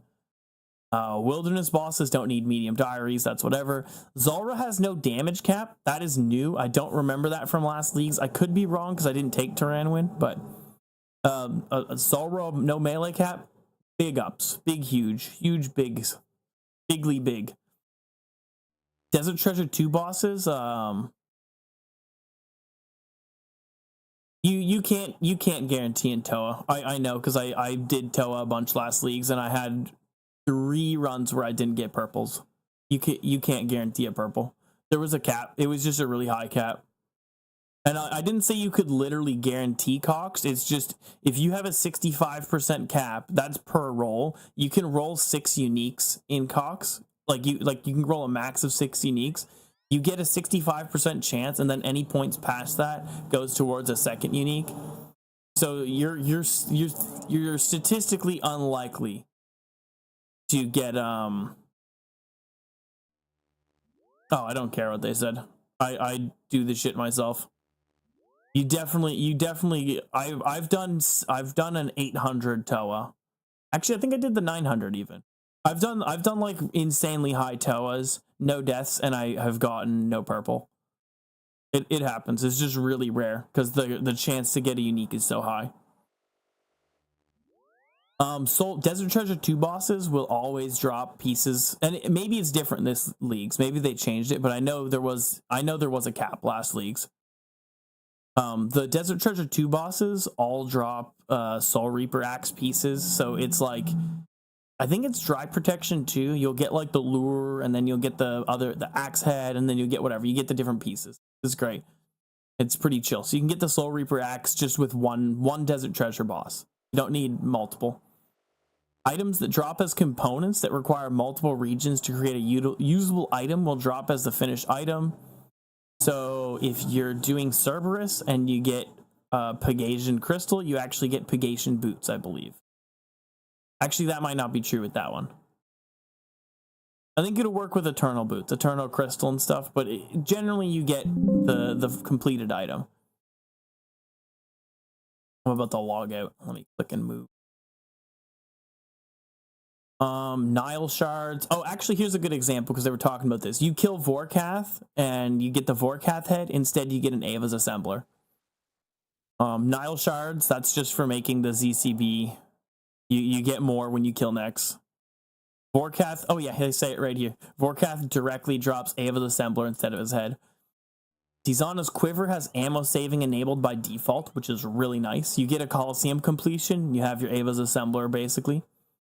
These quests are auto completed by default, but when you unlock regions, you'll also auto complete quests, and you'll be able to see which quests. It'll tell you when you go to unlock a new region. It'll say like, oh, this auto completes these and stuff.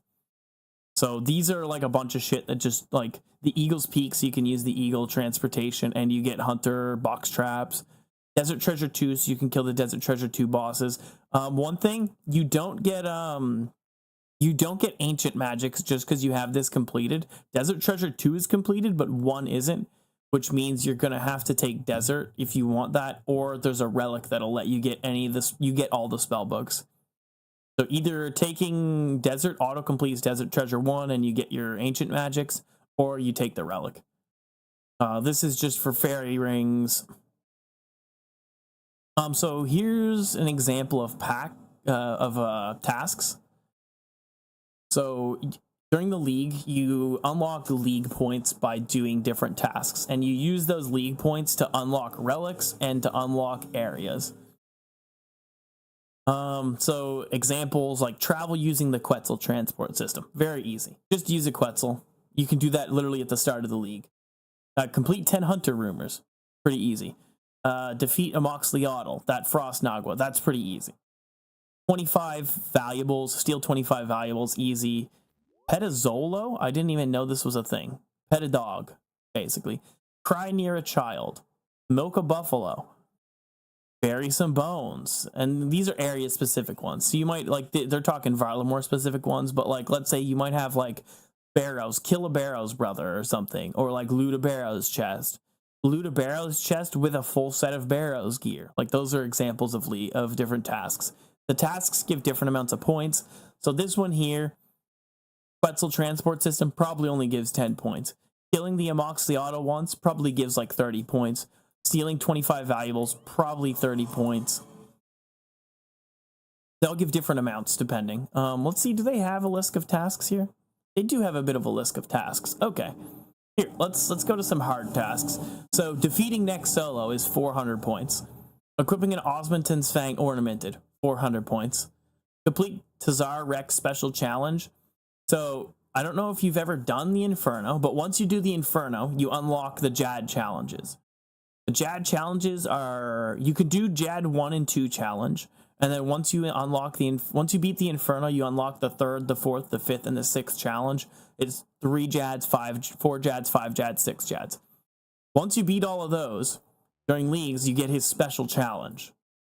His special challenge is 6 Jads, and then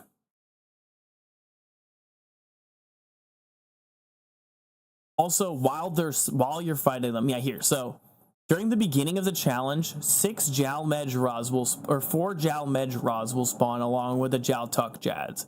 So you have 6 Jads spawn, and you have these mage bats. So you have to kill the bats first while you're flicking the Jads, and then you kill a Jad.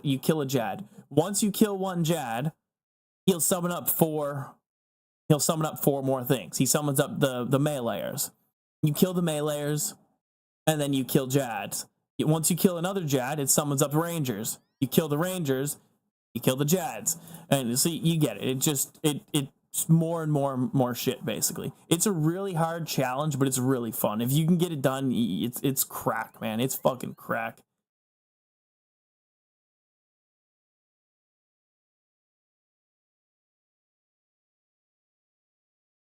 So yeah, that's a 400 task point. Equipping an Infernal Cape, 400 point task. Corrupted Weapon, 400 point task. It's as you can see, it's just like doing different shit. You get different, you get more points. The points let you unlock shit. We don't know the point thresholds for shit. Let me pull up Go Leagues.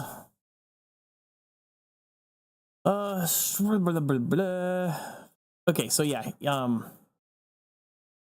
so tier 1 you get to pick right at the start of the leagues. It costs 0 points. Tier 2 takes 750 points. So once you have 750 points from tasks, you can pick the next set. Tier 3, 1500 points, you get the next set. Tier 4, 2500 points. It's more and more points, and you get to unlock the better and better relics. The relics do all sorts of crazy shit. Crazy shit. Regions are instead of points, it's number of tasks. So it might take like 100 tasks to unlock your first region, 500 for the second, and 1500 for the third or something. And this is like any task. So you could do like an easy 10-point task. You could do like 100 easy 10-point tasks and unlock your first region really fast. Or you could do like get big point ones and unlock your first relic really quick or whatever.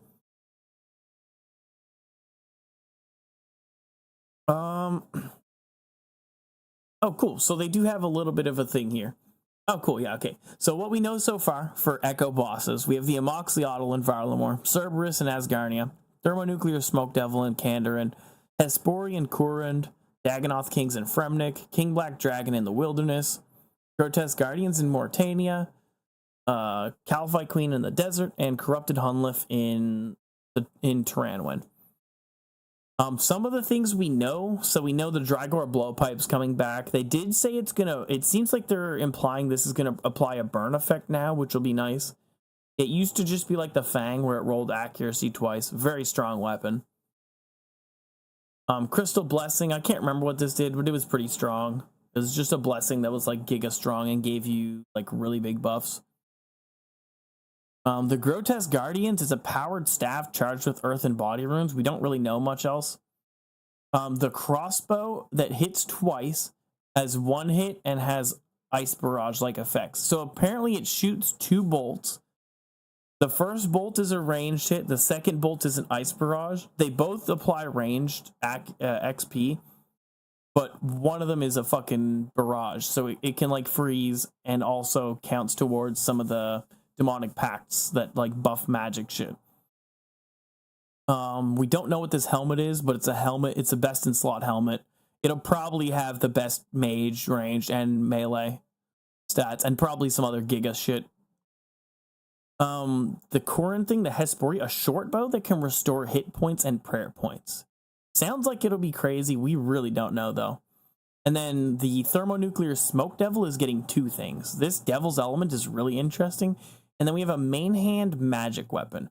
They implied that this magic weapon would be like elemental in some way, shape, or form, but we aren't sure. Let's pull up the Devil's Element really quick. It provides unlimited elemental runes while equipped. It has a passive effect where attacks will double an NPC's elemental weaknesses. So if something was 100% weak to air, it would be 200% weak. So it was giga strong actually, but it was just like, or it's giga strong in theory, but it's just not a lot of things had elemental weaknesses. More things do now, like a lot more. But it's also like standard spell kind of sucks. So this might make it really strong. Also, this plus there's some stuff in here that can turn your like ancient spells into elemental spells too. So that would combo with this quite a bit too. There's a dagger from Cerberus that ignites, scales with elemental weaknesses. We don't know what that'll exactly mean, but it seems pretty cool. And then the Amoxicliatl dropping a twin weapon. It's a multi-hit weapon that we don't know what it's going to be, but it could be insanely strong. They implied something along the lines of like all 3 multi-hit weapons. So we're just not sure. Or not all 3 multi-hit weapons. It implied something about it's the same. It has all the things of 3 weapons. I think people were thinking it's the Moons of Peril weapons. Some people were thinking it's like the Glacial Tomotlis, the stabbers, the slashers, and the boppers. The fucking ones from the Naguas. We're really not sure what this is going to be, but it seems like it might be pretty cool. I'll go through the passive effects for the tiers because we know them all, and then I'll poke over to the demonic pacts. So for the passive effects of all the different items and shit we have here, I guess I could look at the relics too after, but let's just go through the passive effects really quick. So tier 1 is, as I've said, 5 times XP multiplier, 2 times rate for items. Farming ticks occur every minute, minigame points 4 times, run energy is never drained, and the scroll box shit. At tier 2, your XP multiplier goes from 5x to 8x, so you're leveling up even faster. Tier 3, combat experience will be multiplied by 1.5. This is multiplicative with other experience modifiers, so presumably this is 8x and then 1.5x. So you get your 8x, and then you get 1.5x, which is like 16x or something, I believe. Or no, sorry, 12x. So you'd have 12x in your combat things by this point, which is pretty strong. And presumably, when you get higher XP rates, it'll also be 1.5x of those. Tier 3, you unlock the bigger, badder Slayer unlock for free. That is superior creatures. Slayer rewards points are 5 times from tasks, and you aren't required to complete 5 tasks before earning points. So you can add on 10, you get 100 points from a Slayer task. Instead, you get 500 points. You get Slayer points very fast. Superior Slayer monsters are a 1 in 50 instead of a 1 in 200. They come much faster. Very good. Items from eligible sources are 5 times as common, so your drop rates are 5 times better now.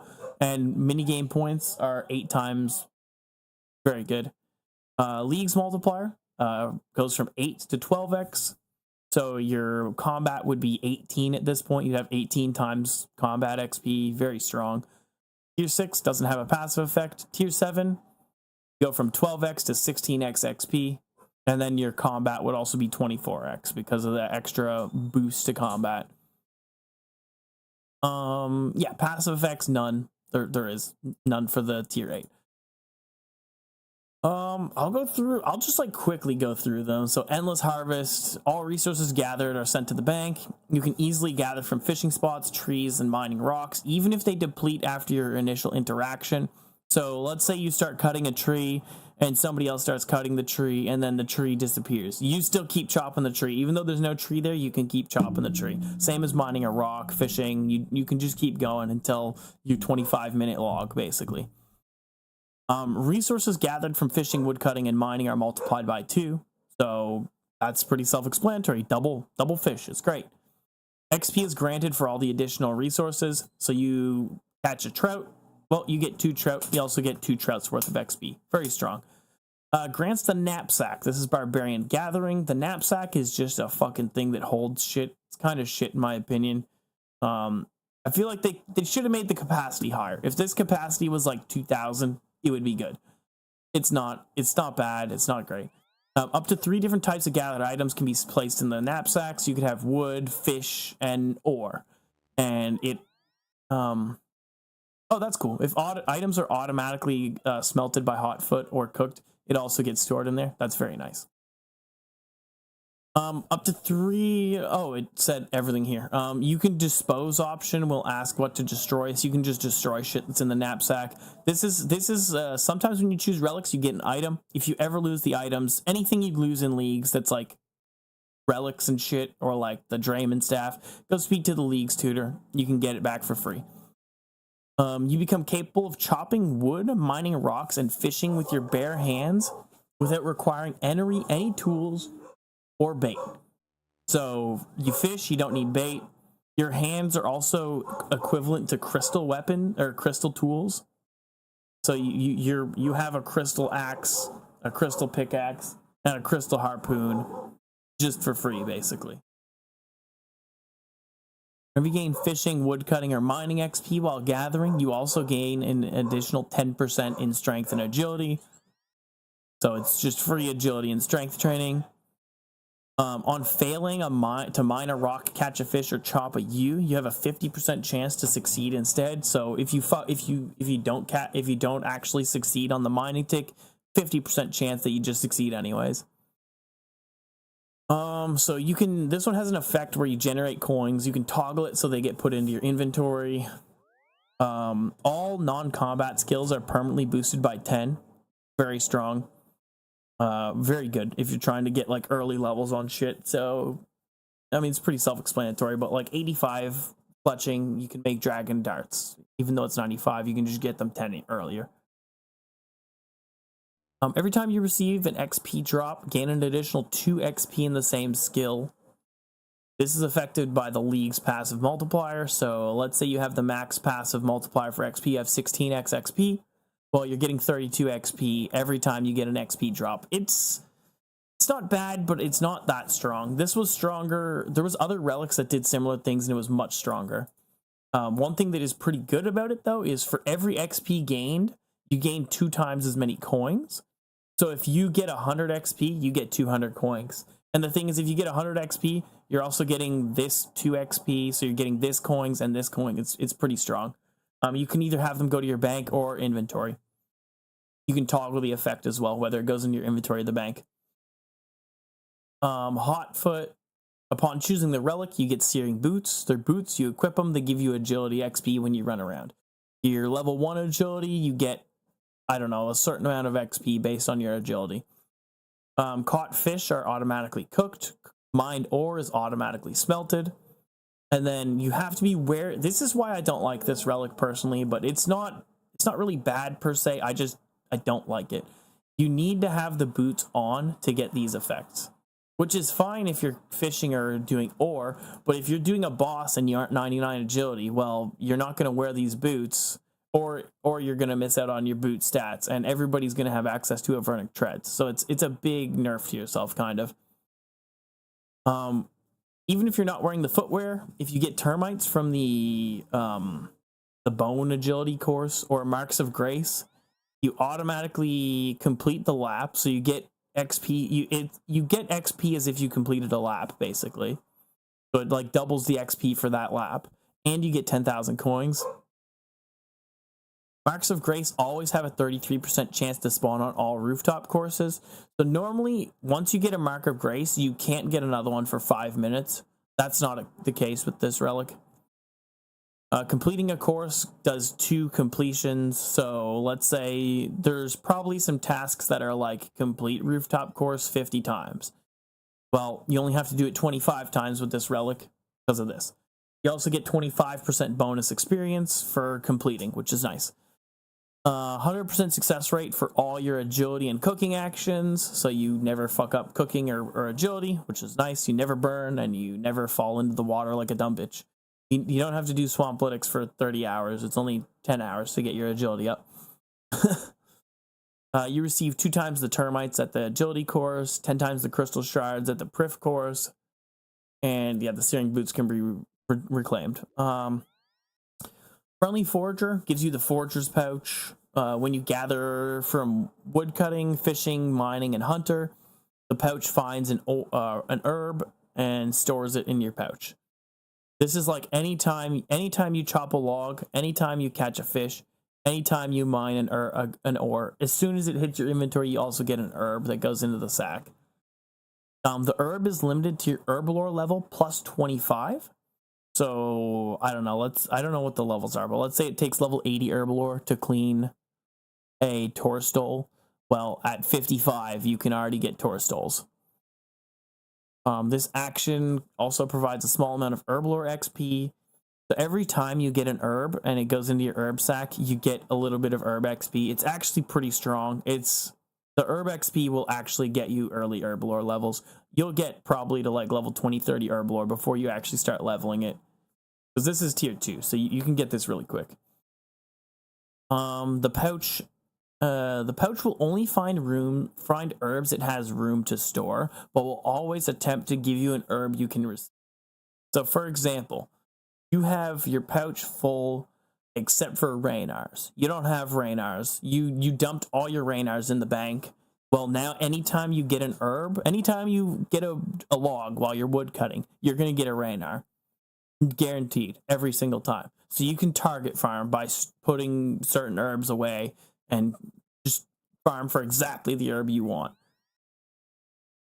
The pouch functions as a silk-lined herb sack. So the silk-lined herb sack is a new herb sack they added to the game. It has 100 slots instead of 30. You can store way more herbs. Really good. All items are processed at once when you're doing herblore. So if you're making potions, you instantly process the whole batch at once. Secondary ingredients have a 90% chance to not be consumed. This stacks additively with other sources. So if you get the prescription goggles from Mastering Mixology, you have a 100% chance to not consume secondaries. So you basically get the amount of secondaries you need. Let's say you're doing Raynars, you get 14 Snape Grass, 14 potions. You never need more Snape Grass. There's ways to do more potions at once too, but that just as an example. When you make potions, they're always 4 dose instead of 3 dose. Very strong, like really good. It doesn't sound like a lot, but like when you make 1,000 potions, that's 1,000 extra doses. That's 250 extra potions. It's pretty strong. It's pretty strong. Woodsman, hunter traps harvest directly to your bank. Pretty good. Chins go straight to your bank. Whatever. You don't have to drop shit. It just goes straight to your bank. Very good. Logs chopped are automatically burned. Really good. Makes it so that while you're leveling up your wood cutting, you're also leveling up your fire making. And it's every log. It's not like an infernal axe where it's only like a percentage. So you'll hit 99 wood cutting before you hit 99, or 99 fire making before you hit 99 wood cutting. All items are processed at once while fletching. So you're doing a fletching, like you're fletching bows in your inventory. All of them are done instantly. You're doing arrows with stackable stuff. It only does 10 times the regular amount. So you will like fletch a log and you'll get, or I think the logs and the arrows, it'll fletch them all at once. So you'll be able to do 28 logs into whatever amount of arrows. But then when you're putting the feathers on the arrows, it'll do 10 times what it normally would at once. And then same with putting arrowheads on arrows. So it's still very quick, but it's not like instant. You can't do like 30,000 headless arrows and then 30,000 arrowheads and then boom, I just got 10 million XP in one tick. Like nothing super crazy like that. Chopped logs. Oh yeah, you can toggle these effects. The hunter traps harvest directly to bank, and then the logs chopped automatically burned. But so chopped logs automatically burned. You get full fire making XP, which is great. 100% chance to 100% success rate on all hunter actions.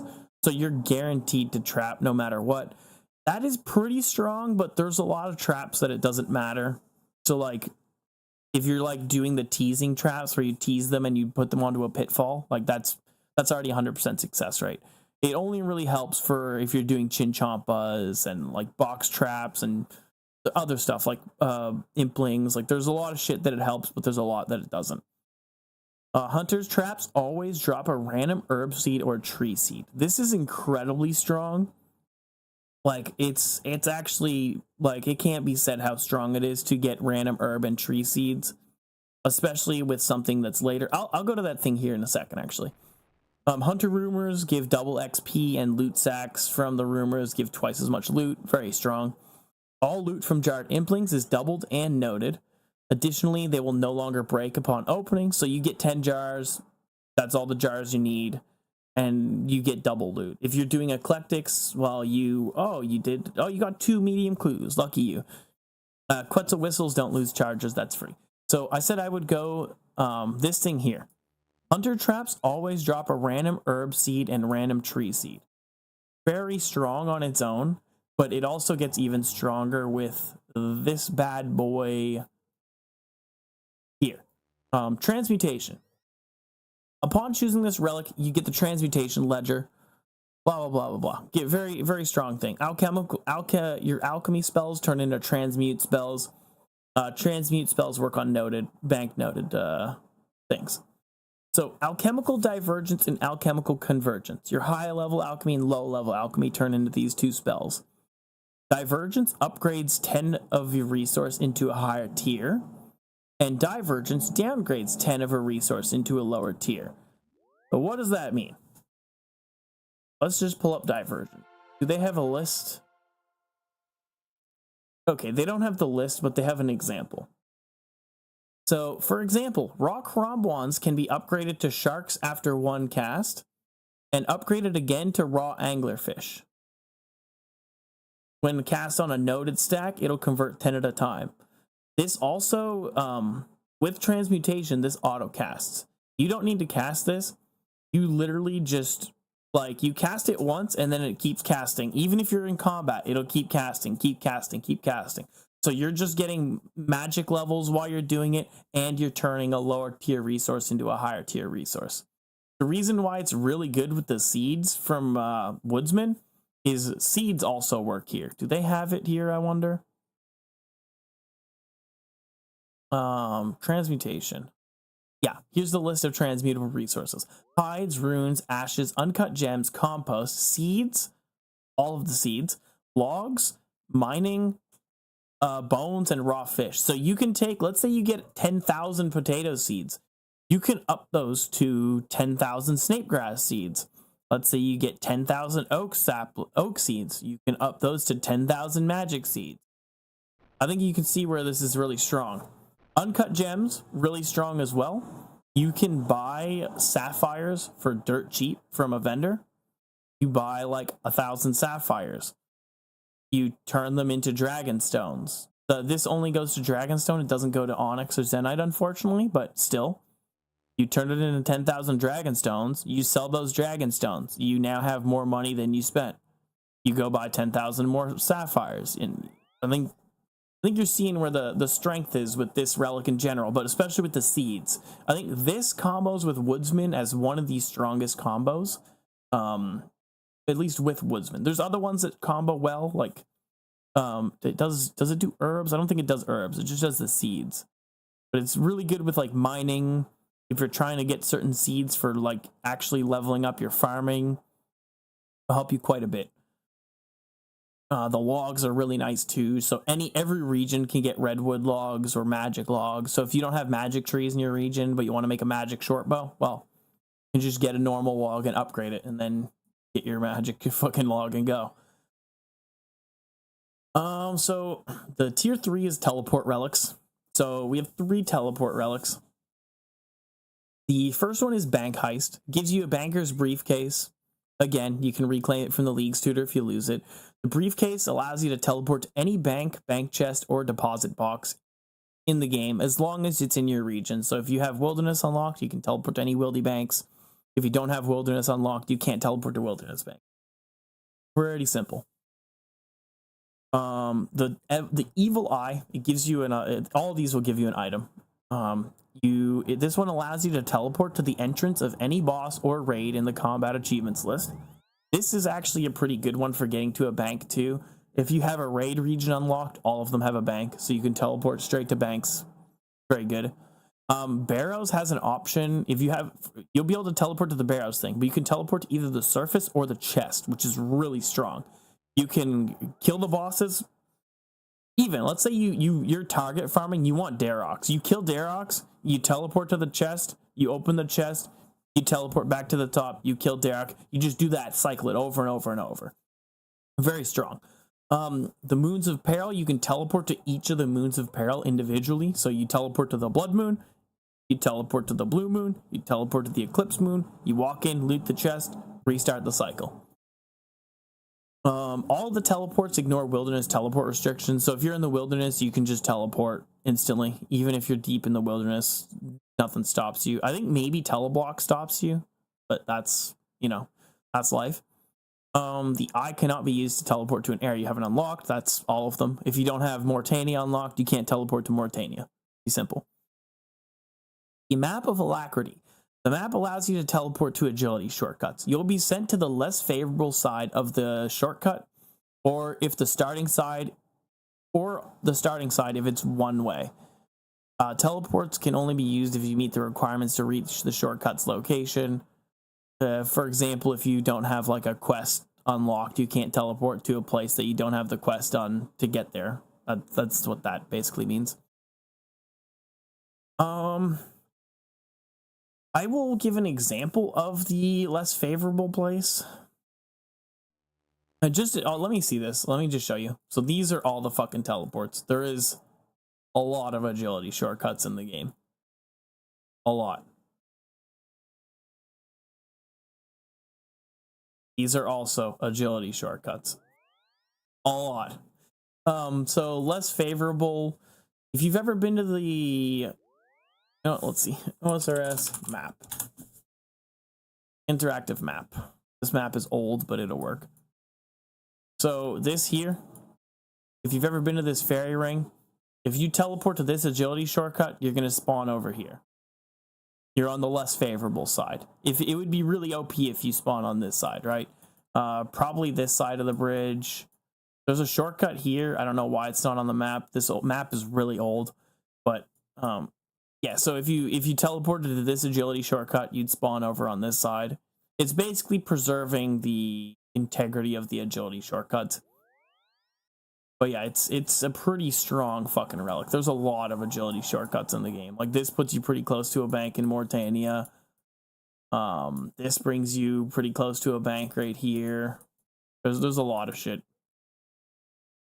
And the thing is, a lot of these agility shortcuts are like underground too. They're not even like in the over area. Like there's a decent amount over like in the main area, like in like Gilnor itself, but in the underground there's a lot.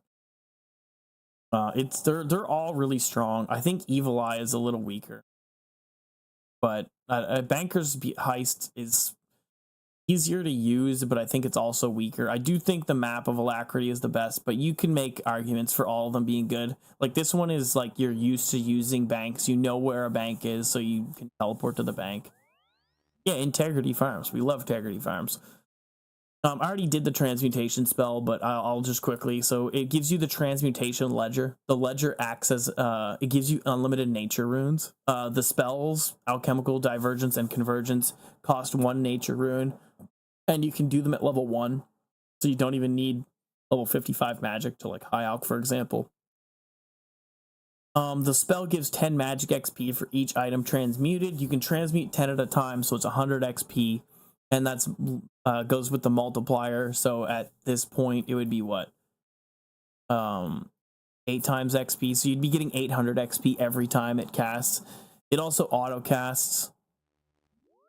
Can be equipped. You could, I think it has to be equipped for it to be the full infinite nature runes. But either way, using an item on the transmutation ledger will tell you what it can transmute into. So if you like show a potato seed, it'll be like, yeah, you can turn it into like watermelon and snape grass and whatever. When cast upon a noted item, these spells will automatically recast over time as long as the items are available in the same slot in the inventory. So it'll just keep casting, keep casting, keep casting.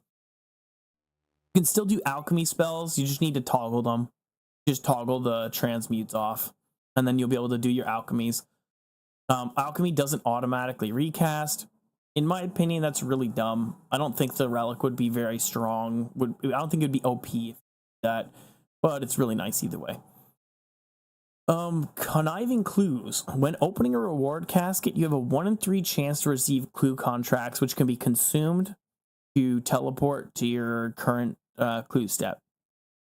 So a beginner clue gives you 0 to 2 contracts at a time. You have a 1 in 3 chance, but you can get 0 to 2. Easy clues is 1 to 4. Mediums is 1 to 5. Hard clues is 1 to 7. Elites is 1 to 9. Masters is 1 to 10. Reward caskets have a 1 in 4 chance to contain a clue scroll box of the same tier. So you do a master clue, you have a 1 in 4 to get another master clue. This is a toned down version of Last Leagues. Last Leagues, if you completed a master casket, you had a chance of getting another master casket in your master casket. So your master caskets had master caskets. It was insanely strong. Clues from creatures and implings have a 1 in 15 drop chance. Very nice. Clue vessels obtained from skilling and such, 10 times more likely to drop. All clues have the lowest number of possible steps and give you the maximum amount of rewards. So a medium clue has 6 rolls. You get 6 rolls every time. Emote and fallow clue steps no longer have item requirements.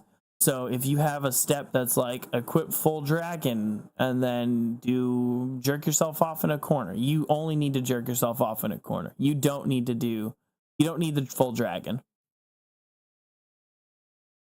The clue relic is apparently there's not as many tasks for clues this league. They've toned it down quite a bit. It's apparently not as bad as it used to be. But yeah, the clue ones are generally very strong.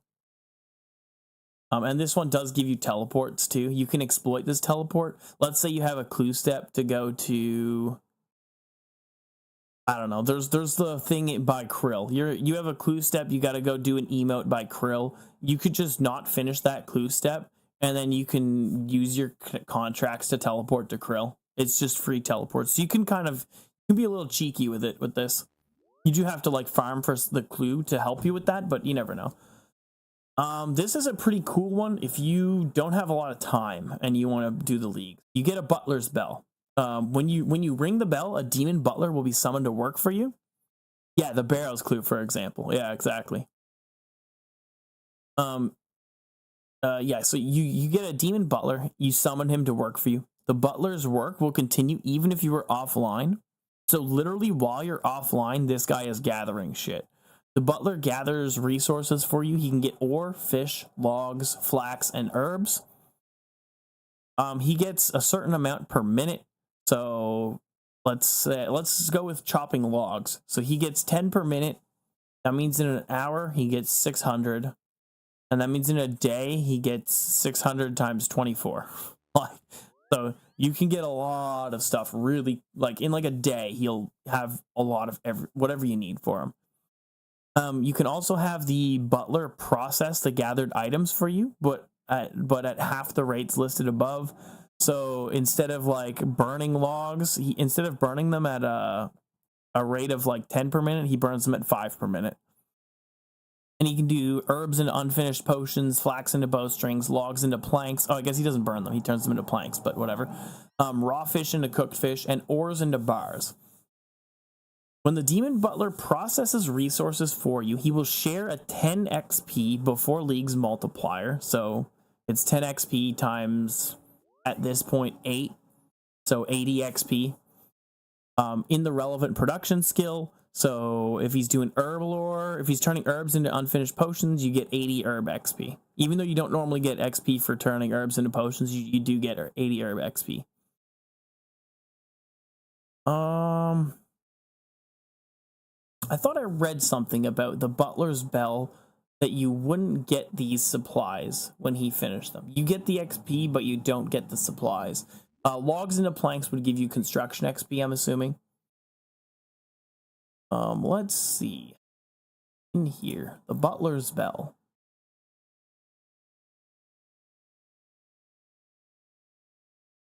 Maybe that wasn't supposed to be there. Maybe it was something that was like poorly worded.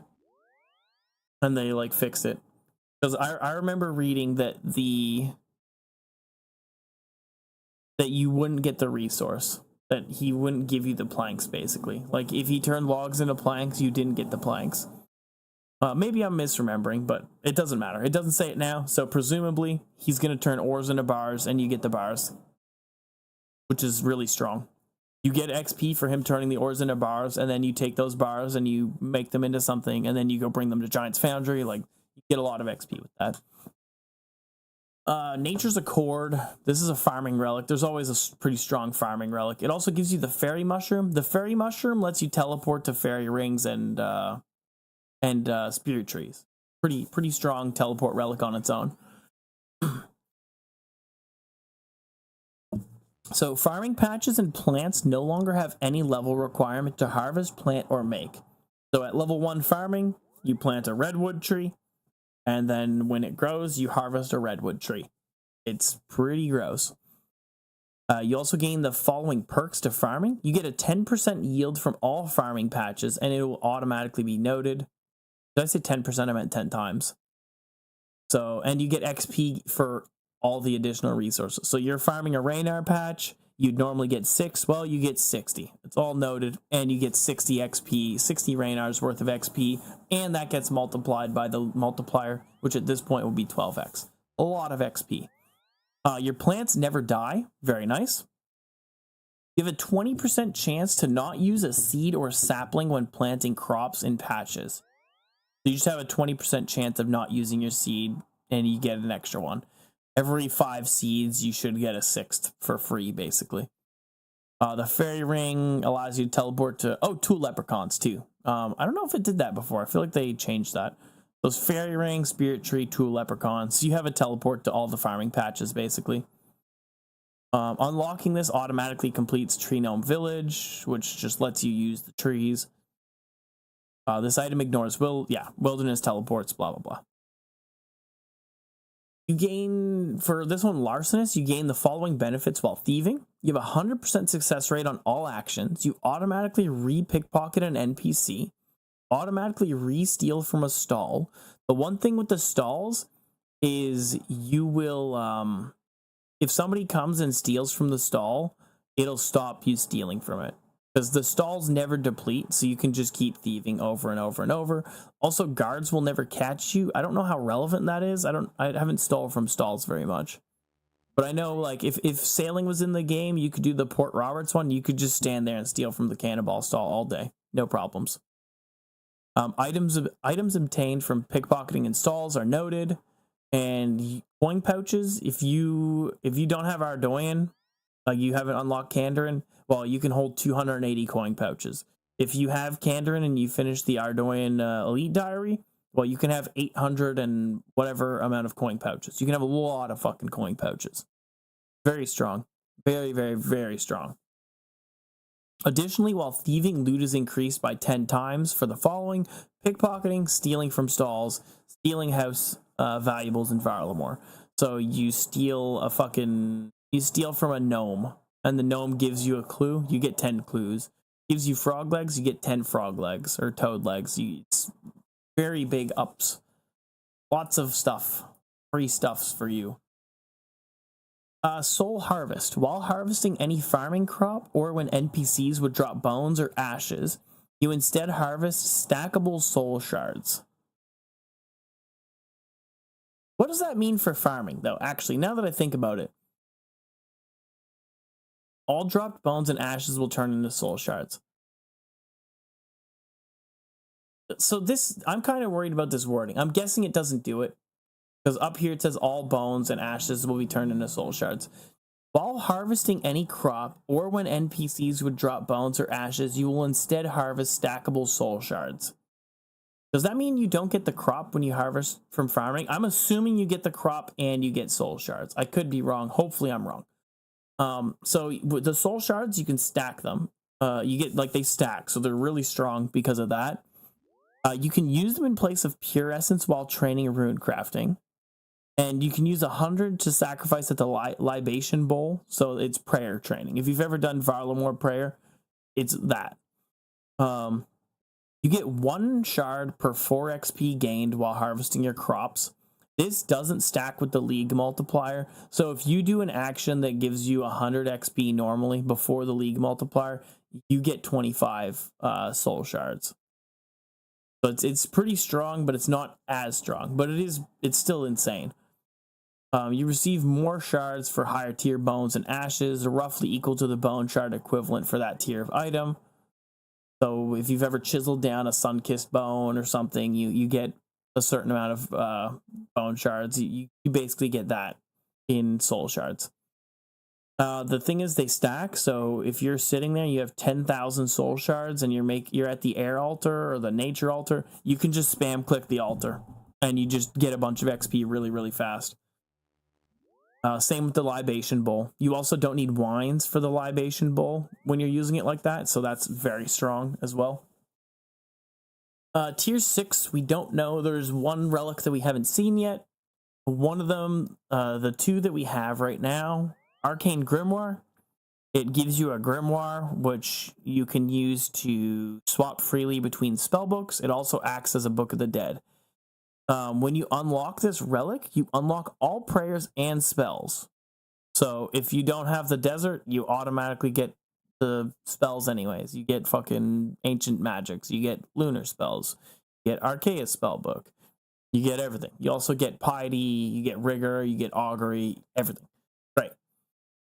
It's a pretty simple relic. If you lose the thing, Yama as usual, or not Yama, but the League's tutor in Yama's lair. The other one is Culling Spree. Players can choose a Slayer task from a list of 3 choices, with at least 1 boss task if possible. That's pretty strong, actually. I never actually locked into that.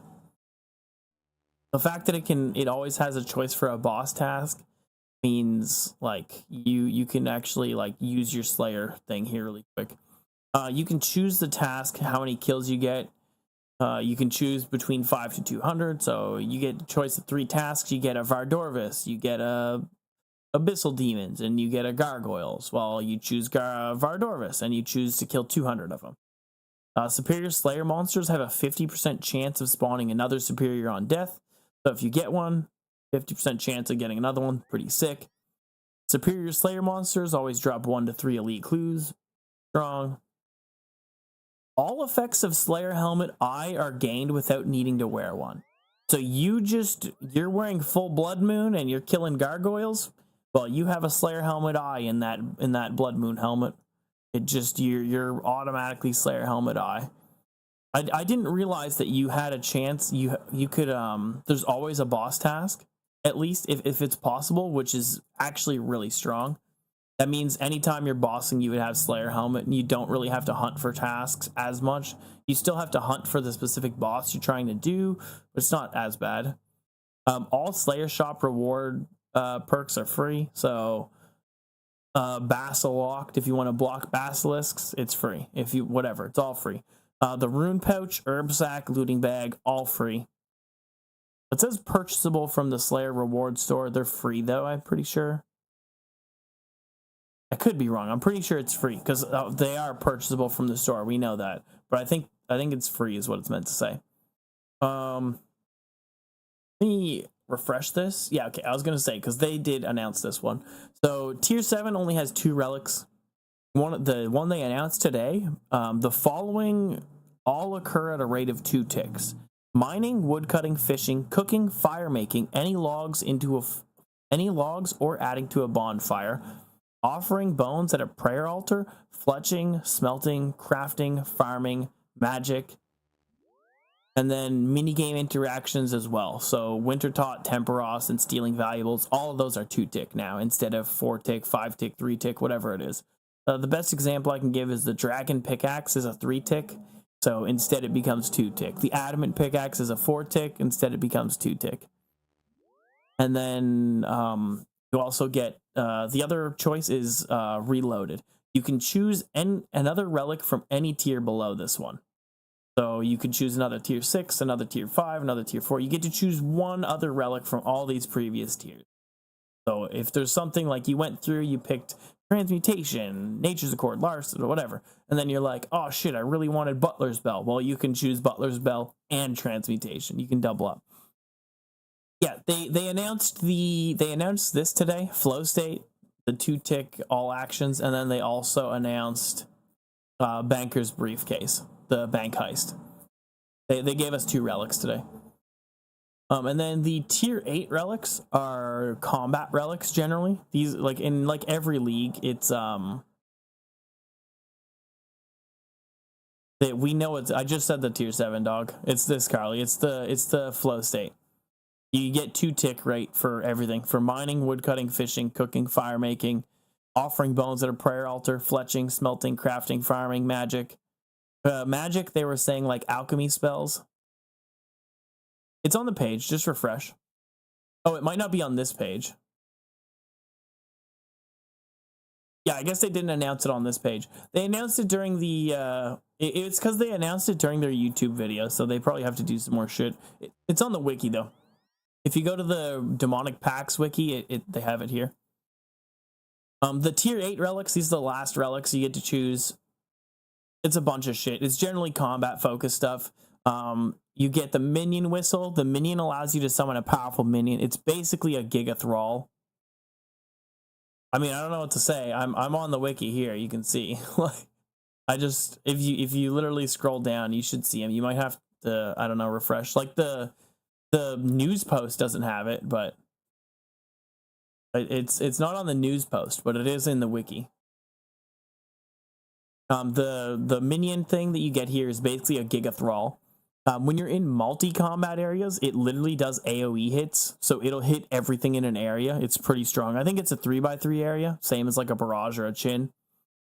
It always attacks with whatever things are weakest to. So if something's weak to range, it'll use range. If something's weak to magic, it'll use magic.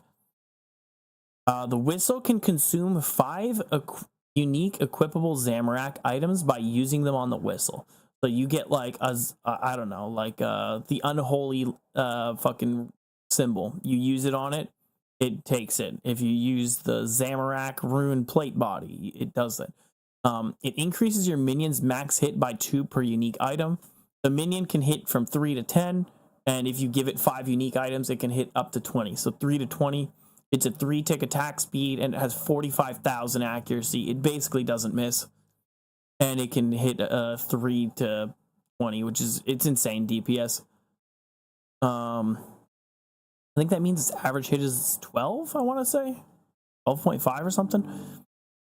The minion tries to automatically loot items from creatures you kill, including fired ranged ammo. A minimum value threshold on whether or not these should be noted is configurable on the whistle.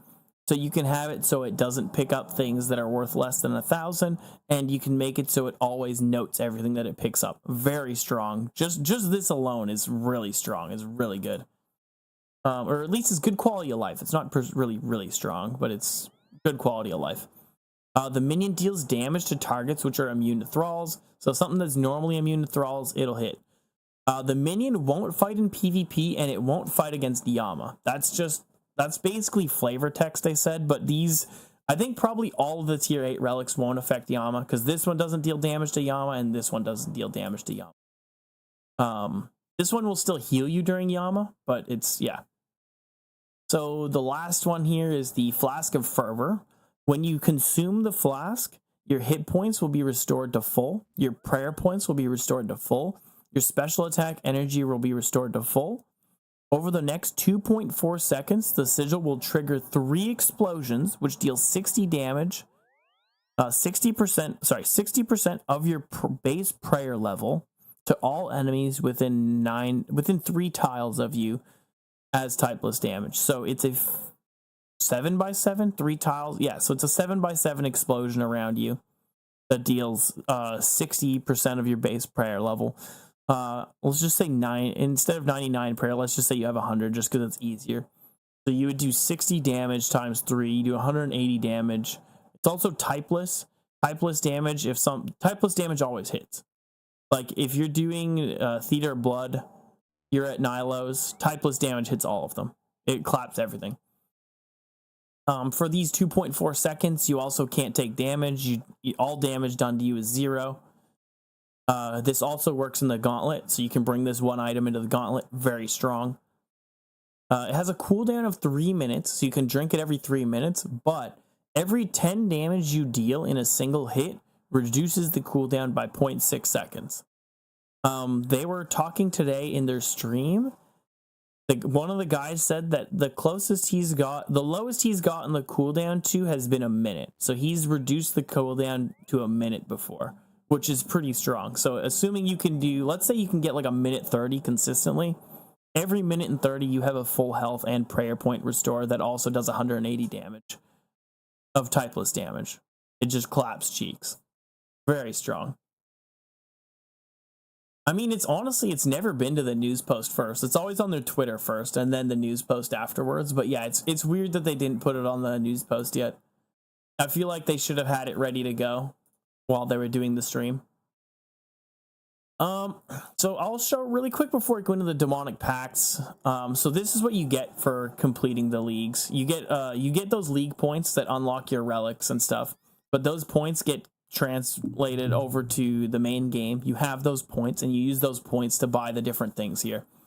These are all the different things you get. So this is just a cosmetic outfit. This is a banner. This is the trophy. You don't have to buy the trophy. If the more points you have, you unlock a trophy. Wait, do they?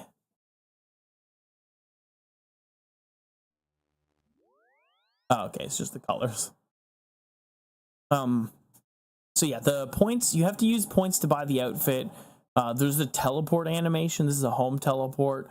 The demonic throne, it's just a cosmetic override for it. You can have your thralls look like these instead. Ornament kits, there's one for the Iban staff, can't remember what this is called. The big axe, the Soul Reaper axe, the Trident of the Swamp, the Trident of the Seas. It also changes the spell of the Trident. These are concept art, so it won't look exactly like this, but I think the Trident spell looking like this is sick. The Iban's Blast shooting a skull is fucking awesome.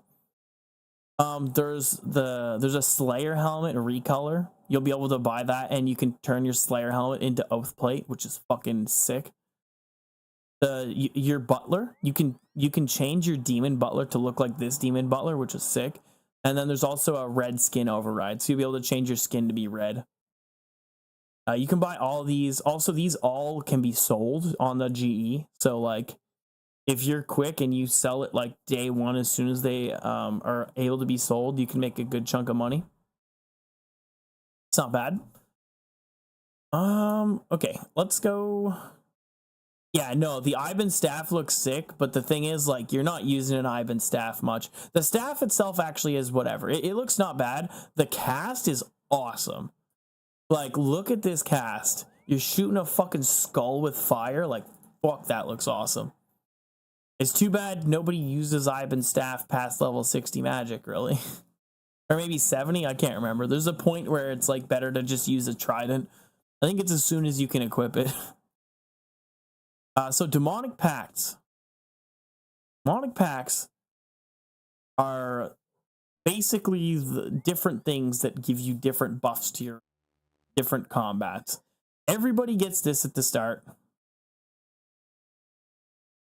And this one is like the central one. You pick this, everybody takes it, and then you work your way out from there. 50% chance to regenerate runes, ammo, and charges. Whenever your combat spells regenerate runes, your magic is boosted by 1 for 30 ticks. It can stack up to 10 times. Every time it triggers, it resets.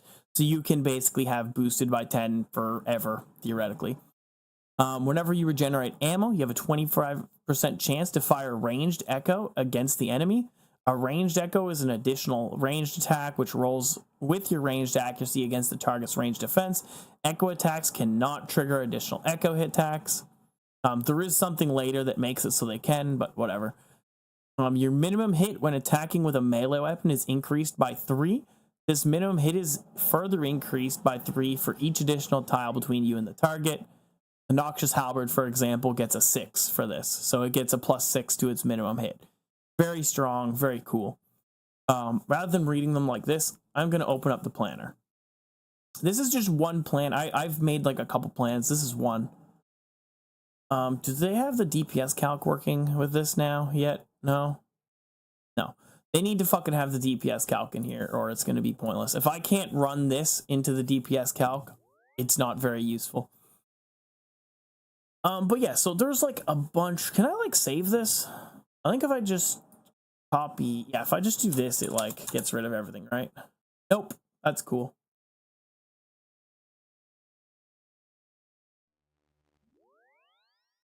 Whatever. I'm just gonna do this. That'll undo everything. Okay.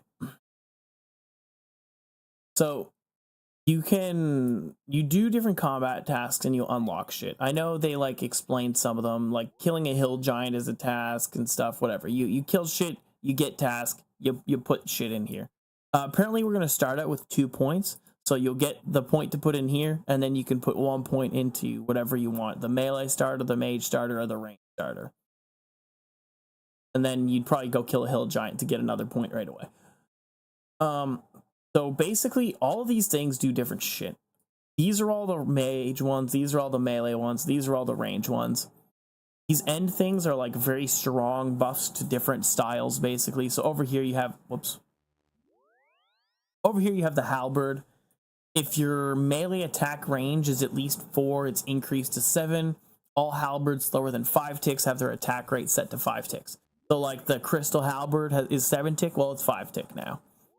And then here, melee range is doubled while it's using two-handed weapon. So a scythe becomes a halberd basically with range. The halberd gets 4 tile range, so that when you get this, you have 7 tile range. It's pretty strong. And then you have for each unique heavy melee weapon in your inventory, the max hit of your blind bag attack is increased by 2% up to a maximum of 10%. Blind bag, each melee attack with a heavy melee weapon has a 15% chance to trigger an instant blind bag attack.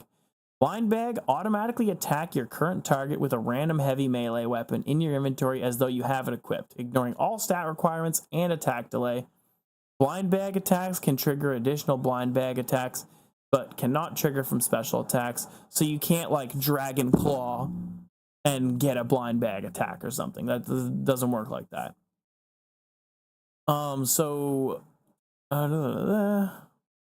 the automatically attack with your current target with a random heavy melee weapon in your inventory. I'm assuming that it works like a granite maul where it's 0 tick. So you, like, when you're using a granite maul in PvP, you like spec out with a dragon claw, equip the maul spec, and you instantly do the hammer. Like there's 0 tick. I'm assuming that's what the blind bag is. It's pretty fucking strong. This is a pretty cool one. This one's kind of shit. Melee weapons under 1 kg always trigger an additional melee hit. It sounds strong, but there's not a lot of melee weapons that are under 1 kg. While you have your shield equipped, you gain the Thorns effect.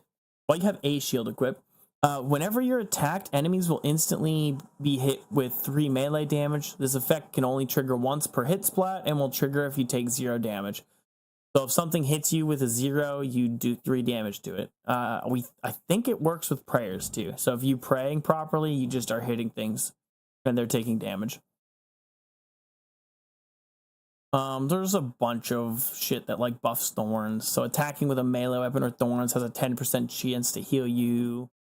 All recoil and thorn style effects deal additional damage equal to 1% of your total defense bonuses. It's a bunch of shit.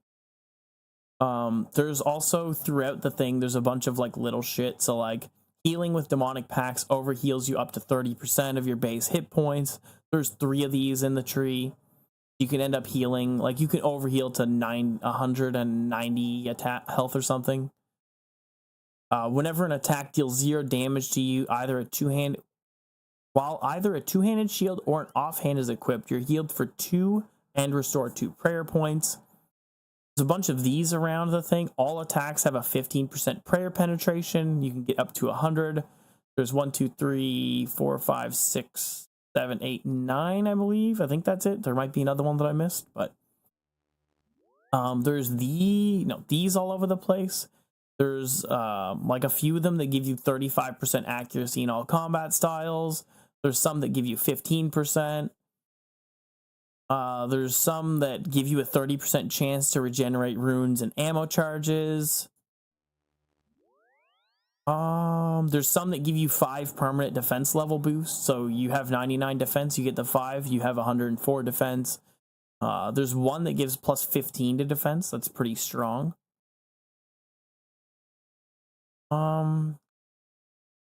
Each of the trees has 1% increase to damage quite a few times. I think you can get 10% total on each of the trees. There's 1% mage, 1% ranged, and 1% melee. This 1% magic damage applies to the Tumikin's Shadow special effect. The Tumikin's Shadow triples magic percent damage. So if you have 20% magic percent damage with the Tumikin's Shadow, it's actually 60%. This also works, so you can get insane. You can easily reach Shadow's 100% cap without being in tombs, which is really strong.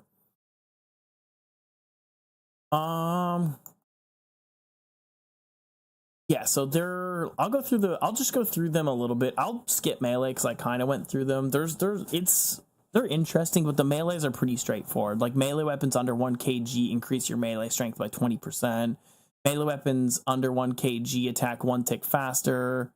Like it's all pretty simple. It's not super like complicated. Your max hit when attacking with a melee weapon is increased by 4%. And an additional 4% for every 3 tiles of distance between you and your target. It's pretty self-explanatory.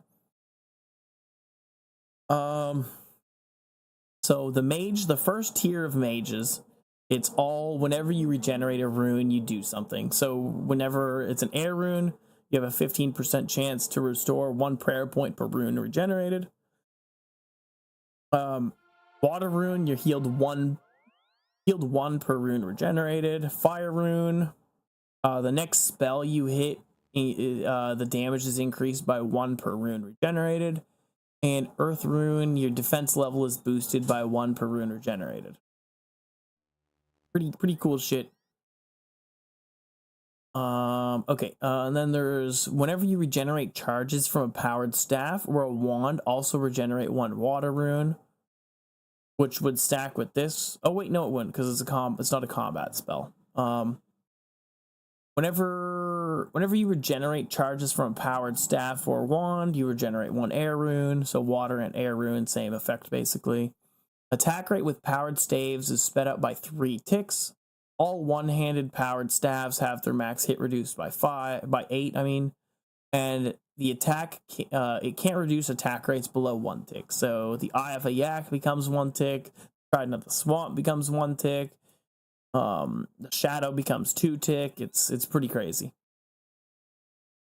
Whenever you regenerate charges from powered staff, earth and fire runes on the other side over here. Attack rate with combat spells in a spellbook is sped up by 2 ticks. So normally you're 5 ticks when you're doing combat spells. Now you're 3 ticks. There is one exception to that. That's one of the nightmare staffs lets you 4 tick. Well, now you're 2 ticking with the elemental spells, combat spells. It's pretty strong. Air spells deal a 7% damage, plus 7% damage for each active prayer. So you have I think you can have up to 6. Actually, you know what? I have my game open. How many prayers can I have open? How many prayers can I have on at once?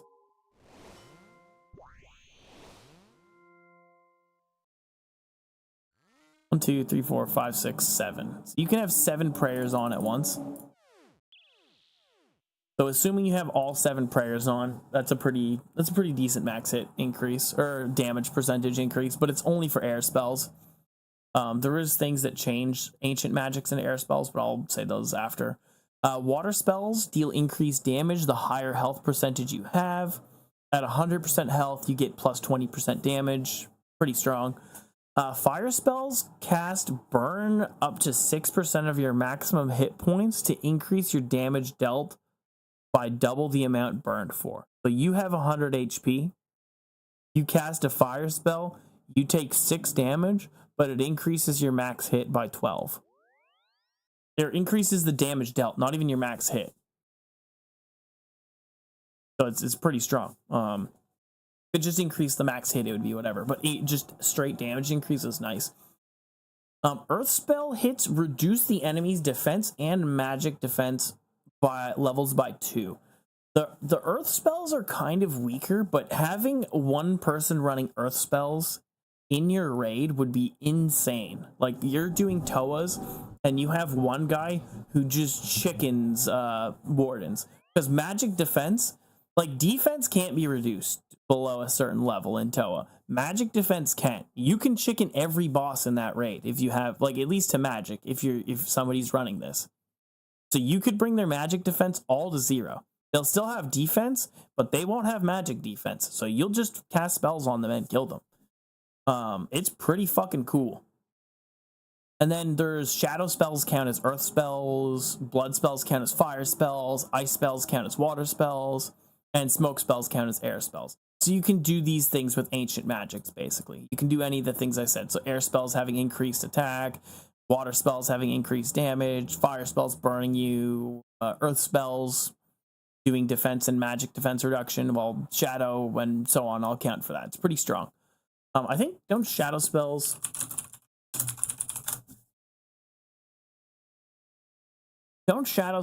reduce? Yeah, so shadow spells already reduce a target's attack level. So you're reducing their defense, magic defense, and attack if you're using shadow spells. It's actually pretty cool. Earth spells deal additional flat damage based on your current defense level, plus 1 damage per 12 defense levels. So, and flat damage, if you don't know how flat damage is, it's like it's min hit basically type thing. So let's say your max hit is a 10 or a 100 and you have 20 flat damage. Well, you're guaranteed to hit a 20. And if you hit 100, you hit 120 because the flat damage increases. I'm pretty sure that's how flat damage works. It's really strong. I want to actually do something after once I've done these magics.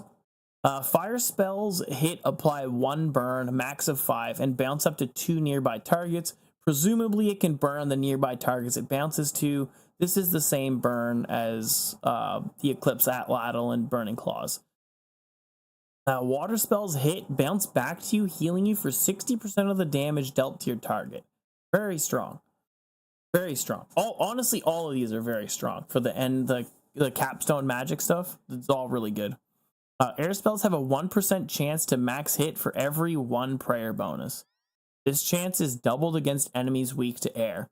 The max prayer bonus you can get in the game is, I want to say 54 or something.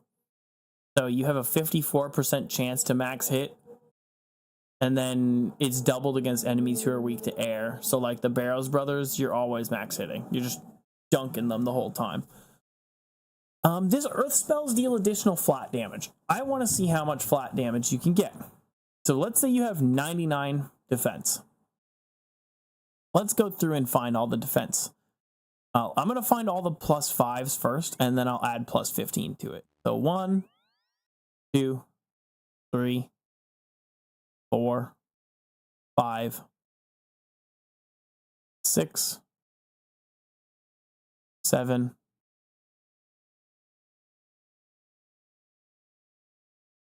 8. Is that it? I'm going to go through again, just make sure. 1, 2. Actually, wait, I can just do this. You can literally click them all, and it'll give me them.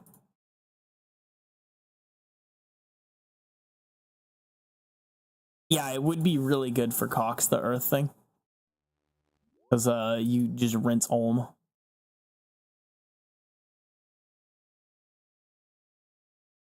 You know, I don't know why I'm adding it. I'm just literally going to click all the defense things. I feel like there's more defense somewheres in the melee here.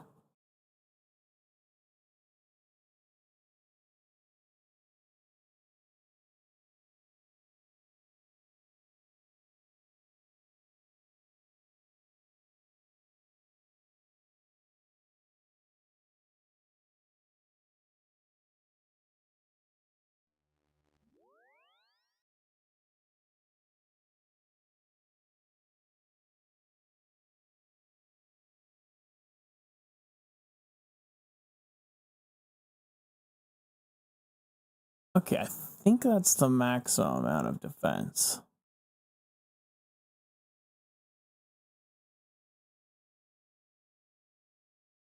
Okay, so 55 defense levels.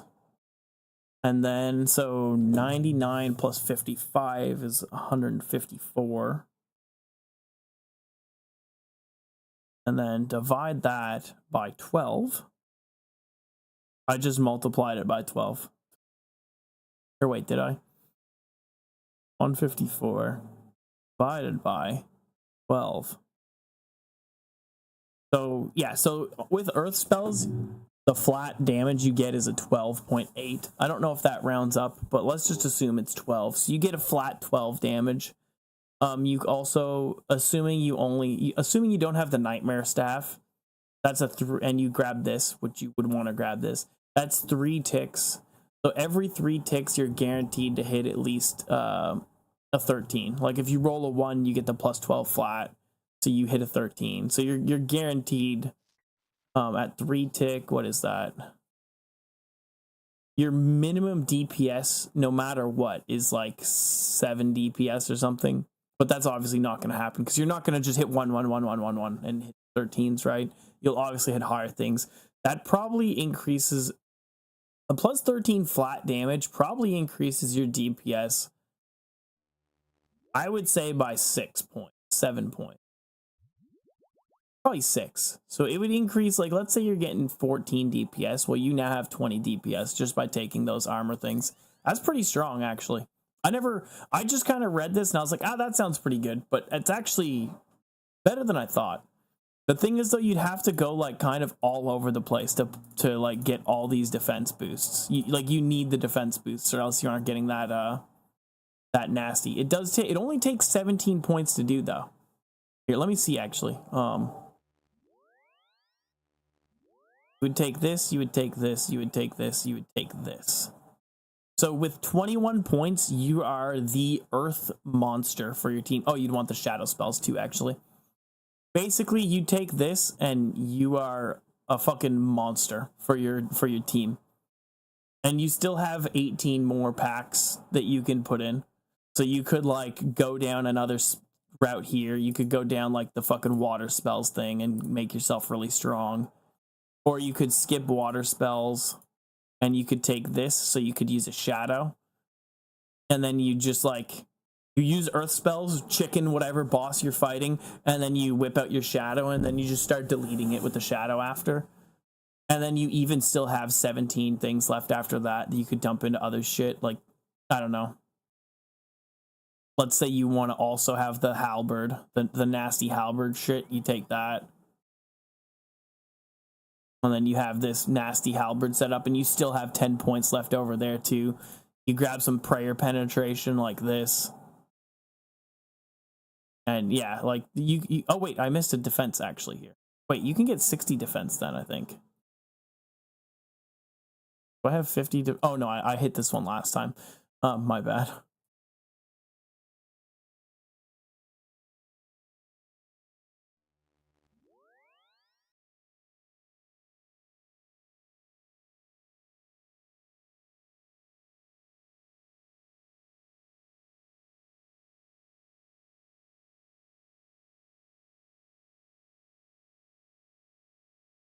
What's that prayer pen?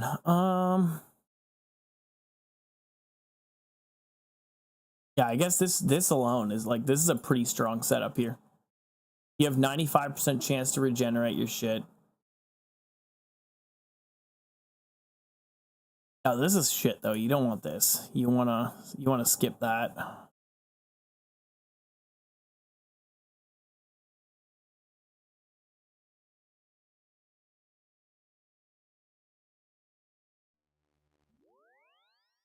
And then I guess, what's the prayer pen here? Prayer penetration. 75%. So you could probably do another one. I think if you're gonna run one style, or you're gonna make one style significantly stronger than the other ones, you probably want to hit 90% prayer penetration. Otherwise, you're kind of kneecapping yourself a bit. But even 75% wouldn't be that bad. Yeah, I feel like this is actually a pretty strong build if you want to be like the thing is, you're gonna do like less damage than other people a bit, but you're gonna be so strong because you're like helping your team. Like your team is gonna get kills faster because you're running earth spells. And so, like you said in Cox, you're gonna delete Ohm with your earth spells damage wise. You're also gonna reduce his defense for your whole team. It'll be obscene. And with the accuracy increase, you'll probably be able to hit the melee hand too. I'm not really worried about Tecton. Tecton's a joke. You can just punch Tecton to death. He's an easy boss. Like, if you have like any weapon, you just kill him. Like, it doesn't, like, it's not like you're not gonna run a range build because of Tecton. Like, no, you'll just bring a fucking Noxious Halberd, or you'll bring a Rune Scimitar and you'll kill him. Like, he's not a problem. He's literally probably the easiest boss in that whole place. Like, boss. Like, the fucking, what's it called? The Ice Demon isn't a boss, it's a puzzle technically. Like, actual bosses, Tecton's probably the easiest. Literally just run around the boss and kill him, or step away, step towards, step away, step towards. Like, he's not very hard. And there's not very many bosses that are immune to shit anyways. Like, I can't even think of another boss that's immune to ranged. I can think of some that were immune to melee. Like, Zara was immune to melee but isn't anymore. Any flying shit was immune to melee but isn't anymore. Halberds can poke them. I can't even think of a boss that would be immune. The one thing with this setup, though, is the accuracy is kind of weaker. You have a 50% accuracy in all combat styles, which is a little weak in my opinion, but it's not bad. Like, over here on mine, this is like what I had fucked around with a bit. You have an 80% accuracy in all combat styles. Crossbows will roll accuracy twice. You have 90% prayer pen. I was also thinking about So with this one, you can actually just get rid of all the prayer pen. And instead, you can put it into halberds like this.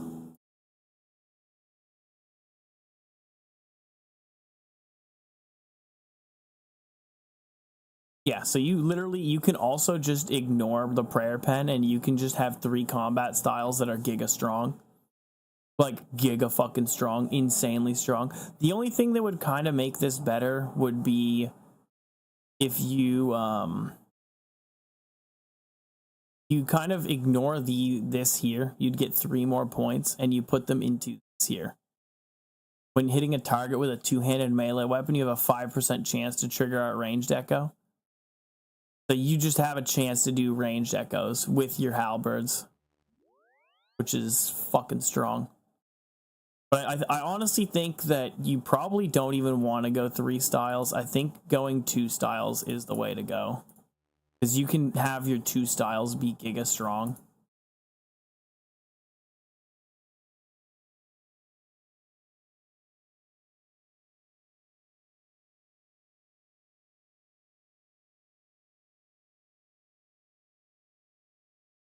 And then also you have 90% prayer pen, so you just poke through anything. And Tecton, I don't think Tecton's not immune to fucking... I know he's immune to ranged, but I don't think he's immune to mage.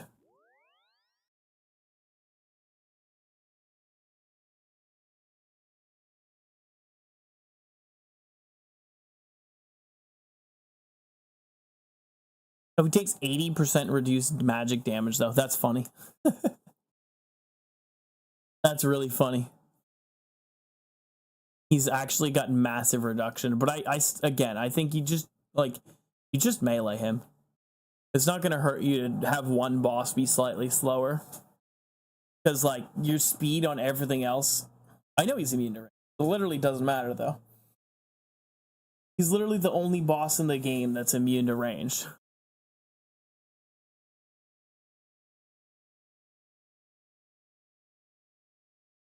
You just kill him with melee.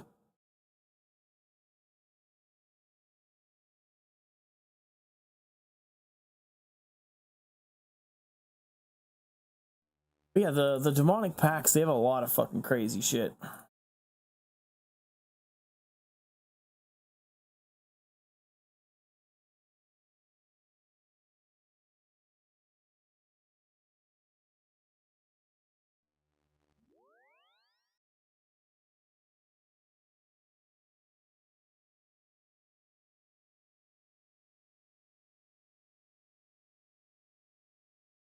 Attacks with a melee weapon can consume... Whoa! Attacks with a melee weapon can consume 5 overhealed hit points, increasing your minimum hit on that attack by 5. That's pretty cool.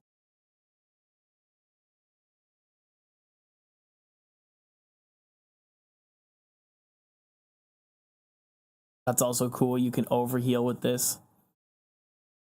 Probably only want 30% because this isn't like a crazy strong overheal.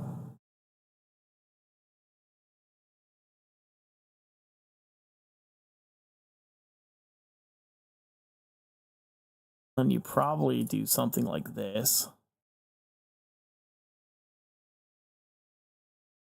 That gives you insane blind bag. You have a bunch of prayer pen. There's the prayer penetration. 90% prayer penetration just from this, and you still have 10 points. This is like a crazy melee build.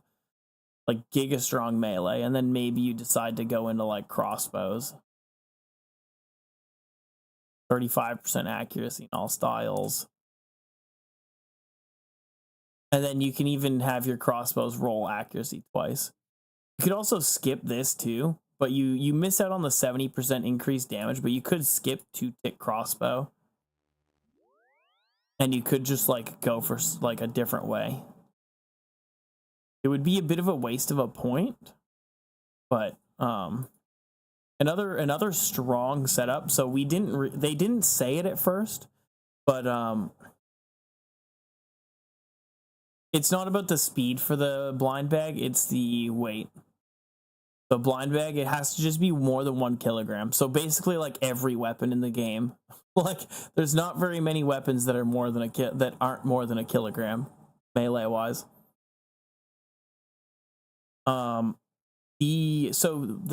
They didn't say it was wrong. This said Eclipse Atlatl will not work because apparently when they were first testing, the Eclipse Atlatl was a bow, but the Eclipse Atlatl works here, which is obscenely strong. So you can get, like, honestly, this would probably be a crazy setup with this specifically. You get a really strong melee build like this. You get your Eclipse Atlatl. Ranged echoes can trigger on yeah, you want that. I think, yeah, you're a little short, so you would need to get rid of something somewhere. Probably, what's the accuracy in all styles? Right now, 100%. You probably get rid of this. And then while thrown weapon is equipped, increase your ranged accuracy by 60%. When attacking with a thrown weapon, you now throw it at an additional nearby target. I think you take, if you can, you take both.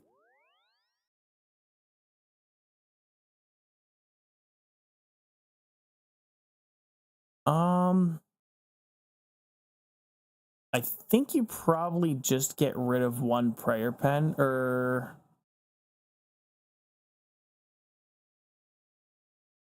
yeah, you get rid of one prayer pen and then you do this. And no, you're not forced into Asgarnia at all. Apparently, I don't know if they confirmed this, but you could have a Darox Great Axe 100, a Darox Great Axe 75%, a Darox Great Axe 50%, a Darox Great Axe 70% or 25%, and those all count as different weapons. Because it needs to be unique weapons, but those count as unique weapons. So, like, you can just bring, like, even with the scythe, there's the sanguine scythe, and there's the holy ornament scythe. So you could have 3 scythes in your inventory and 2 Darox Great Axes. Like, you can get really fucking funky with it.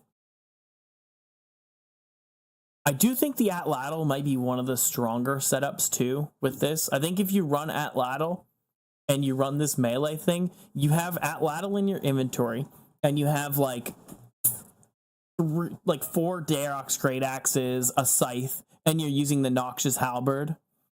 And then you also have the Atlatl for your actual range. You're just like you're just deleting something with melee. Oh, so this thing has range defense, and it has melee defense or something, and you're like, it's really like has high defense to melee, or it's praying melee. You just equip your Atlatl. You don't even need to equip any gear. Like, you don't need to equip Eclipse gear at all. You just equip the Atlatl, because the Atlatl scales on melee strength. This here, while a thrown weapon is equipped, range strength is also increased by 80% of your melee strength. So let's say you have 100 fucking melee strength, which you wouldn't have, but like, let's just make an assumption. You get plus 80 range strength for that. And then you also have this here where you increase your ranged accuracy by 60. So you don't have to worry about the Atlatl having low accuracy, because you get a blanket plate, just a flat 60, and then you also get the increase in accuracy of plus 85 over here. Yeah, the Atlatl does work. It was a typo they had that said it didn't work. Apparently it didn't work at first when they were testing things, and then it was a bow, but then they swapped it to a thrown weapon. Yeah, it's pretty strong. I think there's a lot of I think honestly the worst thing you can do is take only one style. I feel like taking multiple styles is incredibly strong, like obscene. I think, like, if you did like only mage, like, you're fucking yourself. Like, let's say you literally just take all the mage things, like everything here. You just take it all. I feel like you're just kneecapping yourself. You even have enough packs to take everything from the mage tree. Yeah, so you could take everything from the mage tree. You could do that. I don't think you should, but you could. Like, I wouldn't take these. These are dog shit. These are actual dog shit. These 4 talents are or talents. These 4 things are fucking wastes of time. I guess you would want prayer pen for this.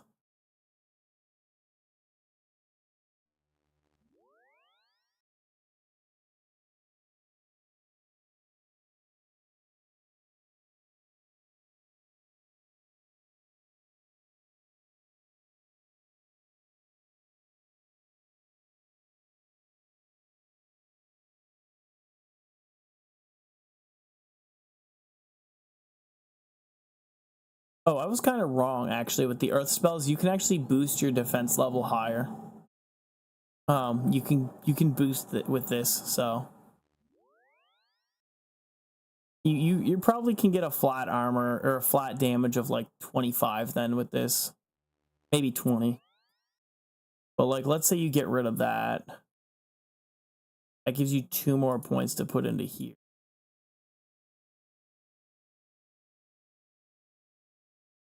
Or you could put it into here and get over heals.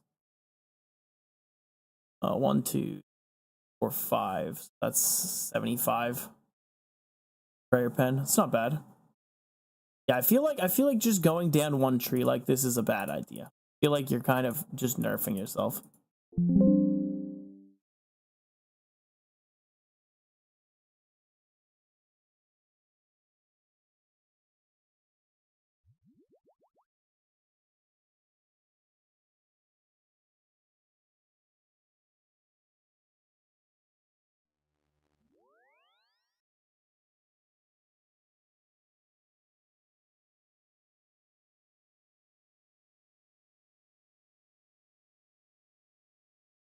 Yeah. What do you mean, why does it work with melee? The atlatl? The atlatl doesn't work with the blind bag, but the atlatl, so the atlatl already gets melee, it gets ranged. The atlatl's strength, like its attack, comes from melee strength. So the higher your melee strength, the higher your max hit with the atlatl. Like that's just how it works in game. And then if you add this shit here, it should make it even stronger. I don't know about this one actually here. I don't know if while a thrown weapon is equipped, range strength is also increased by 80% of your melee strength. I don't know if that range strength would apply to the atlatl. I'm actually not sure. Oh, nice. Good typing.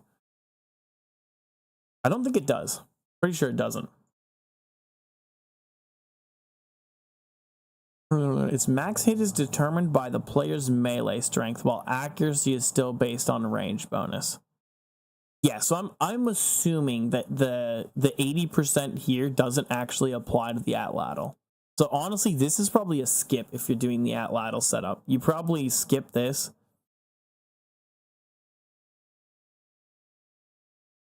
I don't know how else you'd get to the throne here, though. Maybe you take it anyways and you have darts or something too, or throwing knives? I'm not sure. But okay. I just wanted to go through this shit a little bit. Oops. Enjoy streamception here for a moment. Oh, I actually got logged. I've been like going back and clicking a little bit here and there.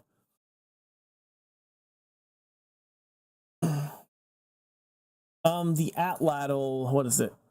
While a thrown weapon is equipped, the range strength is also increased by your 80 by I'm reading it exactly as it is. While a thrown weapon is equipped, range strength is also increased by your 80% of your melee strength. They put an extra year. So the range strength doesn't affect the atlatl's max hit, so I'm pretty sure you just skip that. But at the same time, if you skip it, it's really hard for you to get to increasing your ranged accuracy by 60% when you have a thrown weapon, which is really strong for the atlatl. When attacking with a thrown weapon, you now throw at an additional nearby target. That sounds pretty strong, assuming it doesn't use extra shots.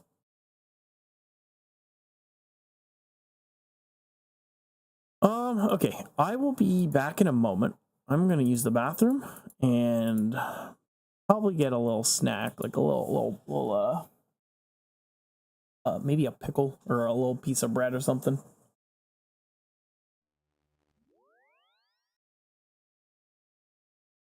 I'll be like 5 minutes, 4 or 5 minutes, and then we hopping back over to Doom.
I'll bite it. I'll bite it. Give me that pickle, I'll bite it.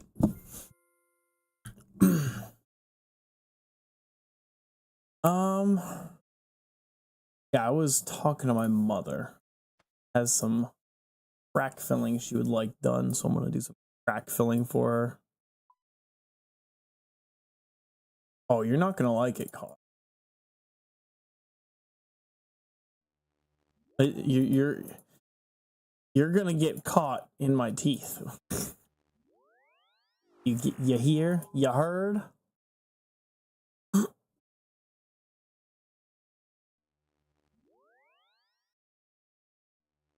Man, I had the fucking window open, like all the way open, and it's so nice in here. This is way better than yesterday. Yesterday was so fucking hot in here. It is like chilly though today. Oh no, it's not. It's 9 degrees Celsius out. It's actually pretty. It's still pretty warm. I guess honestly, like my computer does put out a lot of heat, so it's probably that. Okay, I did just gear up really quick while I was chilling. I still gotta do a couple things. I'm just like doing a couple things on my phone really quick, but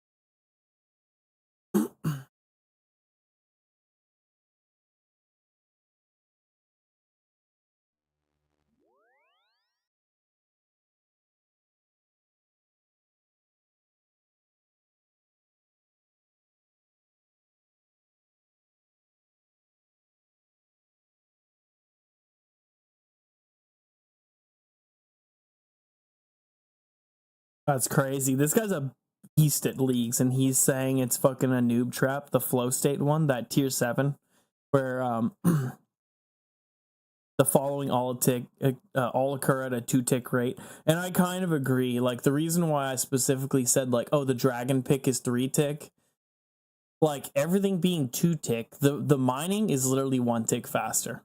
But like there's a lot of other shit that it's literally only like a tick or 2 faster. If it was 1 tick, it would be pretty cracked.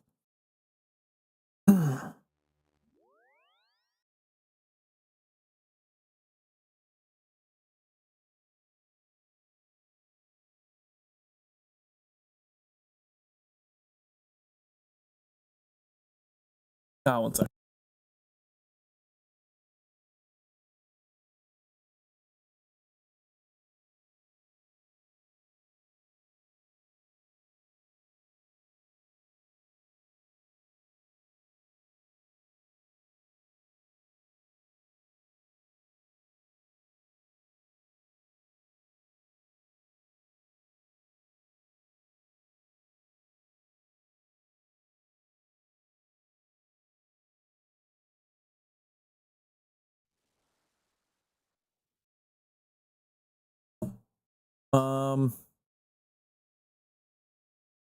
That's the thing. The Production Master isn't even that strong, to be honest. Like Production Master was really good because yeah, it did everything at once, but the problem with Production Master is it has an end to the usefulness of it, right?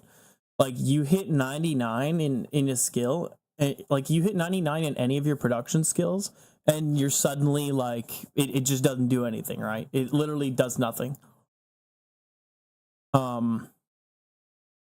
But I do think that like looking at the relics, I'm thinking like my thought was that it's called flow state, the other tier 7. My thought is if you have regions that suck for 1 skill, what are they all? Wait, let me pull that up really quick. 1 sec.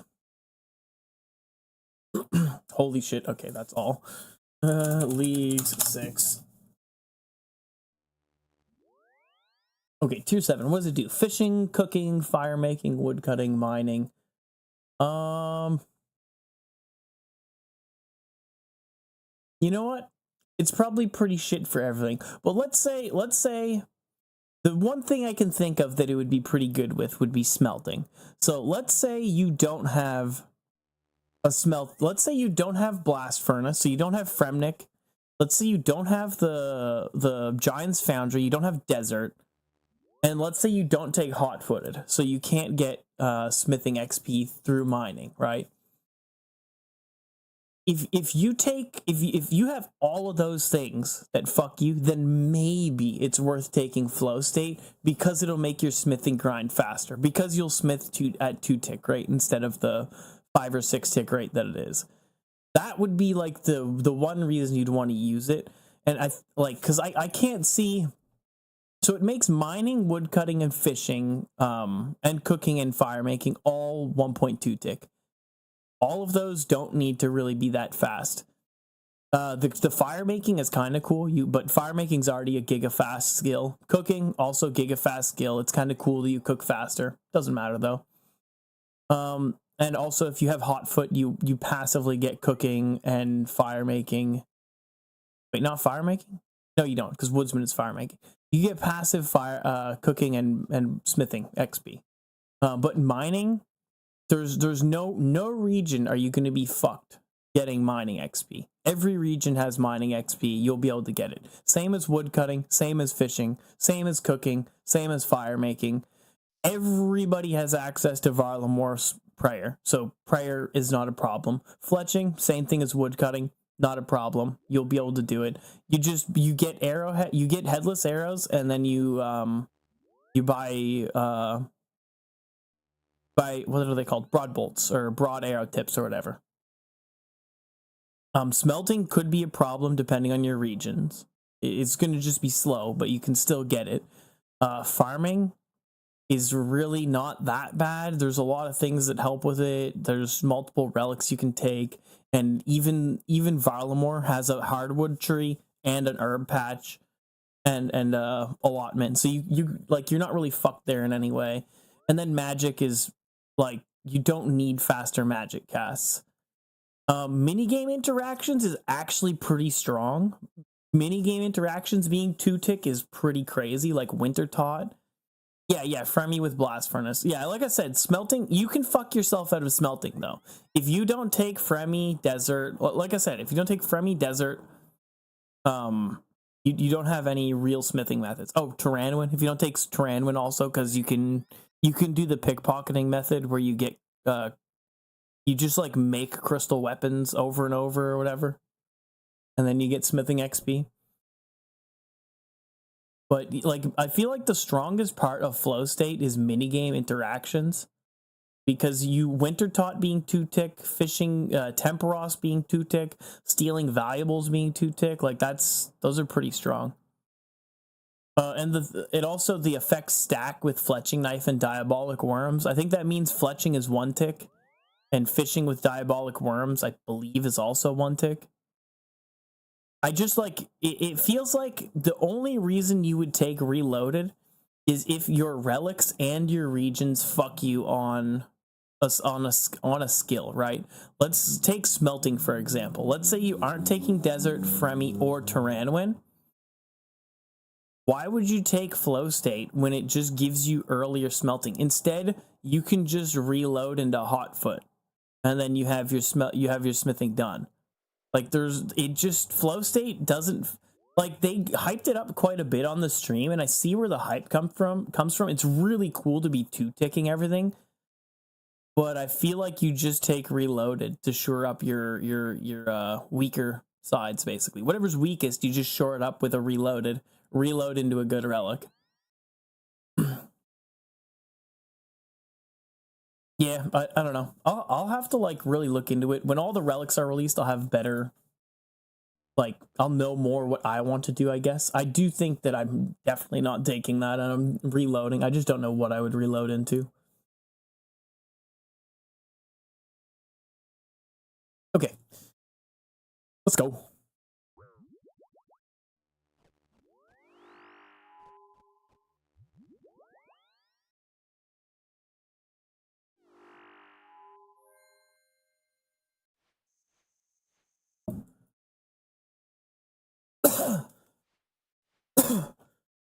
Oh, sorry.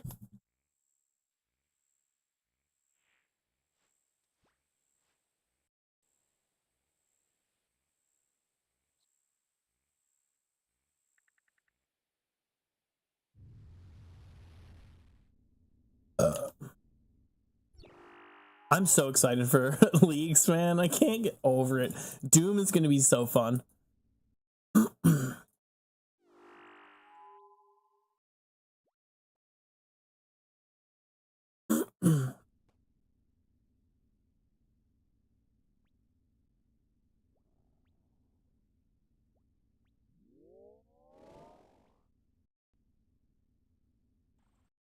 Somebody dropped a vial on the ground. Okay.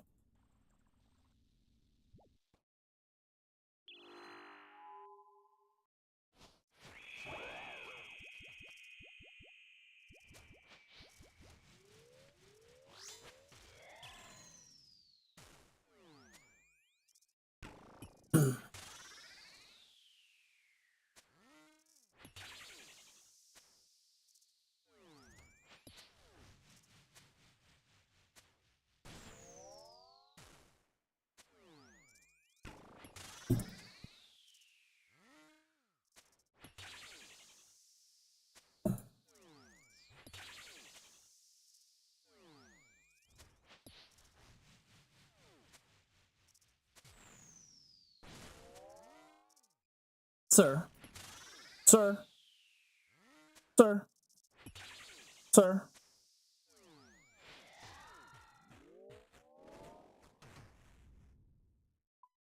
Ooh, that's actually decent. 7 rune already? Ew.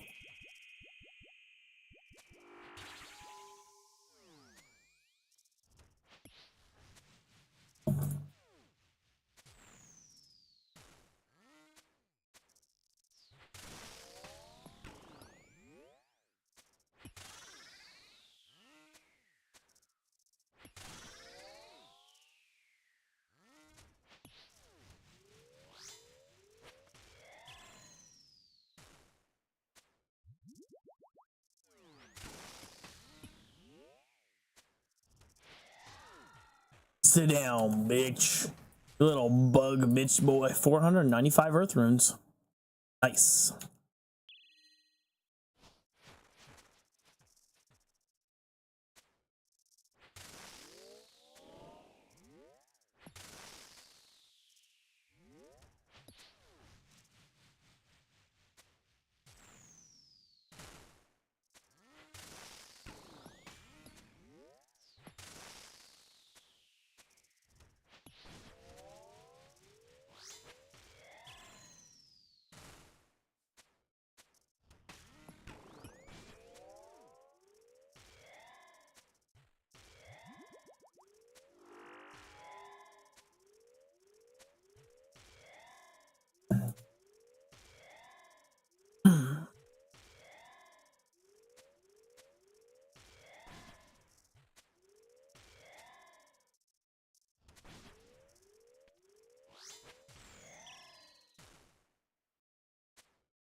Oh, he's dead. Okay.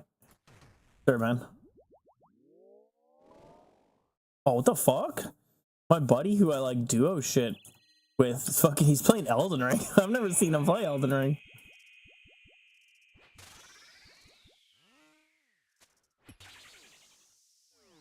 Is this his first time playing? I gotta look at his Steam achievements.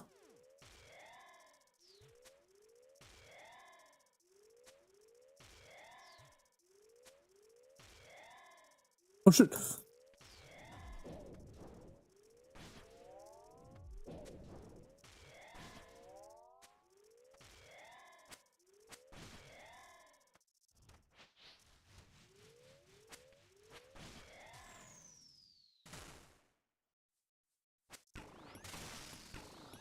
Oh, oh. That was crazy. That was crazy. I hated that.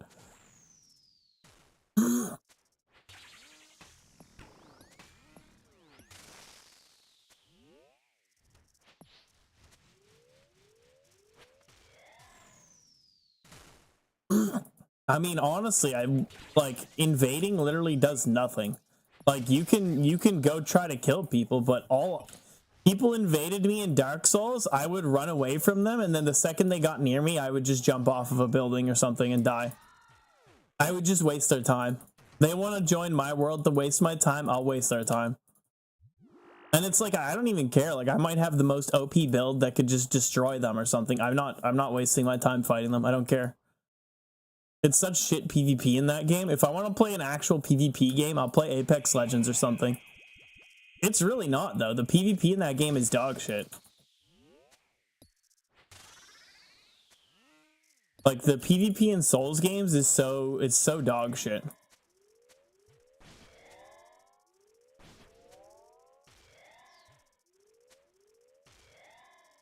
Like, if you just, like, if you want to kill somebody in PvP, you just parry them, and then they can't do anything, and then they die.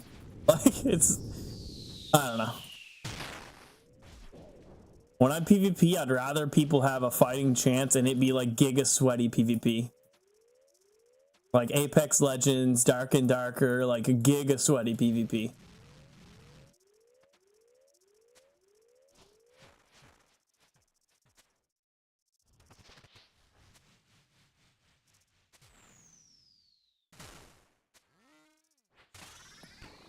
Plus, Elden Ring PvP is, I mean, it's, oops, let's do this really quick.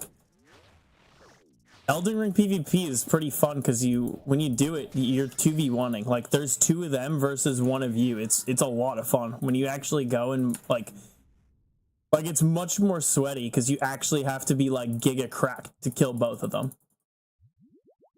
Yeah, Dark and Darker is really good.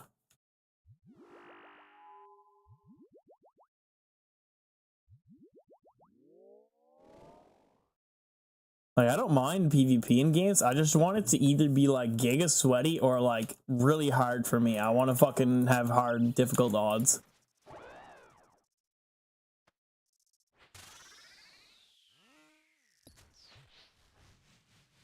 To a certain extent, I guess. Like, RuneScape, like, clan PvP, where a clan just rolls up on you is fucking dumb.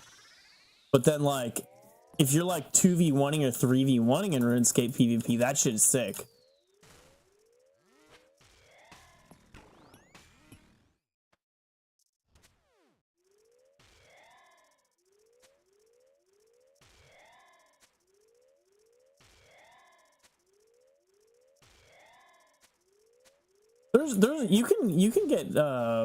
You can invade people on Elden Ring pretty commonly. The thing with Elden Ring is it locks you out of levels. So if you're like level 150, you aren't gonna like invade somebody who's level 15. I don't know if it was like that in Dark Souls, but I know it has like lockouts for levels basically. So if you're like giga high level, you aren't gonna be able to invade people.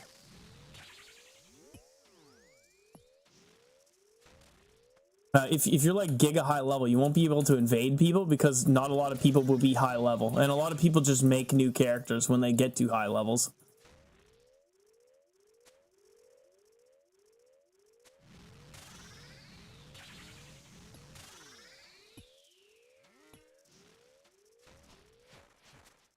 Oh, it was the same in Dark Souls? Okay, yeah, that's pretty much the problem, is like getting into a level bracket where there's other people. You're not very likely to do that.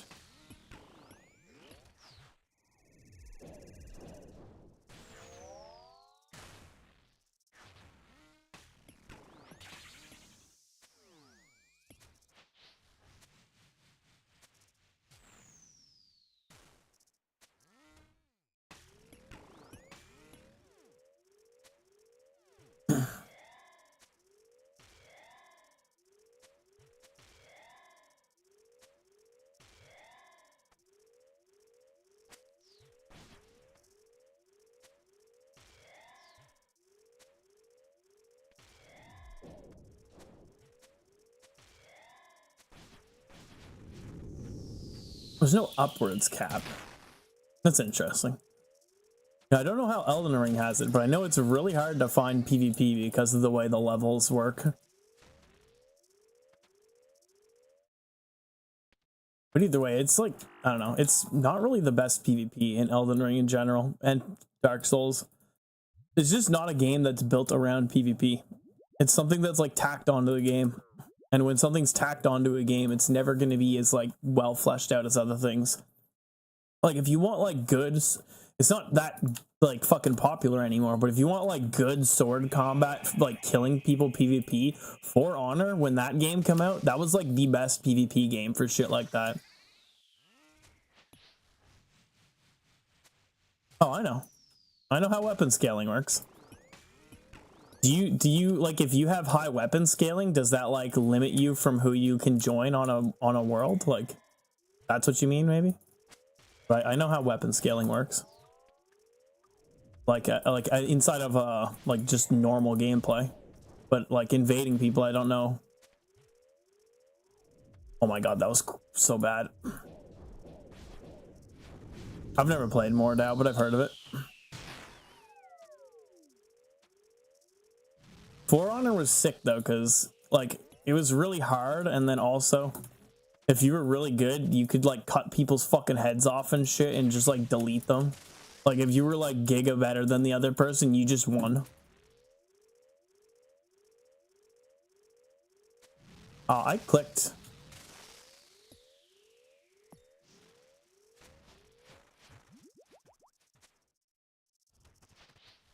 Oh, that's weird. I don't know why they would do that. That seems kind of dumb.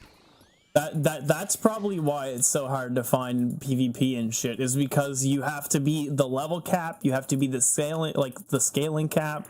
That's really dumb. I don't feel like the scaling should be a thing. Level cap, like level makes sense, but scaling is really dumb.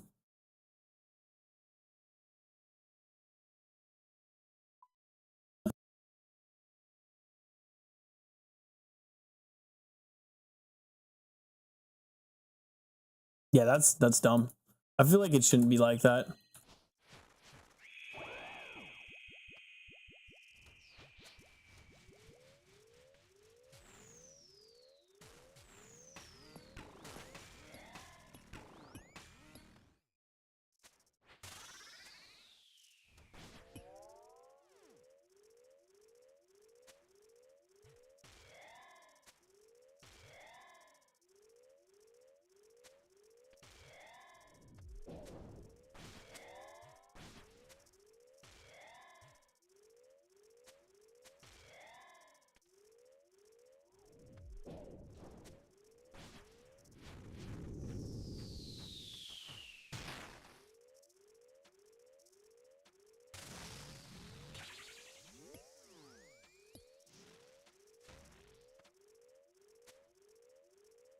No, I know what you mean. I get what you mean.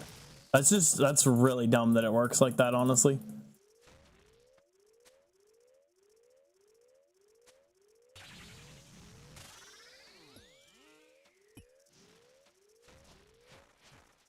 I really feel like the scaling shouldn't be a thing. Like, levels is enough.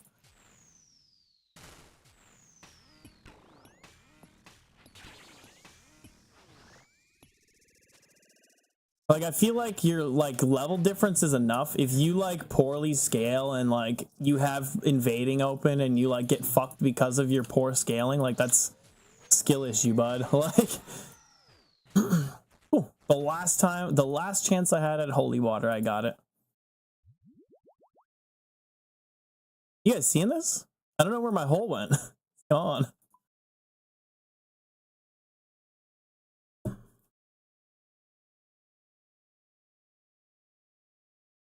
Yeah, I never did co-op in Dark Souls 1 and Dark Souls 2. I only ever did co-op in Elden Ring, and it was like just because like the DLC had just come out for Elden Ring, so I was sitting there trying to help people with Radahn and stuff.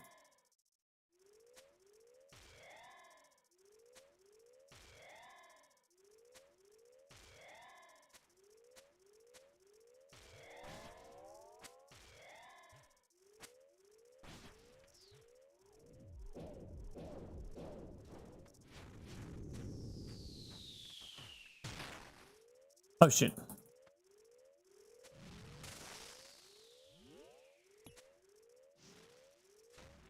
No, I agree with you. People hate on Dark Souls 1 or Dark Souls 2 a lot. It was kind of easy though. Like people talk about it like it's like giga hard, but like I deleted way too many of the bosses like first try. It was kind of insane. Like the last boss, I didn't do the DLCs yet. Apparently the DLC bosses are pretty hard, but I just like completed it and I was like, cool, I'm done for now, and I never popped into it.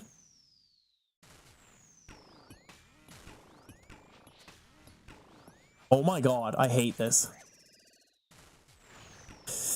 Dude, I fucking hate. Oh, fuck, man. That's so annoying. It literally gave me fucking double boulders. And I, like, was already fucked, basically. I clicked a tree by mistake, and I was like, okay, I can still survive this. And then I get fucking... And then I get the fucking double boulder for in between charge phase. That's so dumb.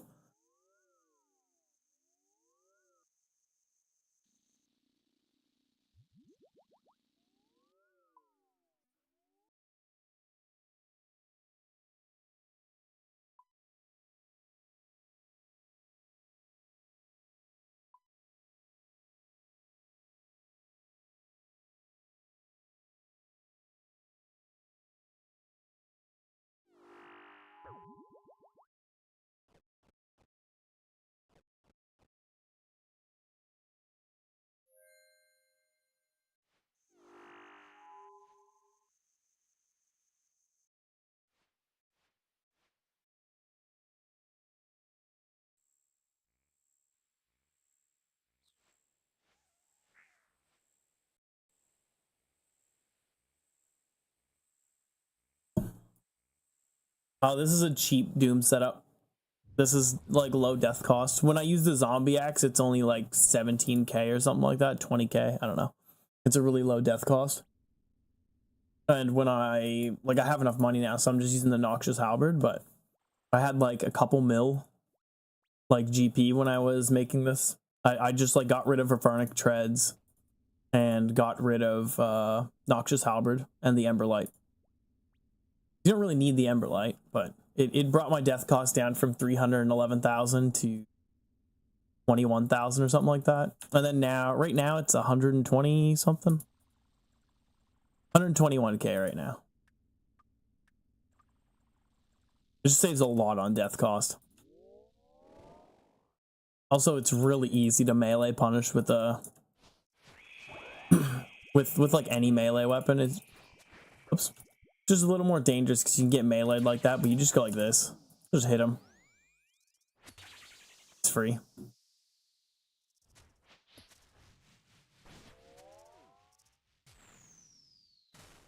Yeah, it was just to save some money.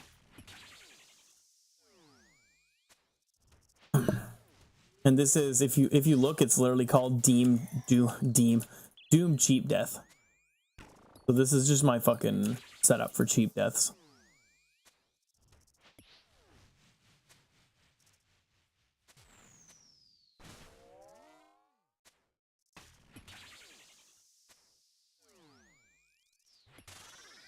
Honestly, probably should just pop the Avernic Treads back in here and stuff too, because at this point I don't need the cheap deaths as much anymore.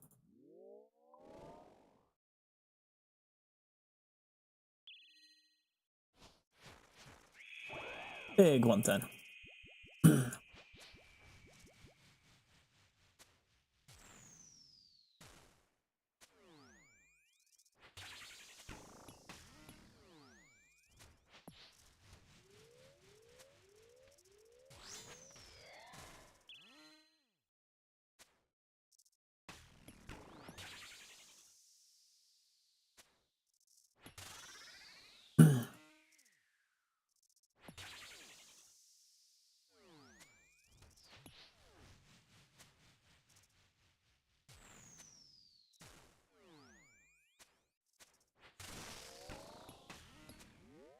Okay, I'm gonna stop attacking now.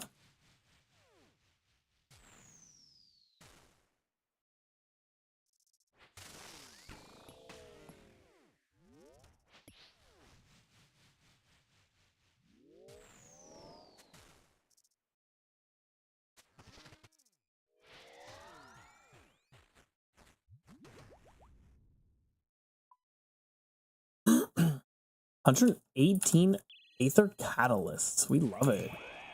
Big 110.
Unlucky.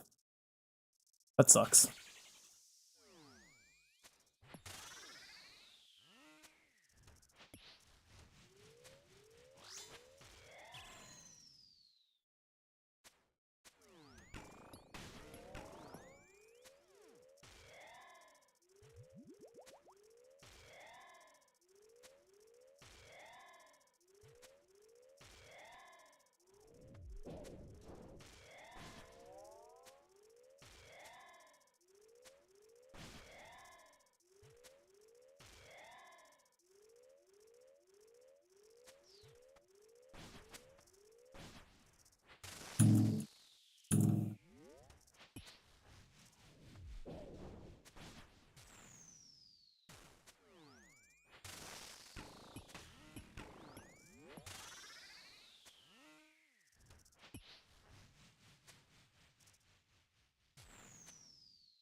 Big hit. That's it. That's a big hit. We love it. It clapped.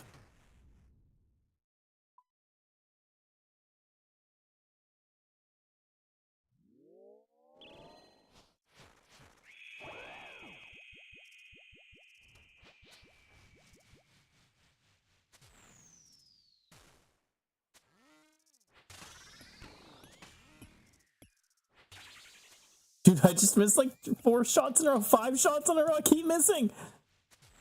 I missed again. What is happening? Holy shit. There we go. Finally. That was crazy.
Finally, we're in the dark, deep depths of the Doom's delving duty hole.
Please.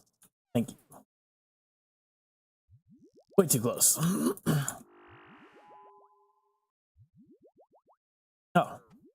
Death charge. No. Death charge. Shoot this asshole. Thank you.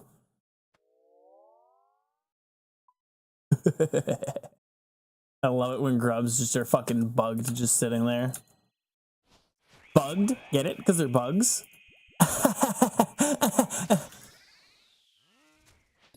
I'll go visit Ned. Of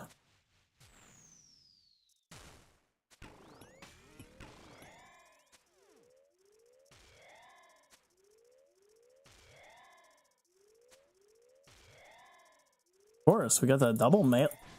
Fucking double melee grub.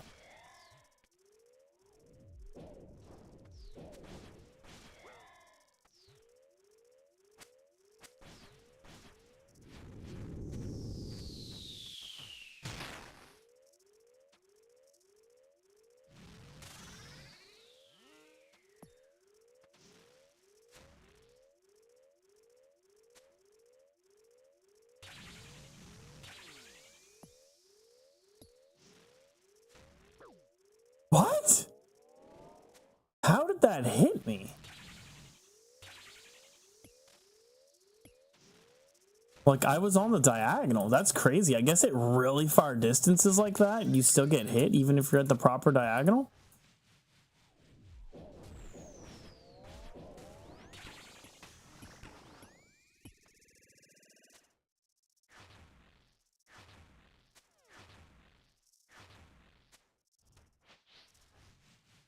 Come on, hit.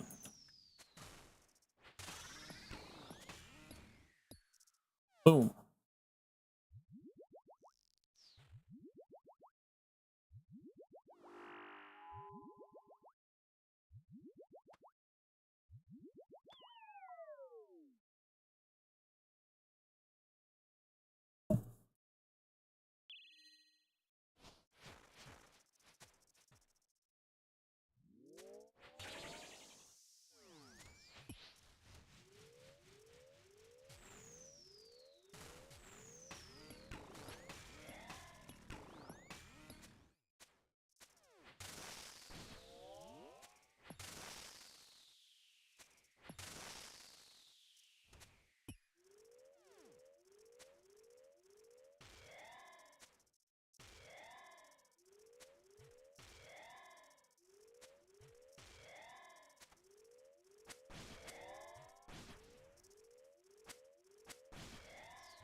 the mage. It's just tossing mage at me.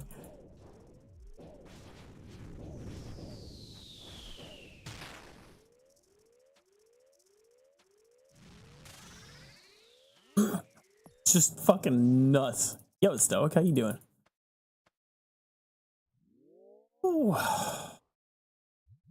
I've been clapping cheeks at Doom today myself.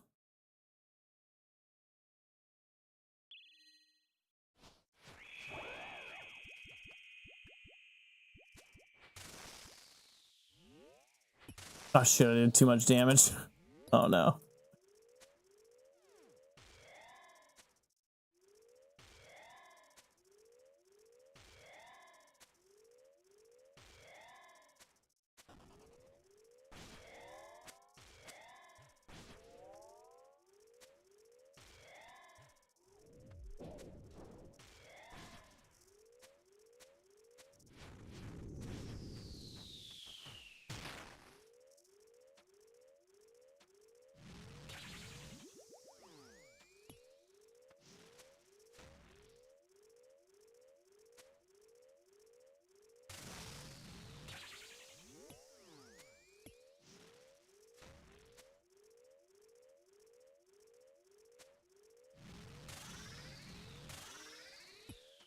Oh, what the fuck? Whatever. Fucking rat. I don't know why he deleted that rock. Normally, they won't delete a rock like...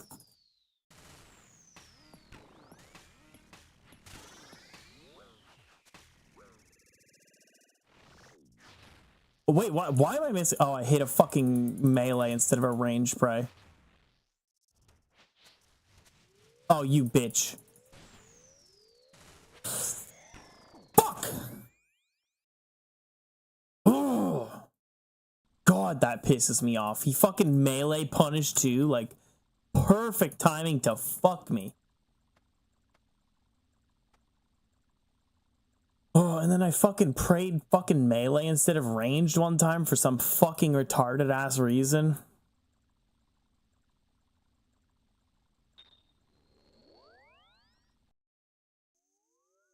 God damn, I shouldn't have taken a break though. Fucking watch this stupid league shit. Playing like shit since I did that.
Ooh, 3 Raynars.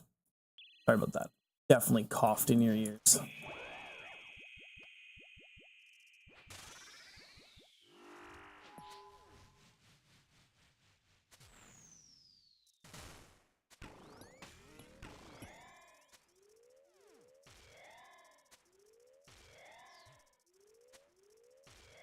You guys like it though when they cough in your ears, right?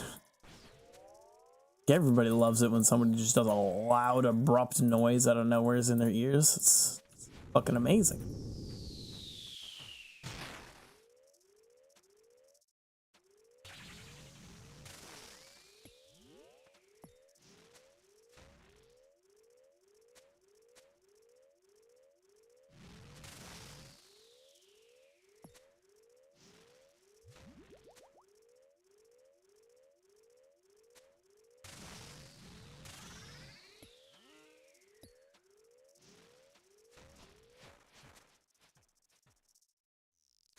Come on. There it is.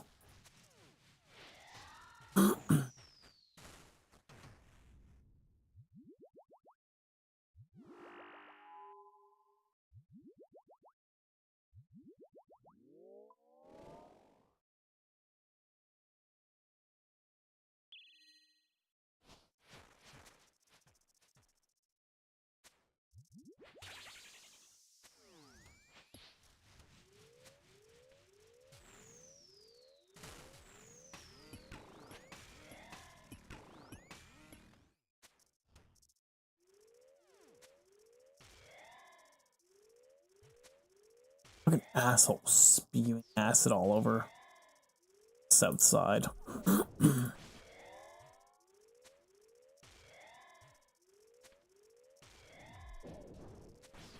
Okay, could you like send like 5 more mages, please? 4 wasn't enough.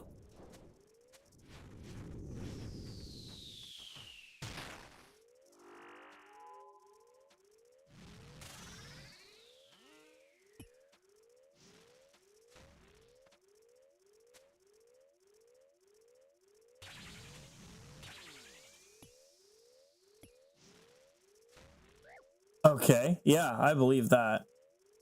Fuck off. I mean, Max hit me with it too.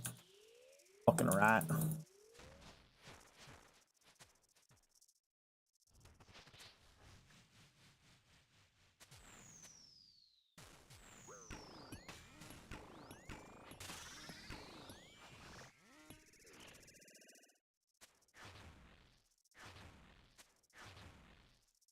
Or fuck. Literally a tick early. 1 fucking tick early.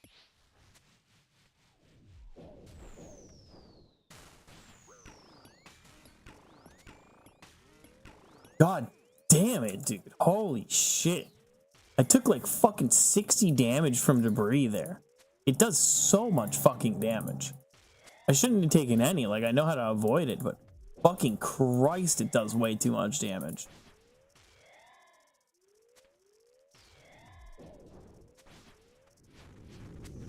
Like, Verzlik does less fucking chip damage, dude.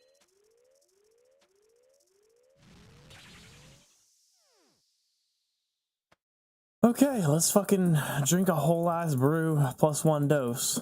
I fucking got hit for 3 debris shot. 3 debris that all hit me like 19, 20.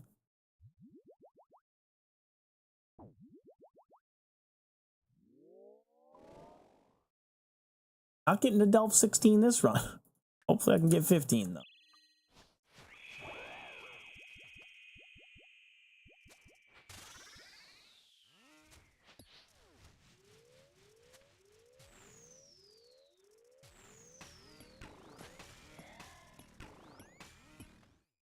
Bitch.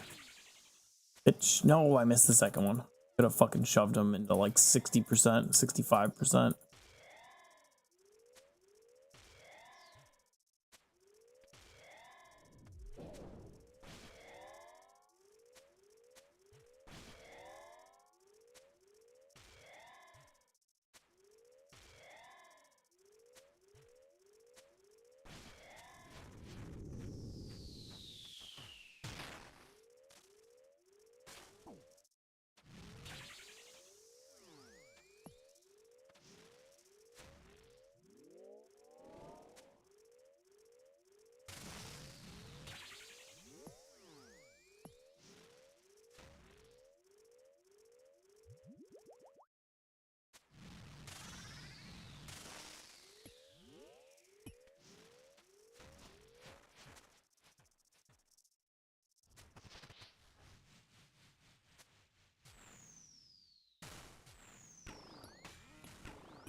Oh, yeah. Oh, not stressing there at all for no fucking reason. Nope. You're making it up. How dare you say I'm stressed?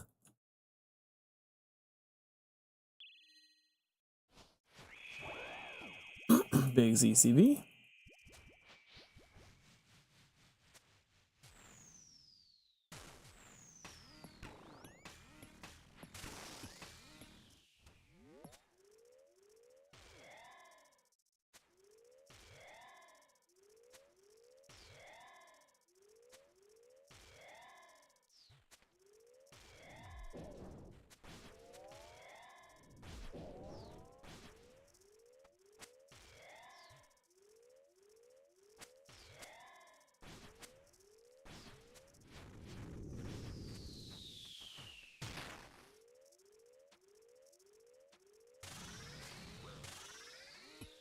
Okay, I've only let 2 grubs through. That's not bad.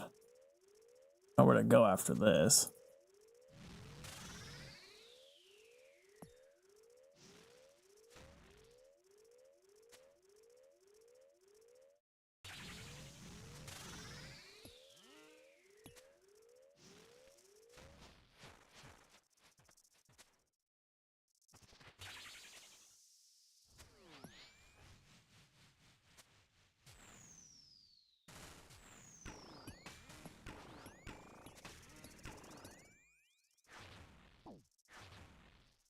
Three. Fuck, that was unlucky.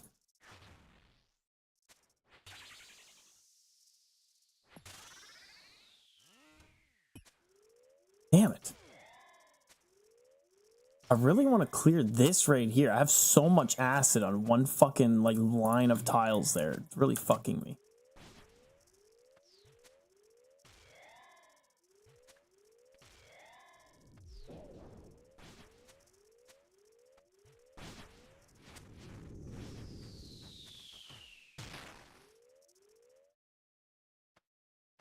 Also one... Where's that one thing of acid? This one right here. I want to remove this acid if I can. Ooh, Aether Catalyst. Love it.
Pretty sure I cleared the acid I wanted to clear.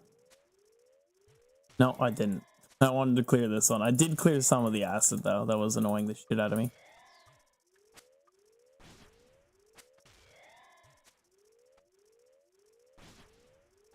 Oops.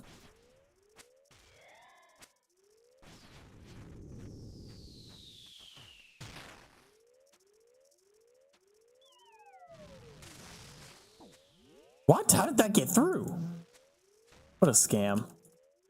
Go down, bitch. Fucking rat. Little rat.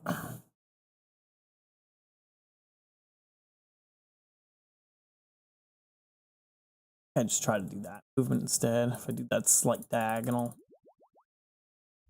much more free.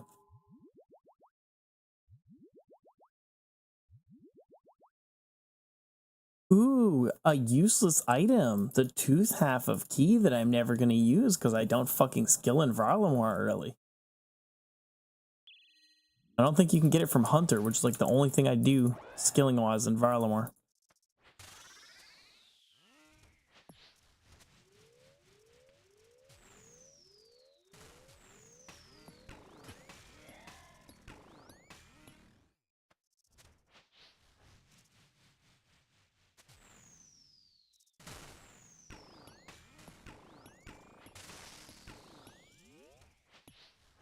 Sir, stop throwing rocks.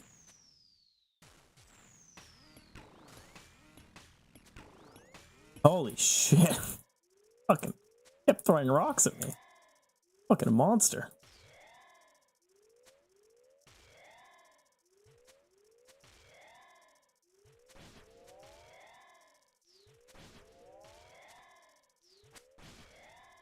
All the fucking melee grubs.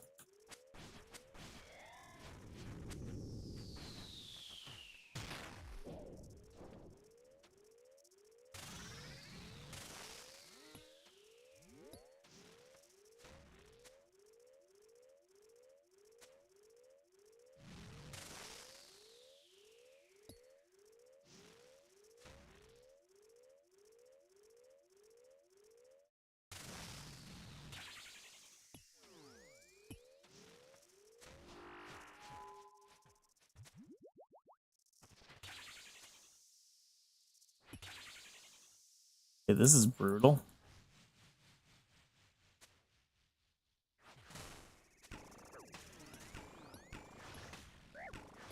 Oh, I got Giga Chance there. Whatever, I'm alive.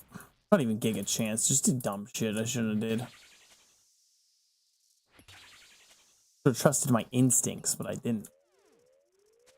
I was like, that's the third attack for sure. Wait, maybe it isn't. And then I fucking starts doing the shit, like charging up because it was the third attack. Whoops. Turns out I do know what I'm doing. Crazy.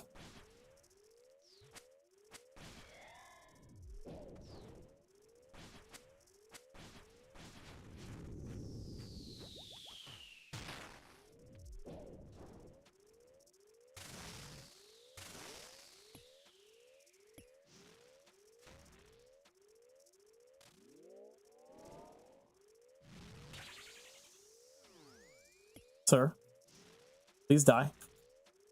2 health, I hit a 1. Of course. Of course. Why wouldn't you, right? Ah!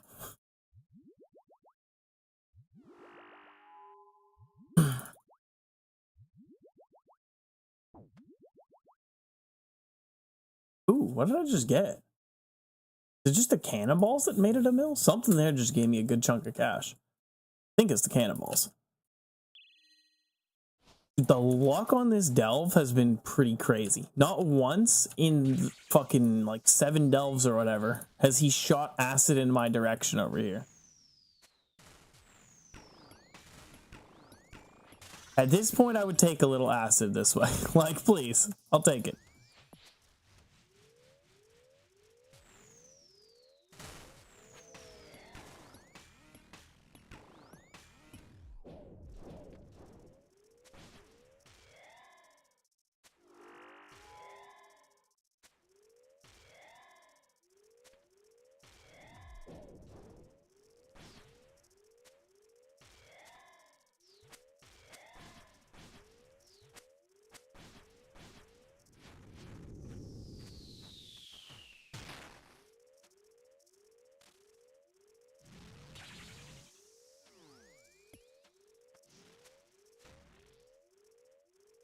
Oh shit. Ah, I deserve it.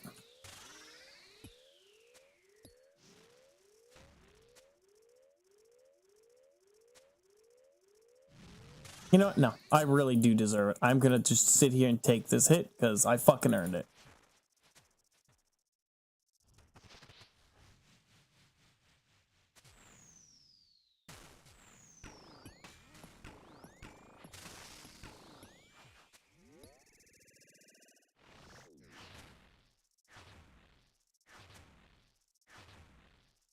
Five.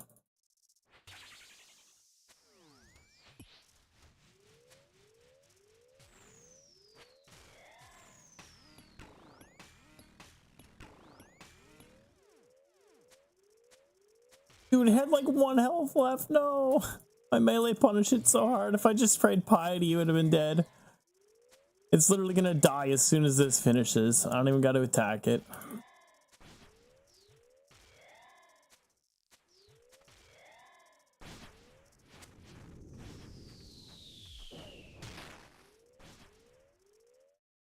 Hey, it died. Crazy. Wonder what happened.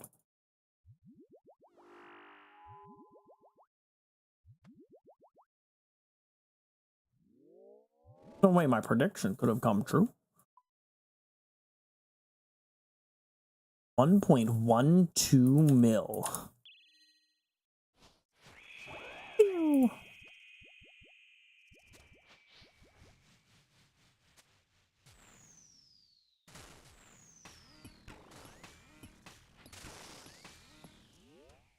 Oh, hell yeah. Well, not really. It's exactly 75% fucking HP. That's like, you'll have to like really go ham to actually kill it this car phase. I'm definitely gonna deal with orb unless I only hit 50s and 30s. 50s with the scopo and 30s with the fucking...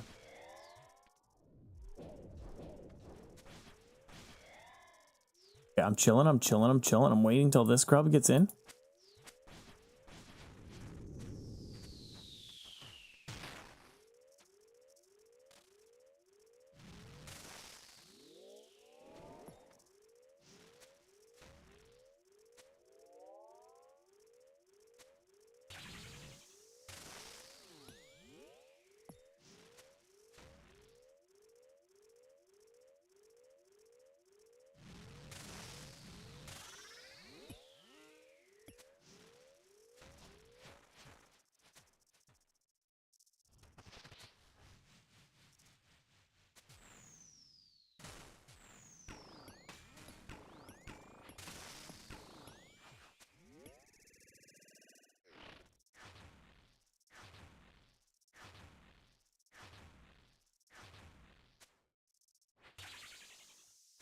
That was pretty smooth for how much of a fucking shit show it was, like DPS wise. That was smooth.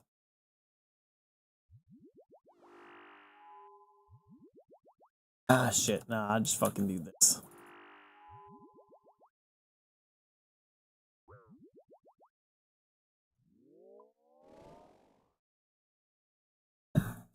$1,178,000. Not bad. Not bad at all.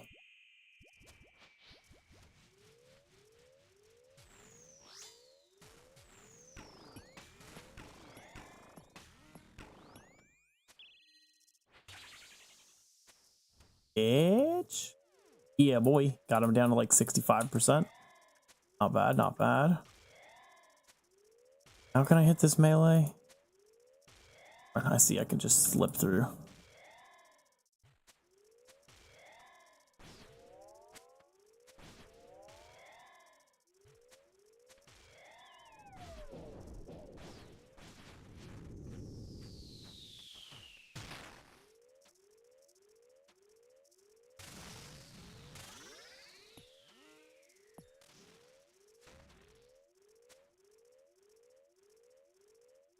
Oh, what?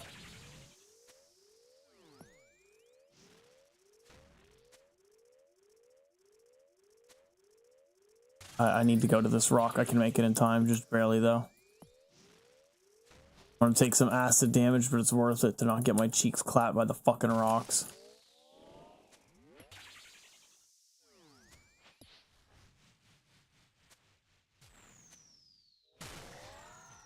Oh, he's dead. Thank Christ. Holy shit, I was scared there. I was like, oh god, I need to do some crazy shit here. I got 100,000 from that one kill. I don't even know what I got, other than I got some of this. Like, because every wave you get demon tears post 3. And then something else, maybe a pickaxe or 2. I don't know. Flame. 630k in demon tears. Nice 1.2 miller. Not bad, not bad, not bad. I'm still like, I'm actually getting pissed. You know what? No, I need to go calc it again. I also want to see how close I am to,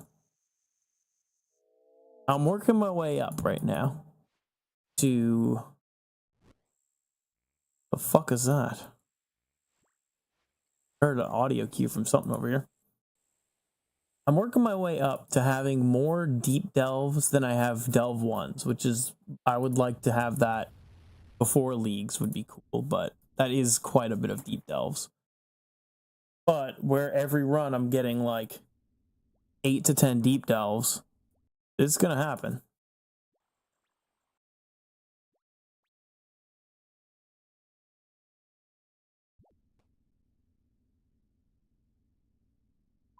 Actually, how am I doing on deep delves now? 571 with over 4,000 total. What's my total? 4293. That's crazy.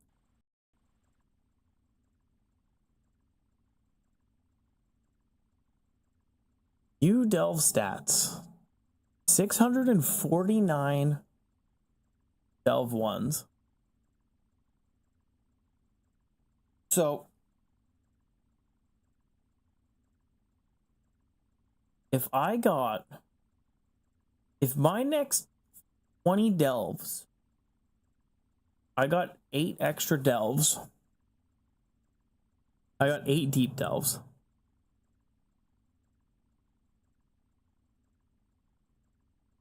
$160, so it'd be 529, and it would be 669. Okay, so if my average of my next 100 delves is 8 deep delves per delve, I will have more deep delves than level 1 delves, which would be really cool. Sick.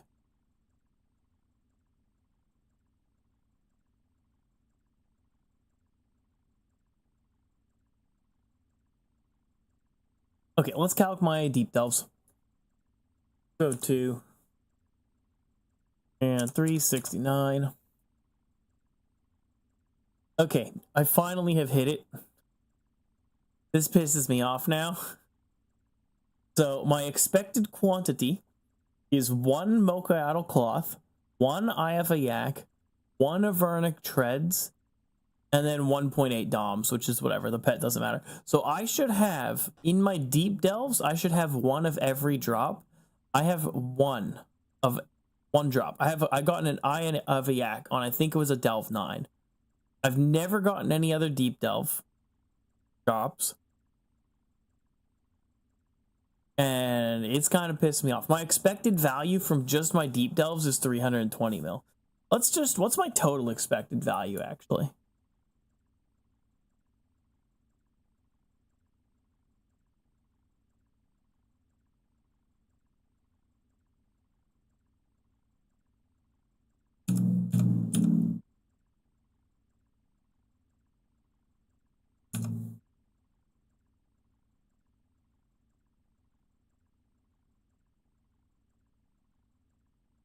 Okay, so my expected value is actually, well, it sounds good, except it's not.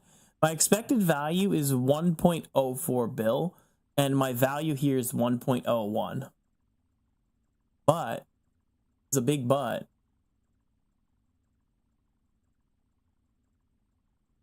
My Avernic Treads, 2 of them, so it's using the old prices here, right?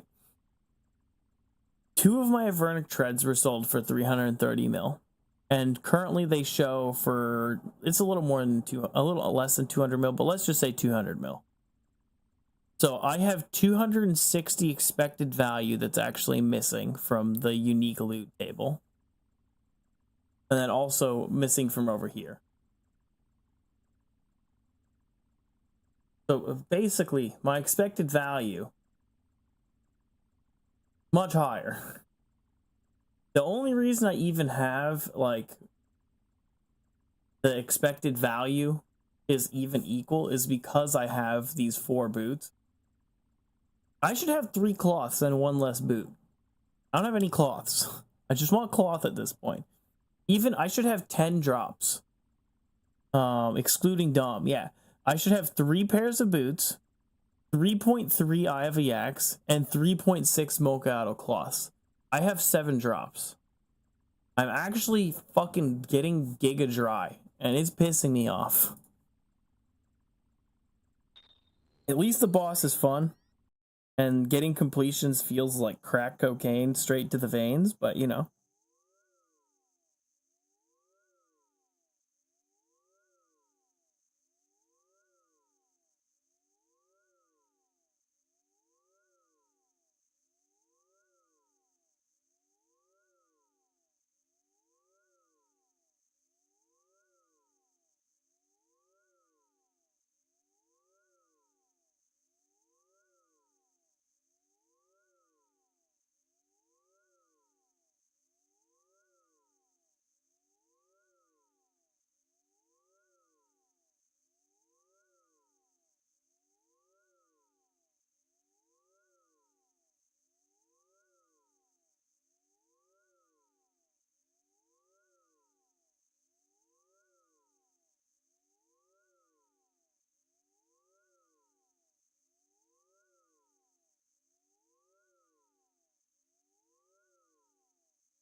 Okay, I was reading some dumb shit.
Oops. Who a thief?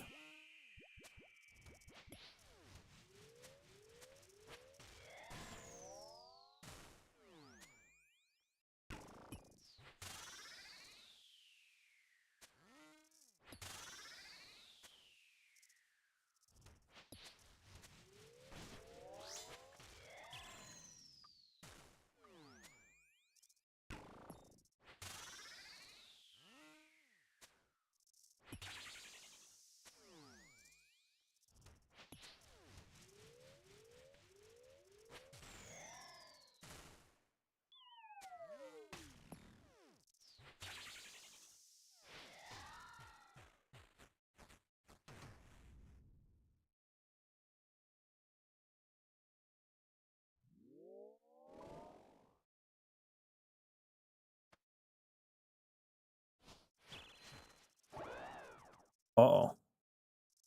Uh-oh.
Okay.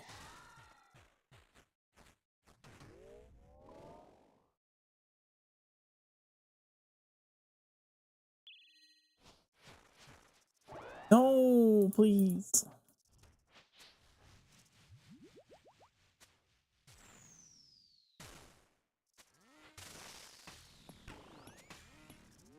Man, I hate missing those ECBs, especially on the low delves. So slow.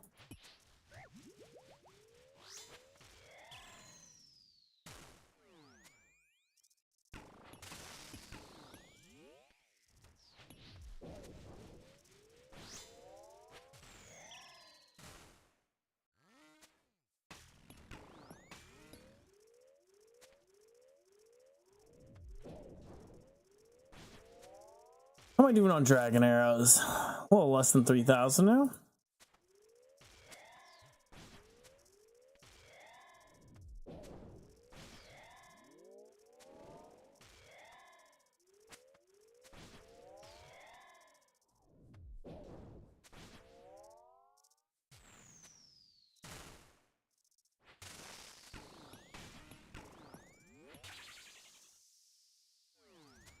Please just go down.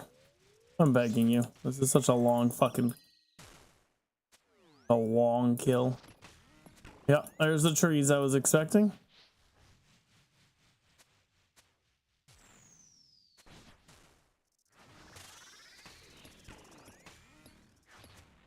Thank Christ. Go fuck yourself, fucking Doom, bitch.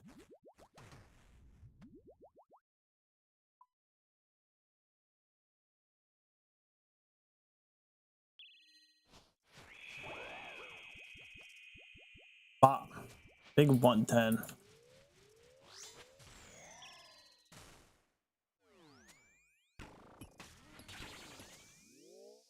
Hell yes, 66. That's a good percentage to get him down to.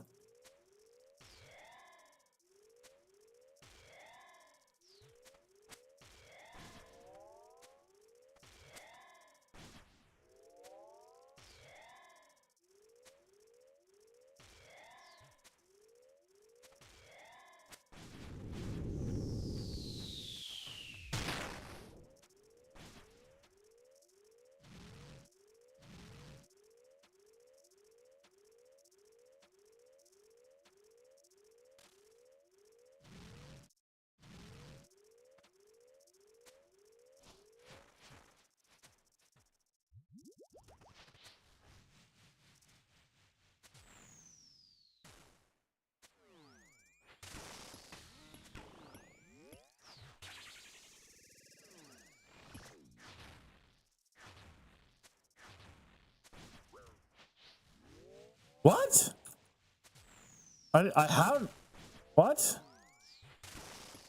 I don't remember clicking that grub.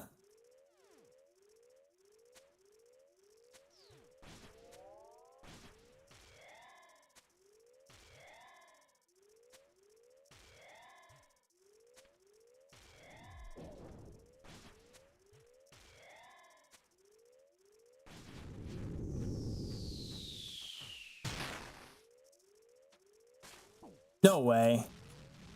The grub just barely fucking touched him. Hunt. Literally one tick. One hunt hair of a tick.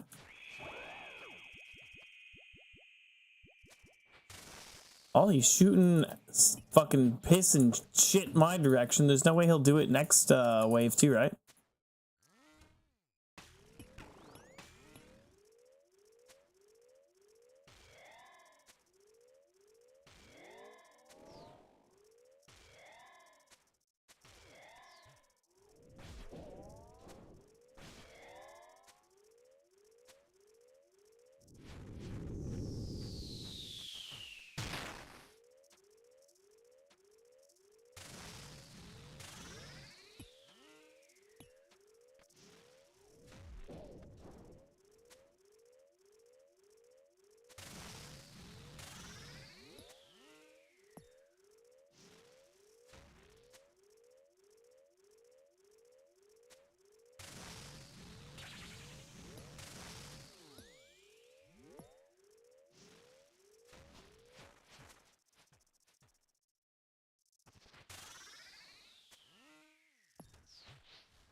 Okay, we're gonna eat up a little bit.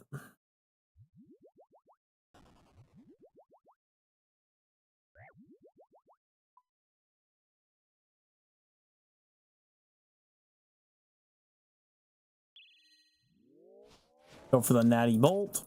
No natty bolt. No natty bees for me.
No, why did I stop for a tick? What? What the fuck just happened there?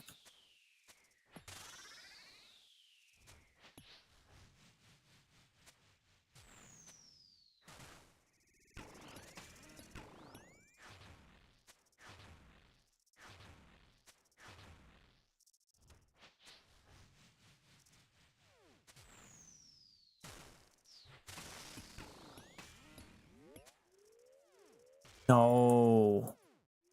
That was the fucking killing arrow too, and I just gotta fucking jerk my wiener a little bit while I fucking wait for the fucking grubs to get over here.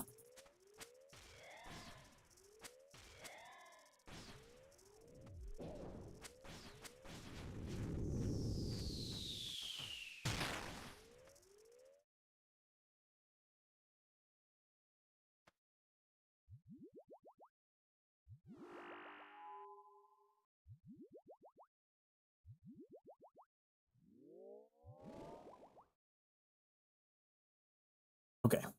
Now for the real delves. Delve 8. Here we go. Easy ZCB start.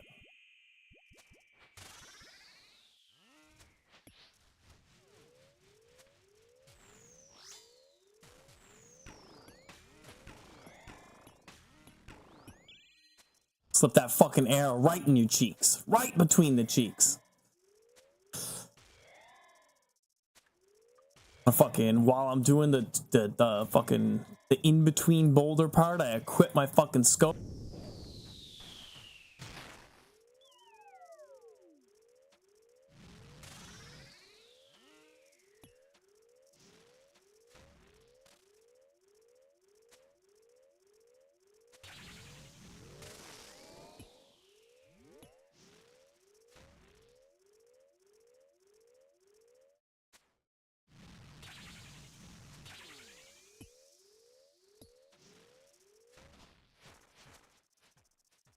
Come on, hit the 23. Send this. He's dead. And I was getting ready to fuck him. I was gonna fuck him up. I was gonna walk around and dodge shit and then fuck him up. Better run. Better run down that hole, bitch. Pew. Another pew. And one more pew. Nope.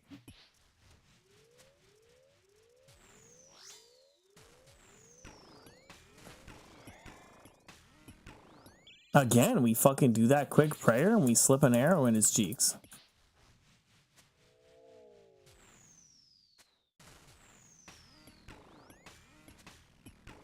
Hell yes, look where that fucking boulder dropped. This is the perfect boulder.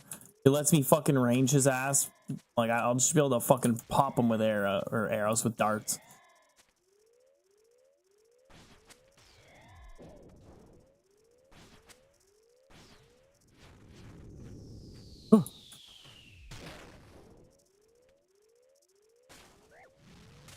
Of course, that one made it through. I think that was what, grub number 2 made it through.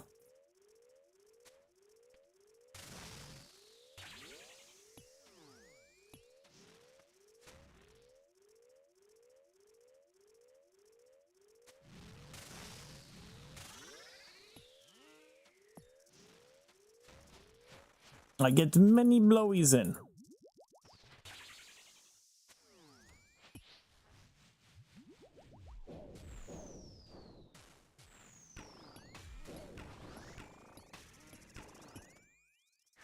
One, 2, 3, 4, 5.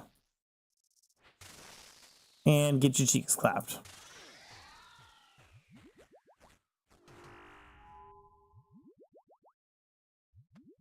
You know, I'm kind of getting sick of all these blowies. I just want a glowy. No cap. No, ZCB missed.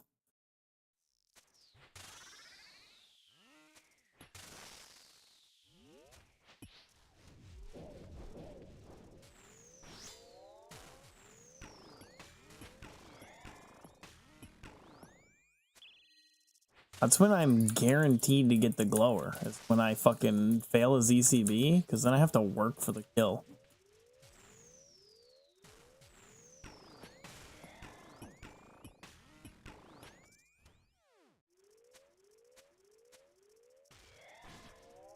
No. I said I'm sick of the blowies. I think most people want many blowies over glowies.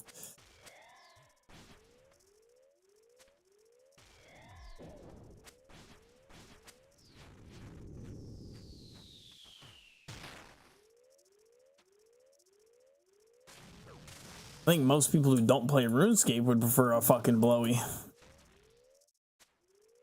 Even some people who play would prefer a blowy.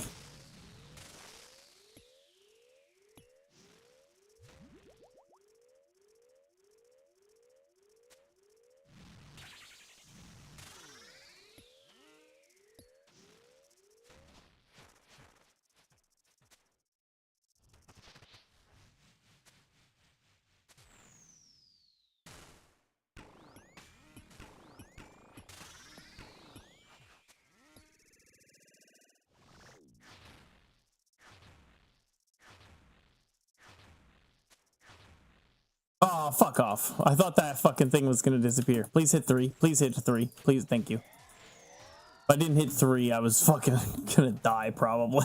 I was just risking it. I'm honestly doing pretty good on supplies right now, except for my restorers. I would hope so. What do you mean?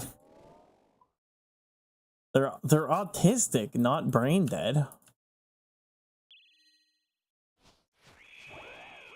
Like, why do you think they're trying to get Bandos armor or Tor or Blorva or something? They're like, if I get the Blorva, the ladies will want to have sex with me. Yuck, my oath plate, it just got me all the chicks, dude. Yuck.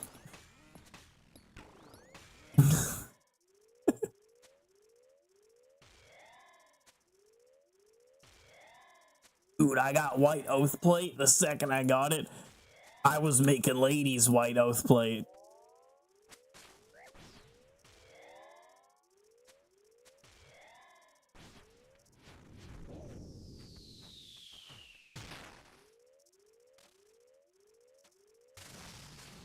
I'll make your oath plate white, baby.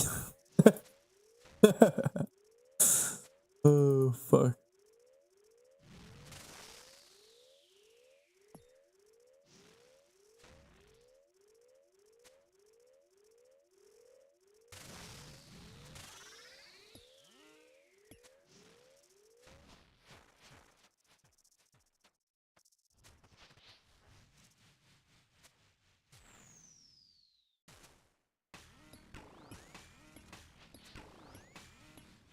Oh, good, he's dead.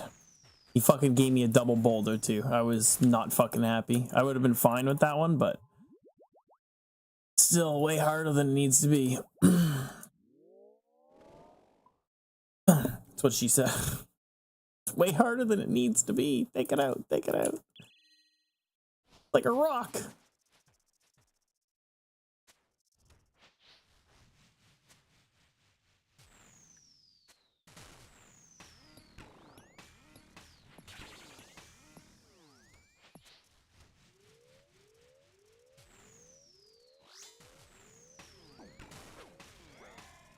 Oh. I just died because I flicked the wrong prayers. I don't know why. I thought that was a mage boulder. I could have swore it was fucking mage.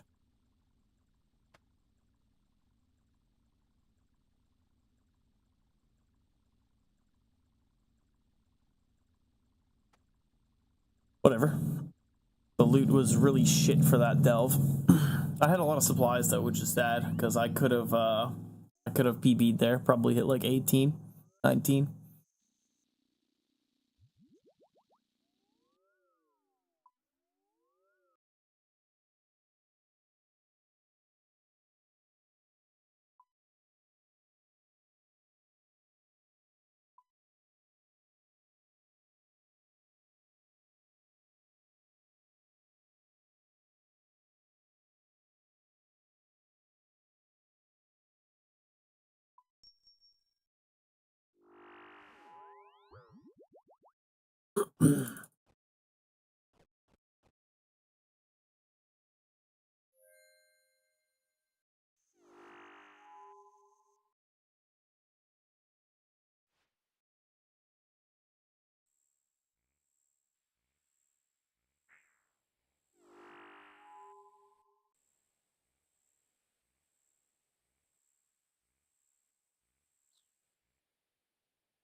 God, please hit the fucking boss. Hit the boss. Please, I'm begging you, hit the boss. Hit it.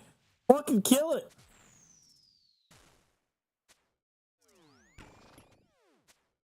Jesus Christ, finally.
Oh, please. Seriously, again? I'm going to see trees again.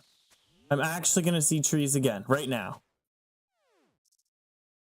Fuck right off.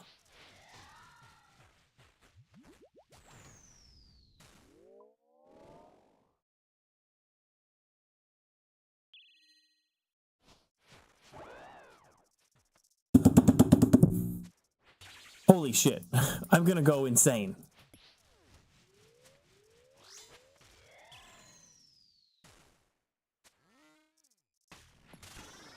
I'm actually gonna go insane. What is happening? Do I have a ranged pot? There's a ranged pot there. I clearly fucking hit the fucking boss. Kill it. Do damage.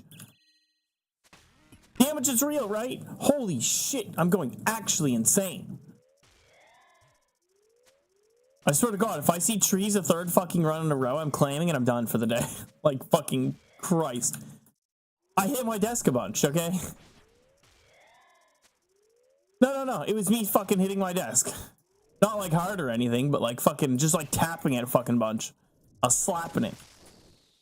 Slapping it like you slap your fucking meat. I don't know. Fucking pissed. Not like angry pissed, not like I'm gonna break things, but like fucking holy shit, buddy. Okay, watch this, watch this. Trees coming up in like 3 attacks, and I'm 100% gonna see them.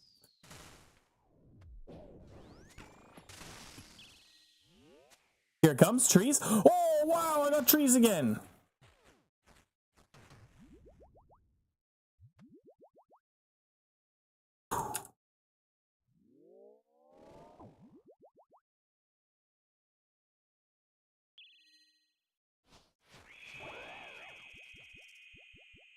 Pew.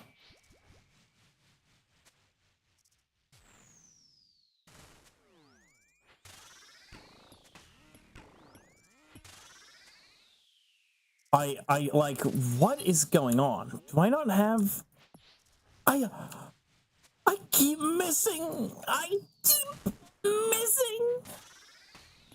SpongeBob. Ah.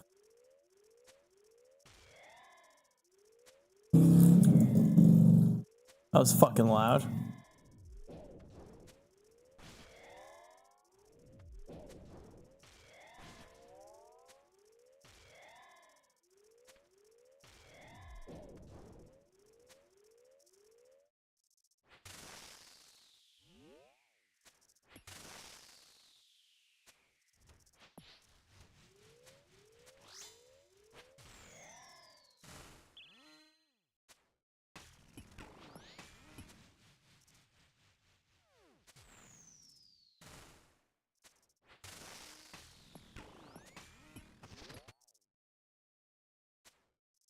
Oh, it's gonna get worse.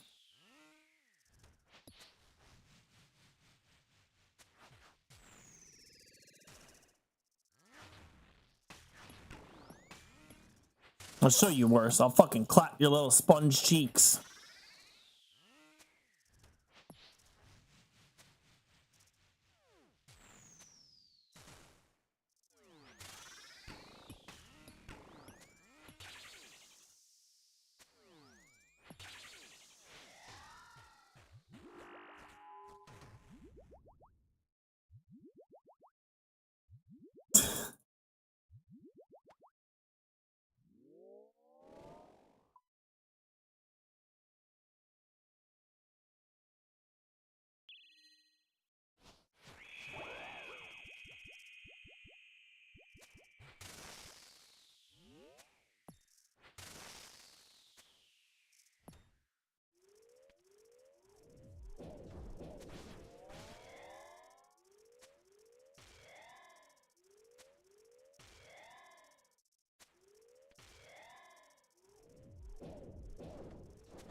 Fuck, one tick light. Just take a slam.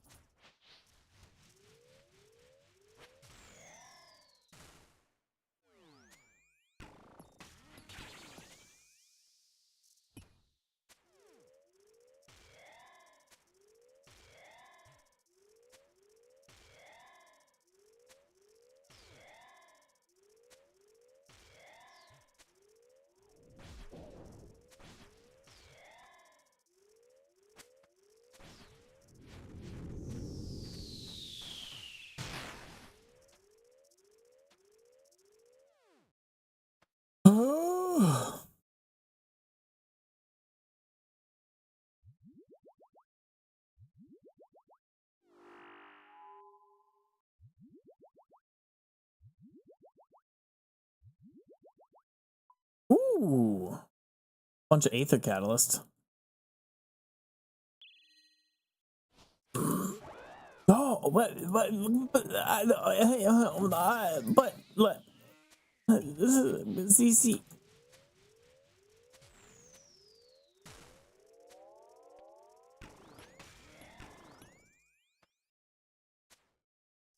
Right crossbow, please do the thing.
Oh my god, that was a lot of ones from the blowpipe.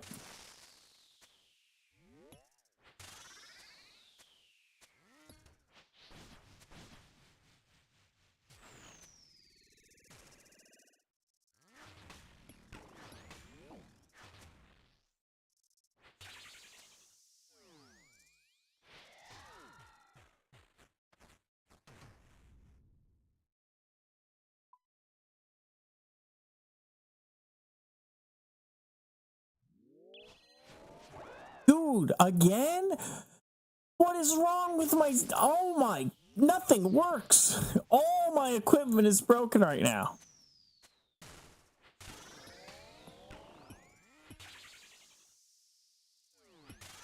Just let me miss every fucking ZCB. Let me hit a bunch of ones. Like, just fucking blow my brains out. I'd be having more fucking fun.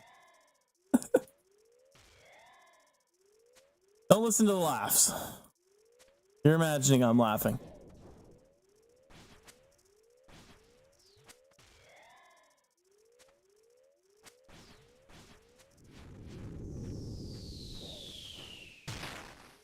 No, no! How did I fucking yellow click that? What is wrong with my fucking retard ass? Get the fuck over here. Go to the corner. What? Why did you do that?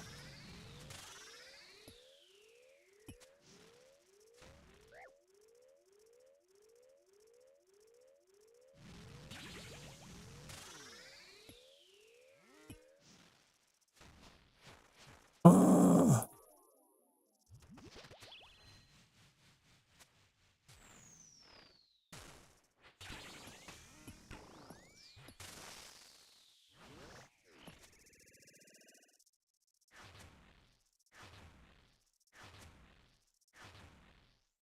I'm very upset.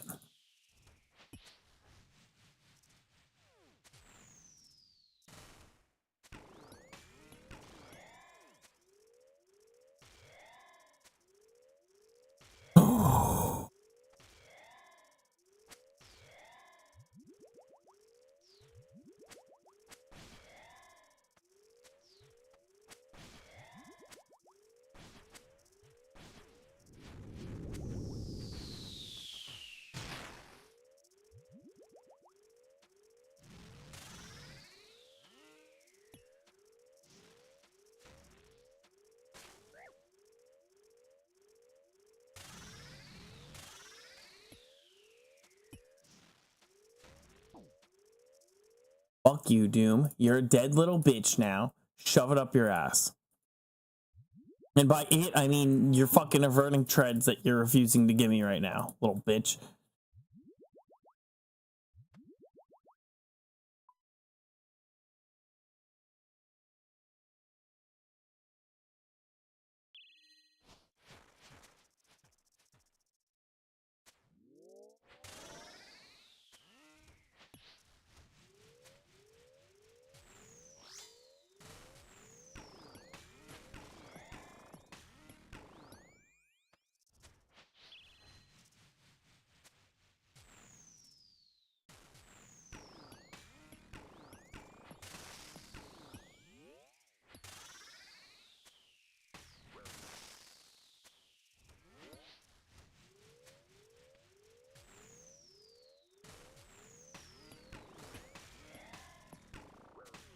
What the fuck? How were those prayers late? Like fucking bullshit. Yeah, Doom would shove him up his ass too, because all he wants to do is keep fucking loot for me.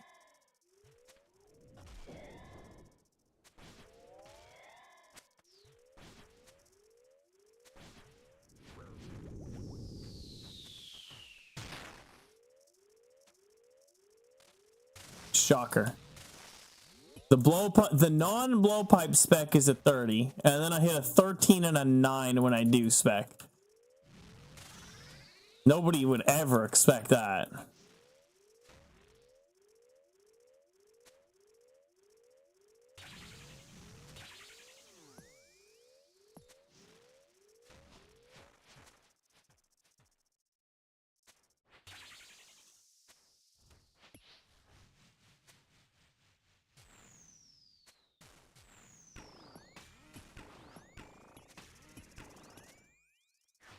Oh my god. That did not feel right. I'm pretty sure that was his second attack, but he went straight into fucking slams.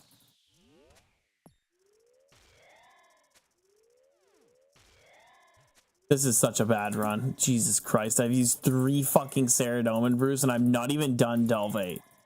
Actual trash player. I should probably just go find a rope. The rope would play better. I clicked my fucking melee weapon.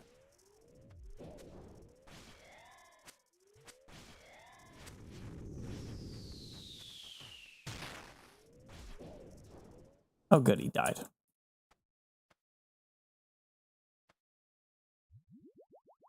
Oh, I fucking didn't. Whatever, man. What fucking ever.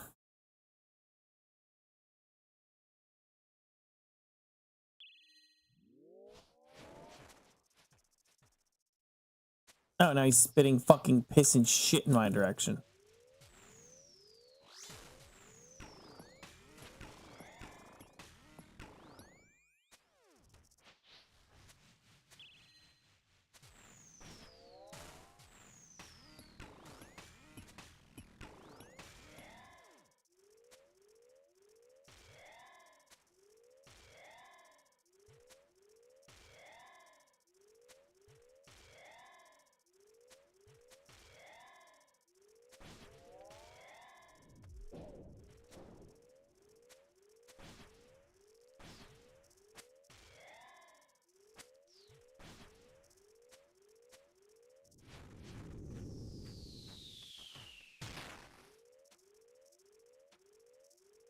And the melee grub fucking heals him. Nice.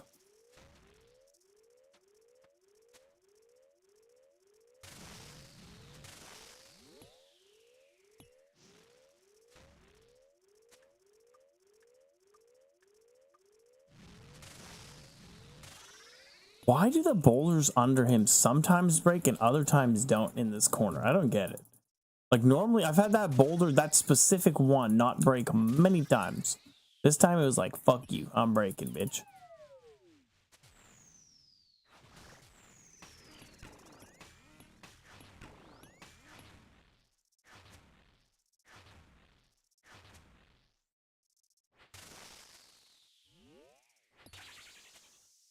Please just die. Okay, or do this bullshit. Lovely.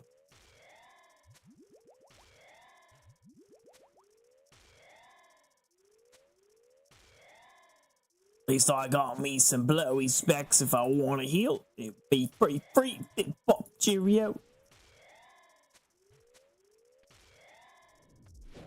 I'm British, you can tell because my teeth are ghastly. It's not bugged, it's just really weird the way it works. I don't understand how to make it consistent. It would be nice if I did, because then I could get a lot more out of boulders.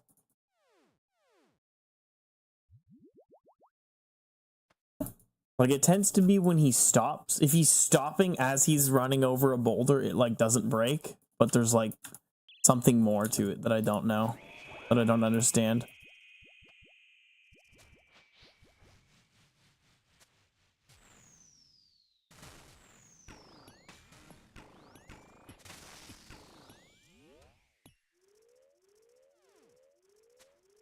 I wonder if I could imp box in here. Maybe I imp box, get to like a deep delve, and then like, or get to a deep delve, imp box, and then like, don't worry about damage really. Just like kind of place a bunch of boulders all over the place. Ah, fuck it. I just let those ones through. It's gonna be annoying, but honestly, only one made it through anyway.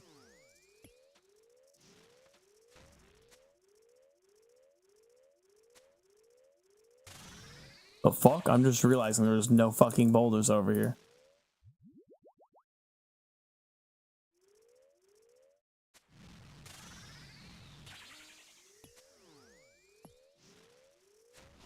Didn't really matter. I still fucking clapped them there a bunch, but just annoying.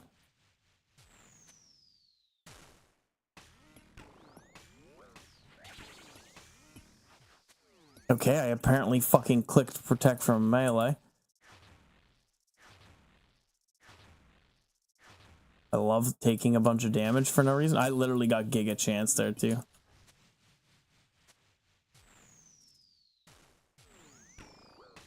What? No way. I don't believe that. I'm 1000% certain I just clicked mage. Like, I just watched myself do it and then I took the fucking hit. Like, fuck right off, man. I'm so done with this today. I'm actually done. Pissing me off.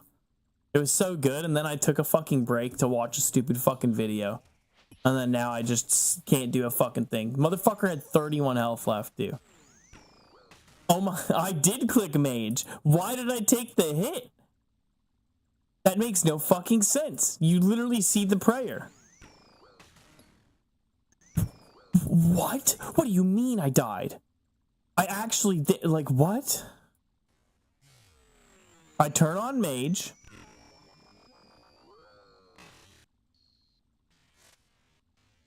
Tick 2, no prayer on. Tick 3, no prayer on. Tick 4, I swap. Tick 1, I turn on pray mage. Tick 2, I die. What? This actually makes no fucking sense. Watch this fucking idiotic shit. So tick 1, I'm moving. I already clicked to move. Tick 2, I turn on my prayer was turned on tick 1 even. Tick 2, the attack comes in and hits me. Let's go over here. Let's fucking tick 1, prayer's on. Tick 2, prayer's not over my head for some reason. And I take a mage hit and die. And then my ranged pray is proper, and I'm dead, so I don't even do anything else. Actual fucking bullshit. I literally should not have died. I think what happened is I literally died by milliseconds. I click and turn on my prayer at the end of a tick by like 31 milliseconds. Like my latency is like 26 milliseconds. So I literally turn on my prayer within 26 milliseconds of error, like of a margin of error. That's so fucking retarded.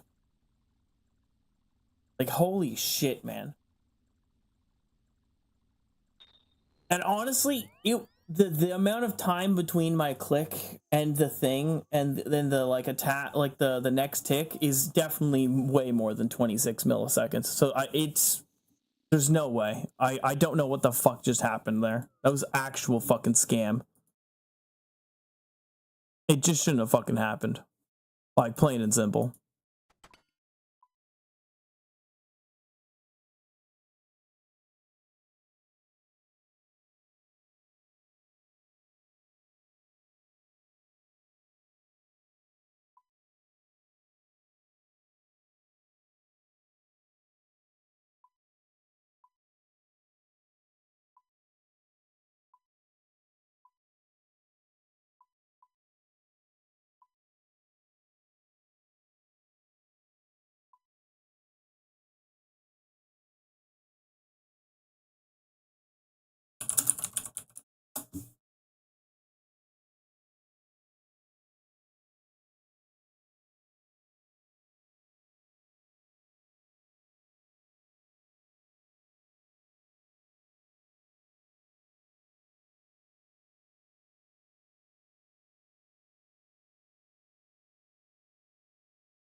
Pop those bad boys in there.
How do I want to do this?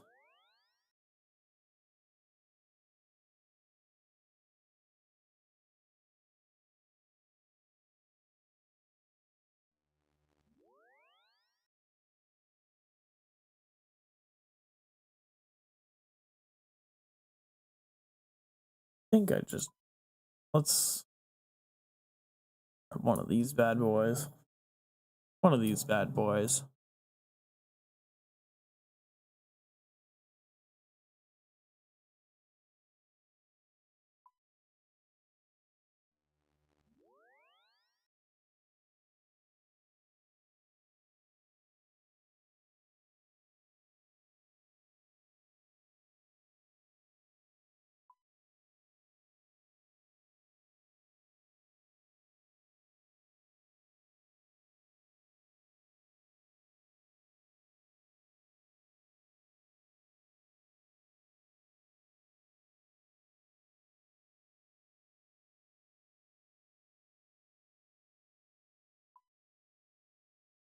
Combat.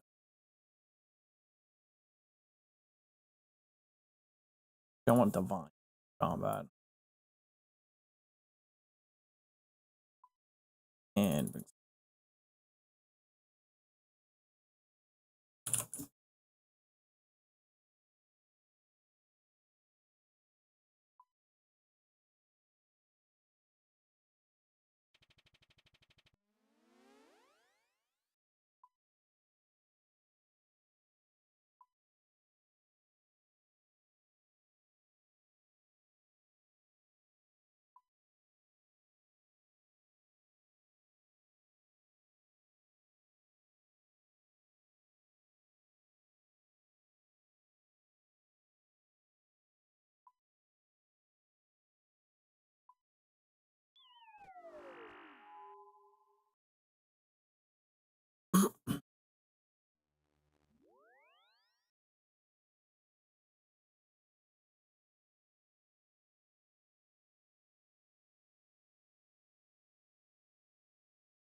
shit, there was something else I wanted to do.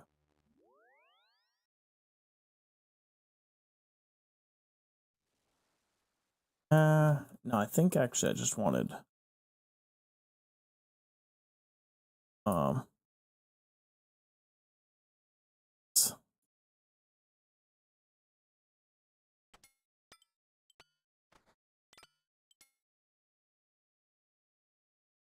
okay, oh yeah, shit, I do want some teleport tabs. Fucking forgetting something.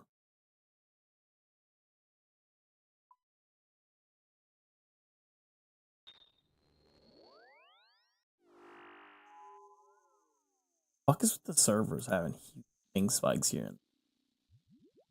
Wasn't any ping spike during that fucking clip, which is super weird.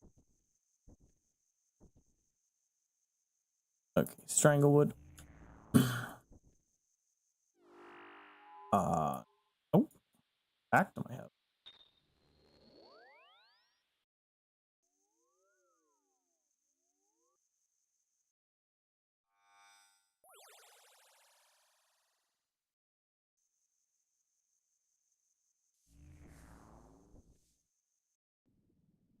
Ah, shit.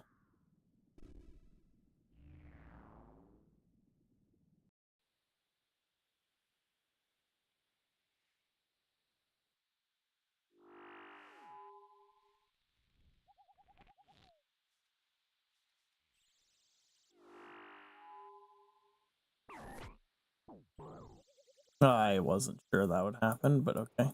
Cool. Good to know.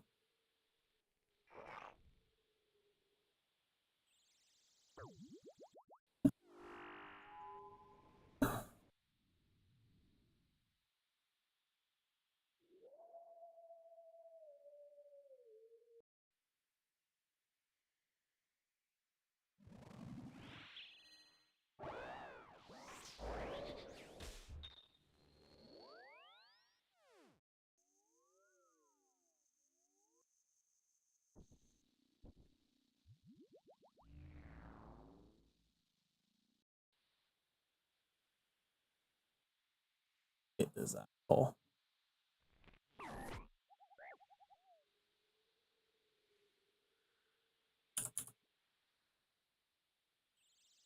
Christ, it's worse than fucking Whisperer.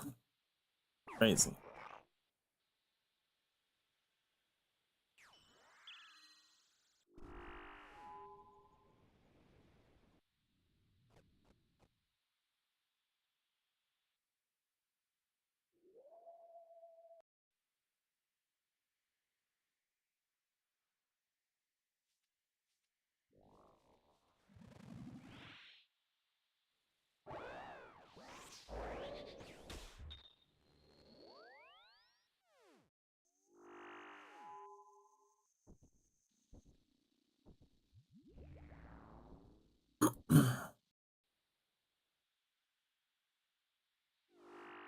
The meta on way too many bosses is just ZCB, like just like reset until you get a fucking Ruby Rock at the start. It's fucking boring.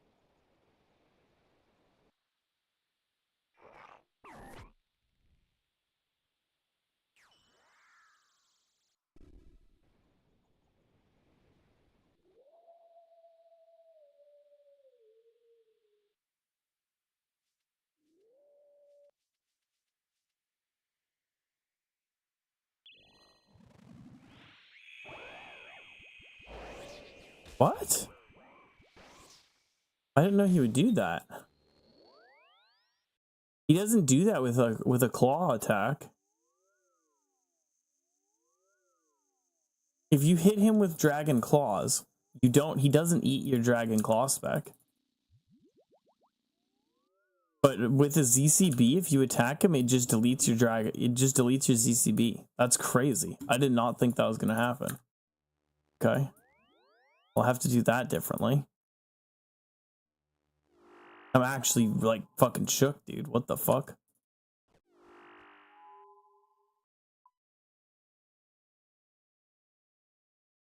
Yeah, I guess I need to start the fight with a Noxious Halberd.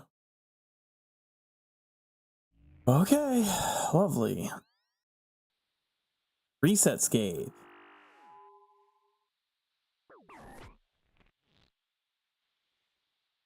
Almost as fun as Upgrade Scape.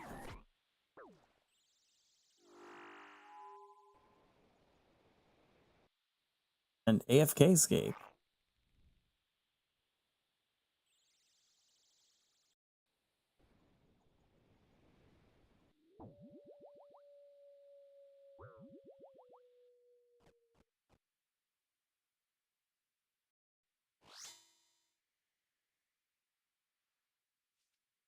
I'm also just gonna swap off fucking vent.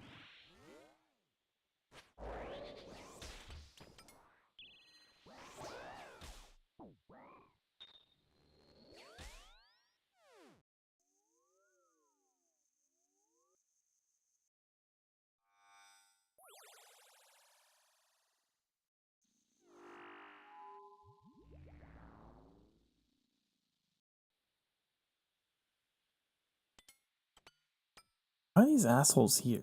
This one. Somebody must have been doing a quest recently for that guy to be there.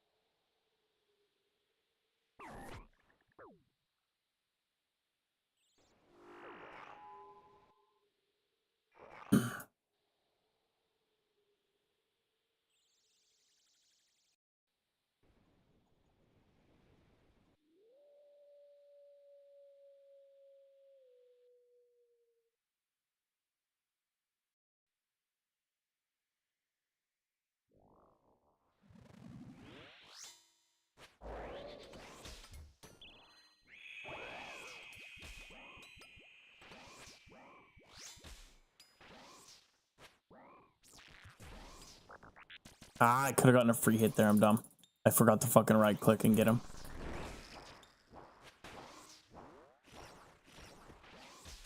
Lost a tick.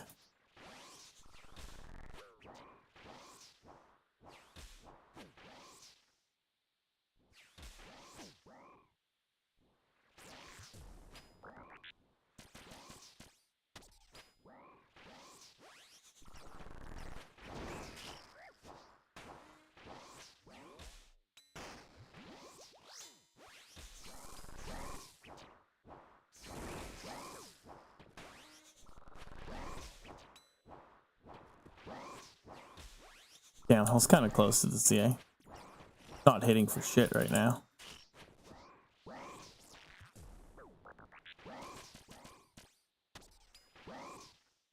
I don't even think I beat my PB. Probably my Slayer Helm PB I beat. Or my non-Slayer Helm PB. 600, isn't that? Pretty sure that's a perfect for Adorvis.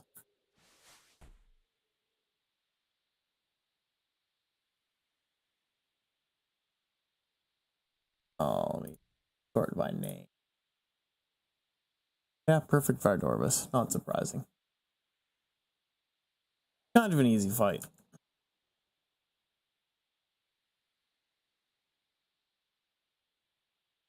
I think they want you to fucking get a natural bolt proc.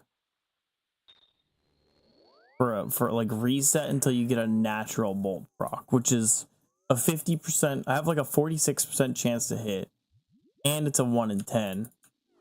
Basically like a 1 in 20. Fucking retarded.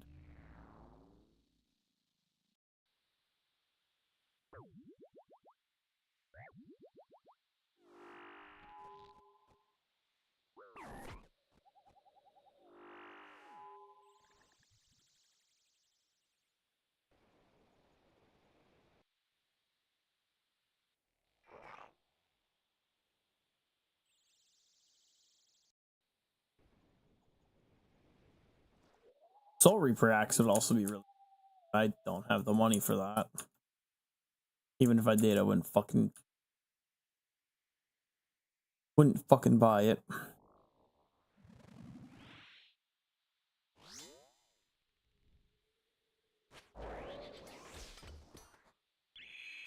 Oh my god, I actually got it. What the fuck?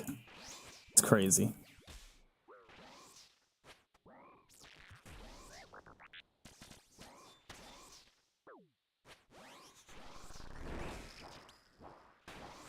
Lost a tick. I need to stop losing ticks. Can I hit? Can I stop missing, please? Can I hit? Can I hit a hit? I haven't gotten any. I also haven't done these bosses very much, to be honest.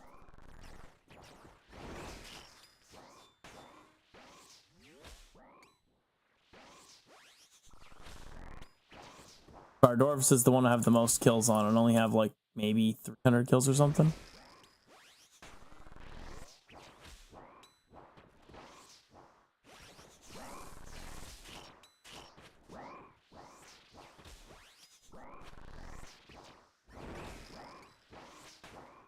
Somehow this is a slower kill than last kill. Crazy. Guess I missed a shit ton. Let me see. Oh, I guess I have almost 500 kills with Vardorvis. He's the only one I've killed like a lot.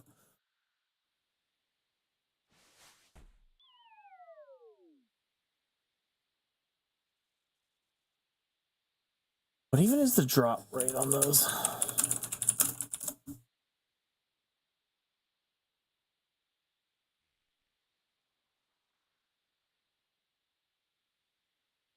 One in 700, 1 in 1,000, 1 in 500, 1 in 700. Yeah, I figured.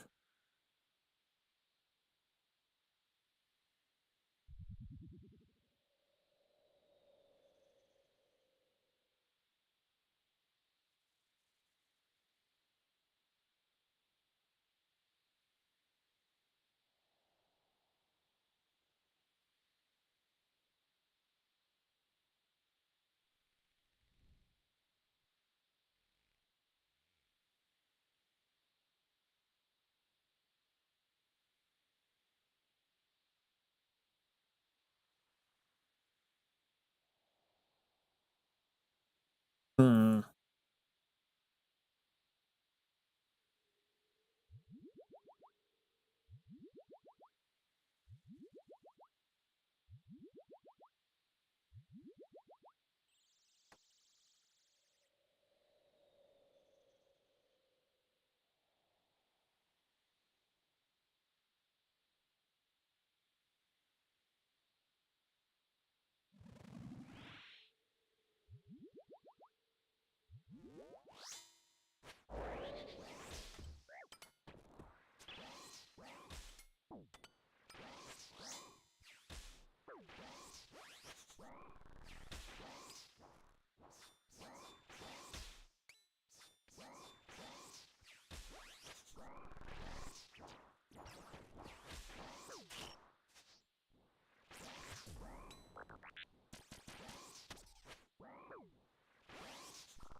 The axes are all on the other side. What am I ever gonna do? Ah, shit. I was too low on, too slow on the right click. I could have gotten a free hit on him.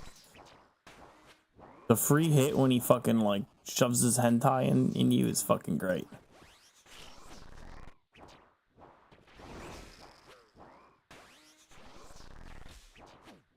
Sir. Sir, die please. And he dies here.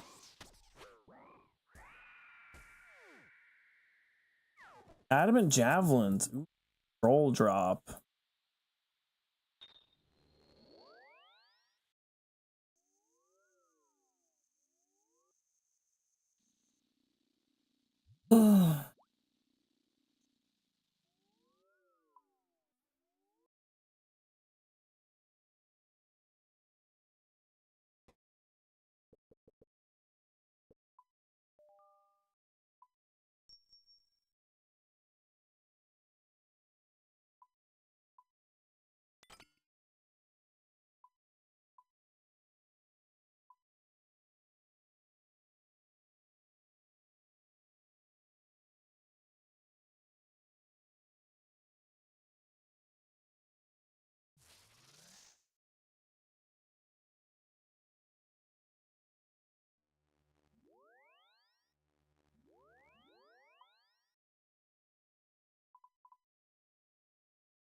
First person to get to me gets 5 mil.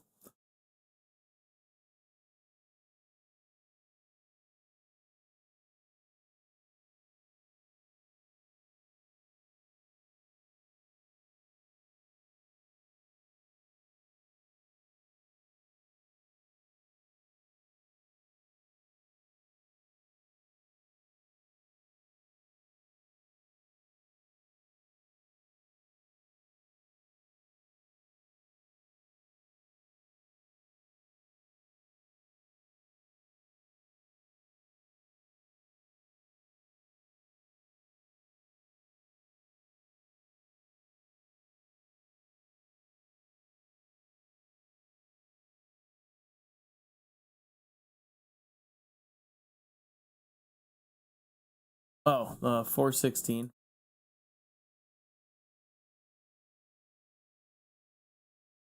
I can swap to 404 if you don't have the kill total. I'm guessing you do.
First person to find me gets 5 mil.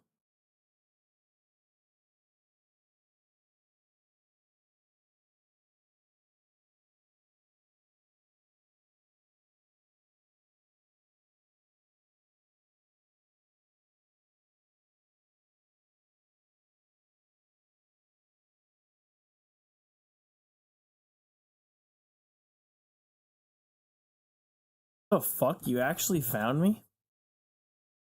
How the fuck did you even find me?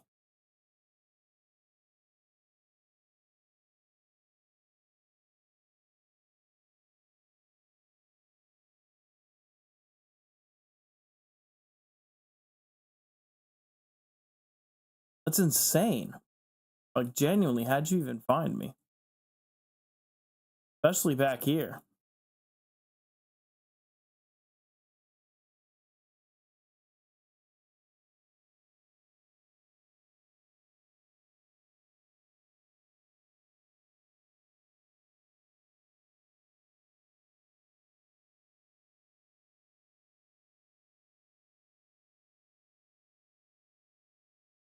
The torch? These torches are in other places. Why I went there.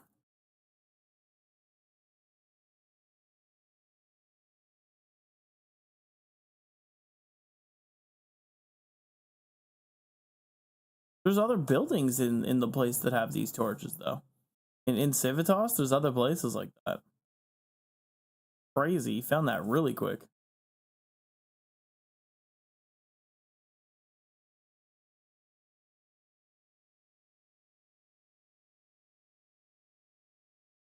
Yeah, oh yeah, it's in Varlamore, but there's a lot of buildings in there's a lot of buildings that have those in Varlamore. Like a lot of basements. You go in the basement, they have that.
That's ground items. Specifically hammers. I have hammers tagged because in Chambers of Zarek, I don't fucking want to miss them, and I missed them enough.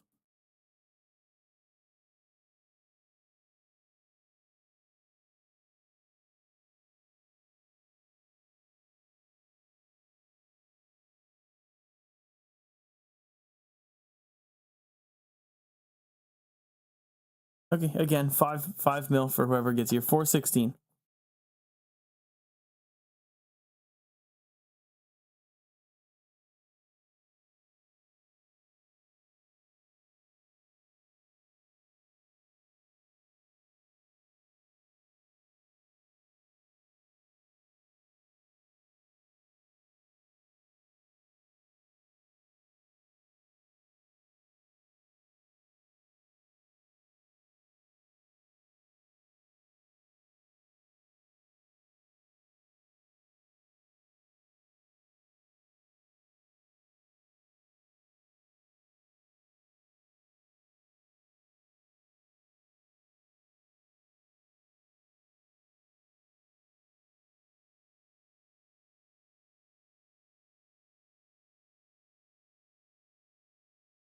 The world just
It's definitely not an easy spot, I'll tell you that much.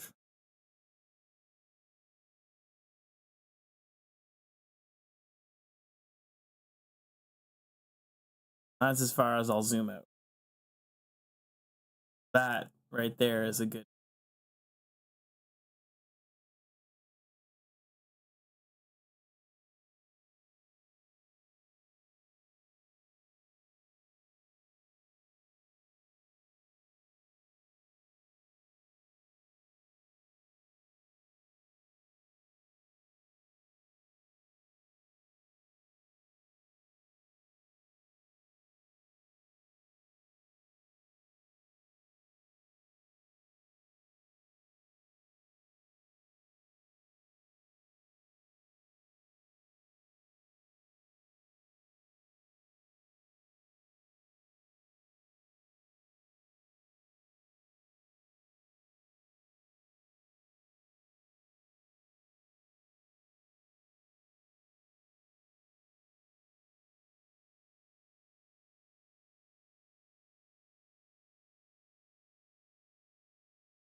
Oh no, what the fuck? This world hates you, dude. That's crazy. 416 is normally like a giga world for me. I never really have problems. Other than today, the fucking ping has been up and down all over the place. Only a 112 ping. Yeah, it's weird.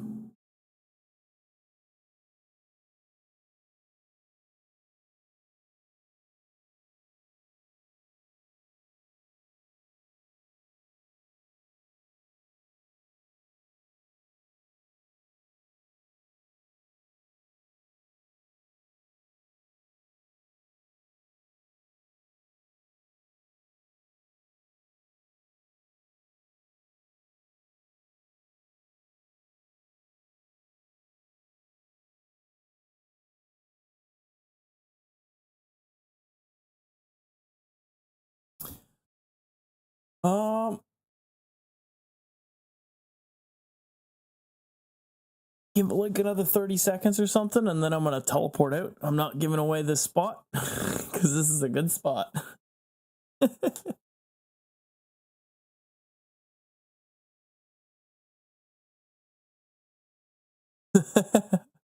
Honestly, I'll tell you, this thing right here gives it away. The thing right here on the right, or at least helps to give it away.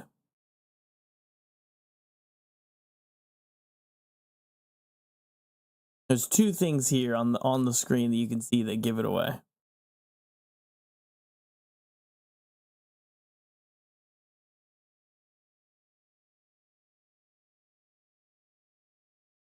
Like 60 seconds. What the fuck?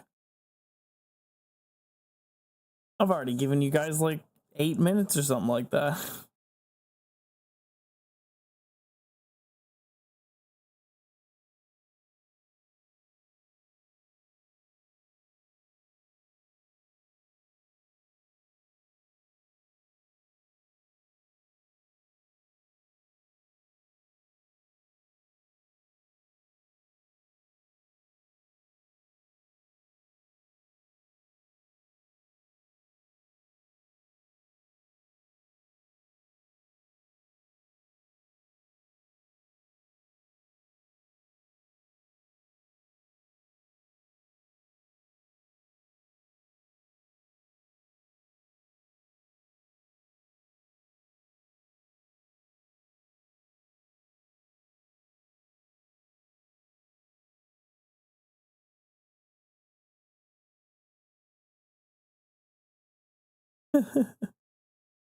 Oh, whoops. Poop.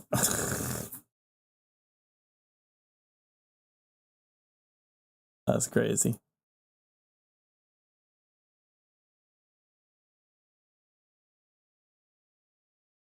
Yeah, it's a good spot.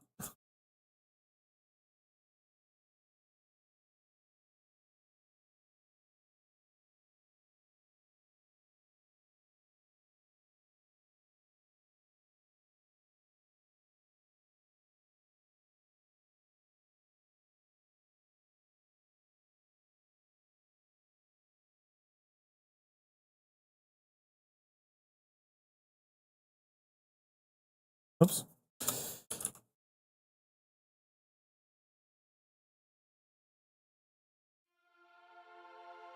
Yeah, I'll hop over to 404. Crazy that World 416 is just shitting on you.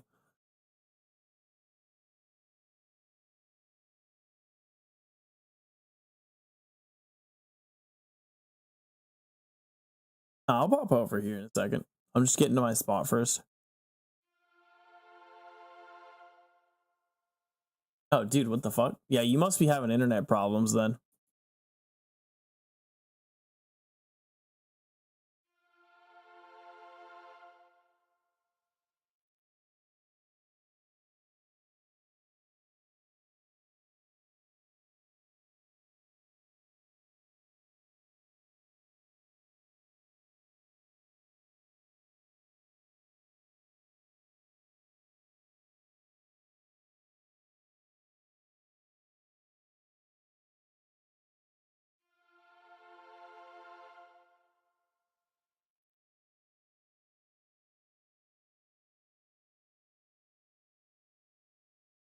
Yeah, that doesn't mean your internet doesn't just start shitting itself now, right?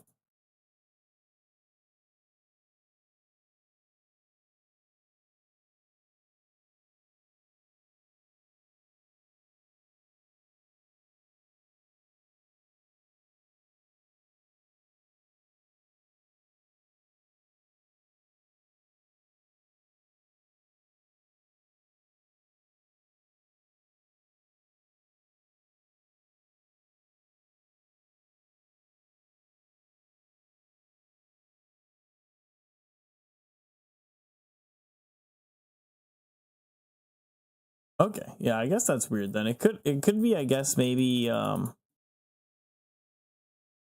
like whatever server you're connecting to Jagex on is like having the problem basically. Cuz like you would be routed through a certain thing to connect to Jagex, right? Like not the server itself, like World 404 server, but like whatever you're being routed through might be having problems with RuneScape, but you might be getting routed through a different thing to get Kick, like the video from Kick. Might be something to do with that, or it could just be like, because I'm not having any problem with the worlds, right? So probably not a world thing. And if your internet's not shitting itself on Kick, then it's probably something. I don't know what that's called. I can't remember what it's called. The midway points between, like, because when you connect to something, you like there's your computer, your router, your ISP, and then there's something between the ISP and the other connection. I can't remember what those are called, but this will be the last spot.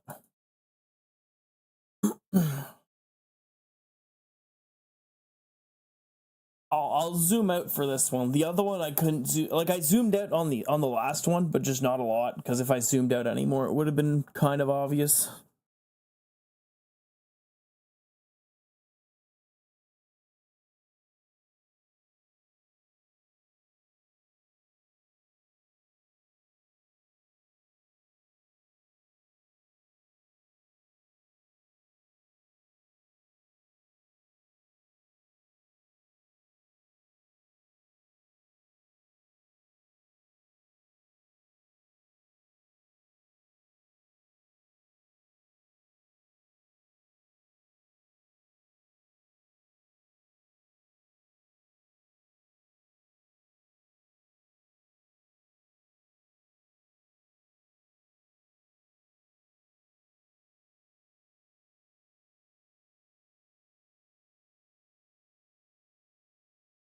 Oh no, I should have entity hid. There was a little guy. Little guy sprinted into the shot for a second. Gonna give it away. Little shithead. Gonna have to break some necks.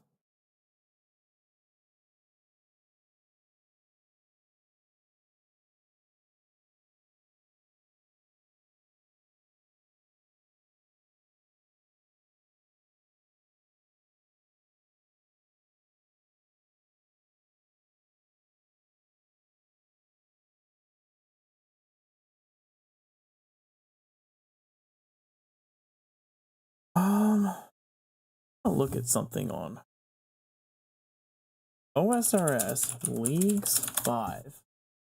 Raging Echoes League. I'll also zoom out now.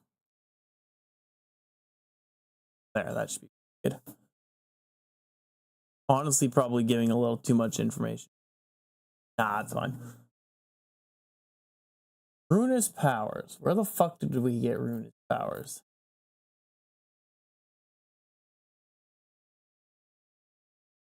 Did we not get Ruinous Powers last leagues? When did we get Ruinous Powers last? Ruinous Powers, which are just Zeros prayers. They're very strong.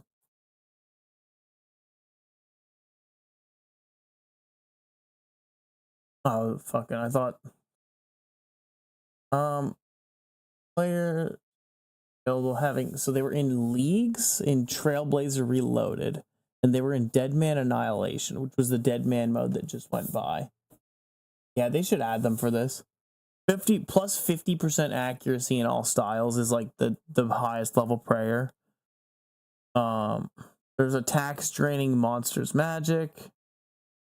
Heals 3 hit points and drains 3 prayer points upon killing a target. Attacks drain 5% defense. Attacks that inflict poison will deal poison damage instantly. It's pretty cool. Vaporize, Annihilate, and Decimate. 30% magic attack, 4% magic damage. 30% ranged attack, 27% range strength. Annihilate is crazy. And then Decimate is 30% attack and 27% strength.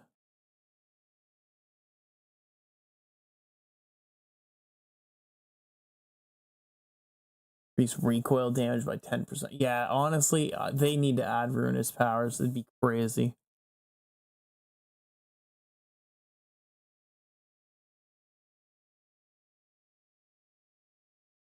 What, you just lagging out a bunch? Still DCing?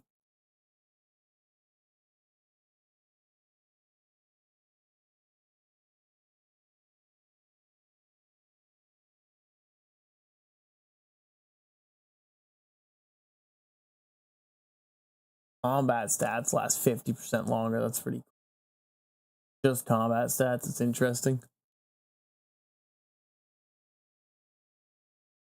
Plus 27% range strength would be fucking insane with some of the shit we have for demonic packs. And there is one more tier 7 or tier 6 relic left. Speaking of tier 6 relics, we have tier 6 and tier 8. There's two relics left. Oh shit, I'm still on 416. I didn't hop to... What world are you on? I could hop to a world that you're on.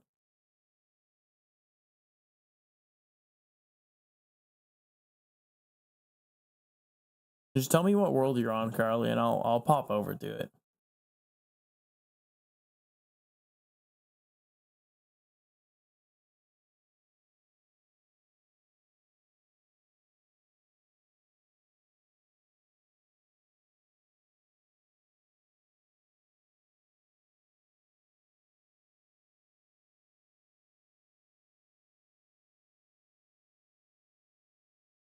I'll pop over to 7.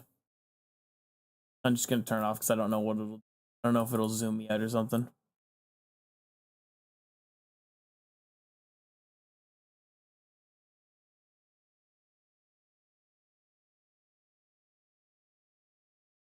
Yeah, my bad. I meant to pop over to 404. I actually completely forgot. Go to 367 though. I went 367 for Carly because Carly's connection is being a shitter.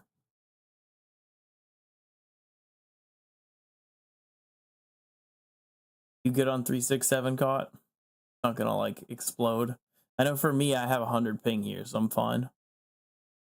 Do content on this world. I can do content on everything except for the Australian worlds, honestly. 367. 367.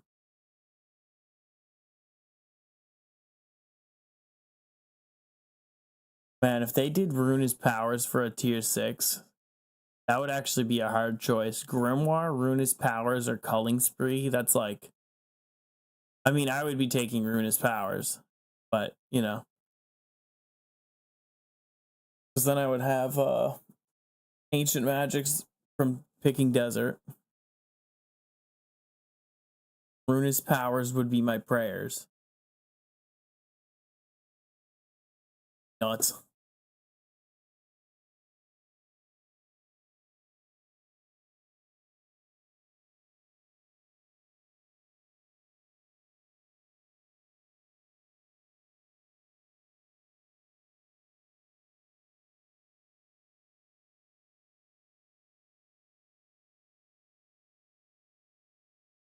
Huh.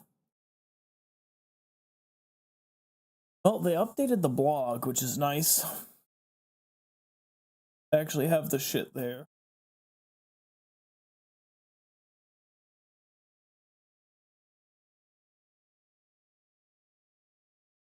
Oh, that's so annoying. Why do they do that? Wait, it comes out on the 15th? Never mind. We're good.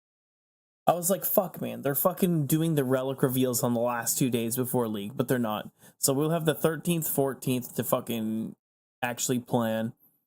Tomorrow, they release the Echo bosses, which is going to be awesome. And then on the 11th is a relic, and the 12th is a relic.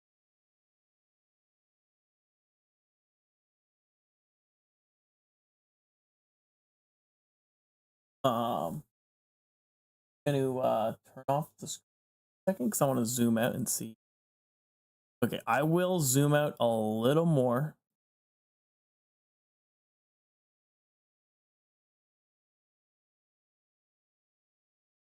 And I'm gonna do a 5-minute timer. If you don't find me in 5 minutes, I mean, feels bad because this is not a hard spot.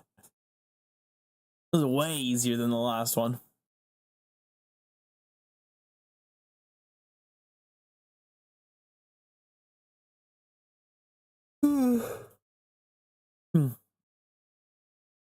I'll give you 2 mil for trying if you don't find it caught. Charlie, you already got something, so I won't give you 2 mil, but I'll give you 2 mil for at least trying if you don't find it caught. That way you can at least like get something, and it'll pay for your Doom for your Yama shit for the day, I'm sure. Speaking of Yama, I'll probably, honestly, I'm wanting to do some CA, so if you want to do some Yama tomorrow, I'd be down.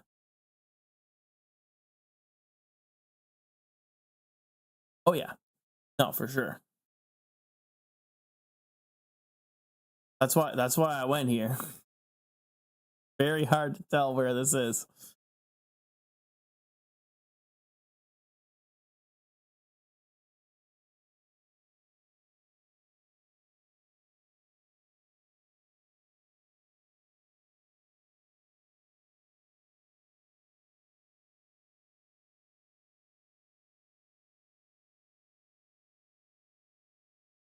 Yeah, I mean, I'll give a little participation prize. It'll pay for his Yama stuff today, and it'll pay for his Yama stuff tomorrow. When ideally, if he's down, we can do some Yama.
This shit all looks the same.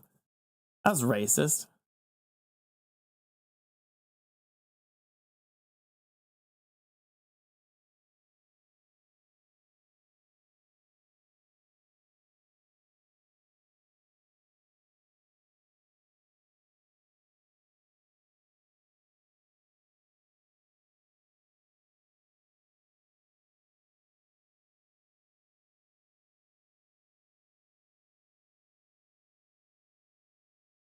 I think for the last 30 seconds, I'll zoom really far out.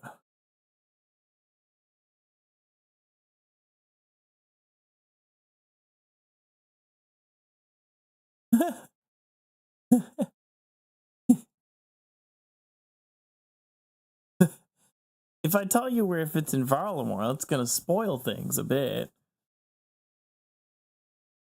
It's not in Lumbridge.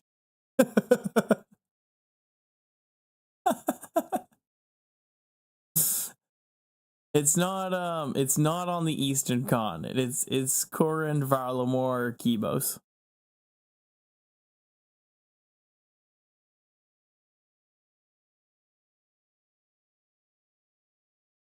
But I like using Varlamore places and stuff for Varlamore and Kibos and Corin because people don't know the places as well. Last 30 seconds.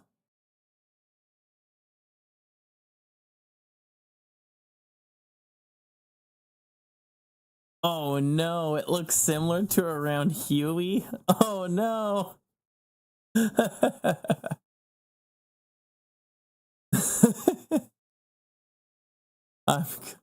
I'm gonna pop on 117 now so you can see.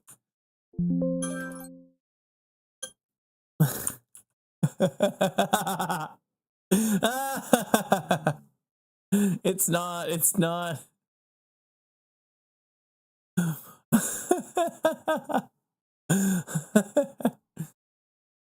You guys were looking on the north. You guys were literally all the way over here. I know. Yeah, you were over here. You were over here, probably.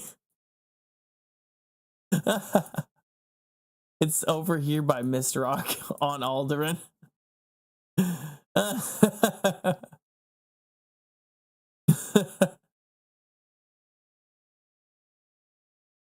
Yeah. I had it the second time I zoomed out, I had Nasty Nick here was showing up. Like you could see his legs. He's like the biggest hint.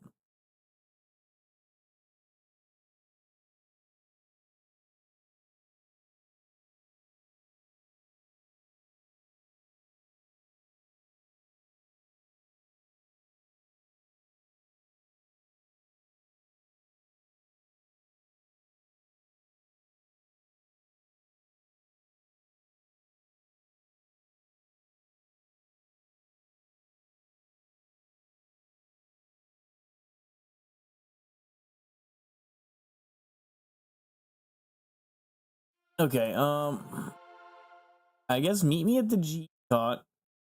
I'll give you a 2 Miller participation prize.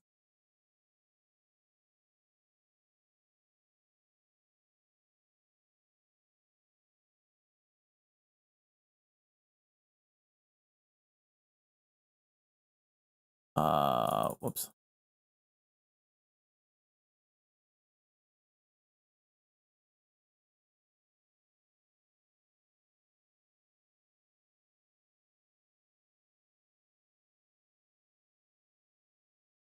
Go.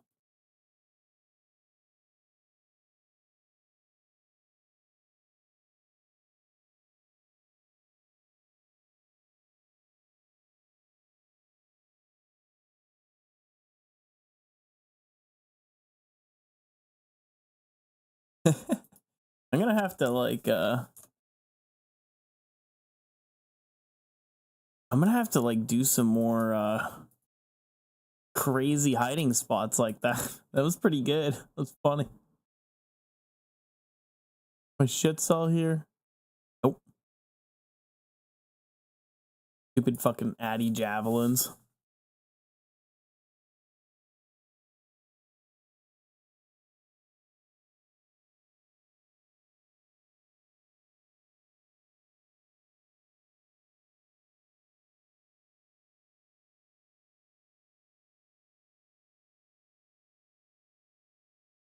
Where were you looking?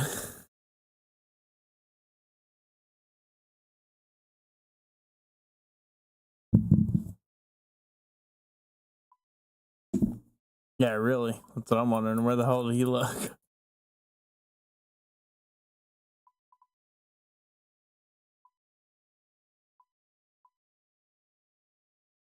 Yeah, okay, yeah, you were over here by the tower. Yeah, yeah, that's like the same shit. That's so funny.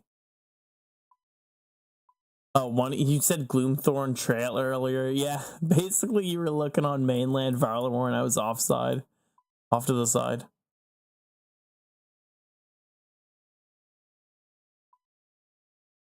To Gloom. Oh, man. That was a good spot. This tower probably the same tower that you went to. Check Doom out? You check Doom out? That's crazy.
Okay. Need to do the boss for aim. Yeah, Moxley Auto. Yeah. It's worth it. It's an easy boss. Yeah, I like exploring. When Varlamore Part 3 come out, like it was all the jungle and shit here. I probably spent, actually it was more than jungle, it was like all of this. I probably spent like an hour and a half or 2 hours just looking around. Because I wanted to find shit. Like, this is a crazy good spot. So I'm gonna tell you guys about this. Use this during leagues. Okay? If you're gonna play leagues, you're probably gonna level up your mining at some point. If you are gonna be looking for ore, you're gonna be struggling fighting with other people who are gonna be mining over fucking here.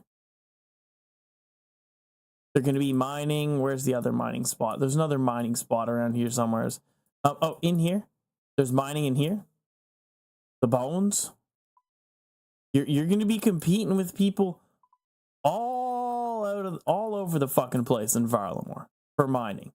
If you want to fucking get mining done, you're gonna need to do copper wherever the fuck you do it. There's also mining over here. Yeah, you'll need to get your copper done somewheres.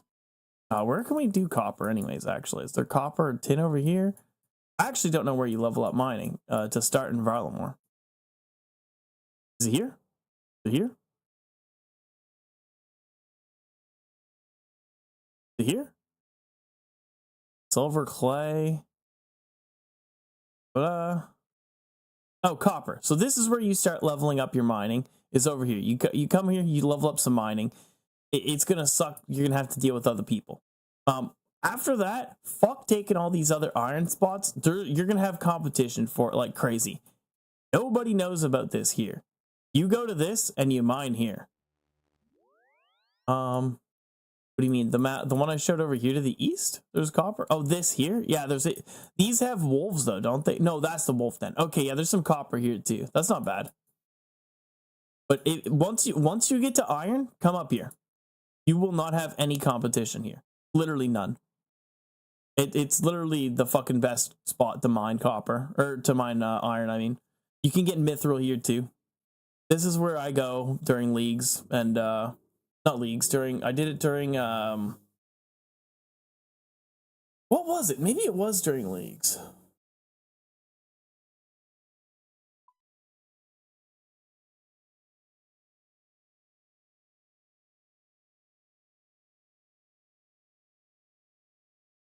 The boat dock. This one here? These ones?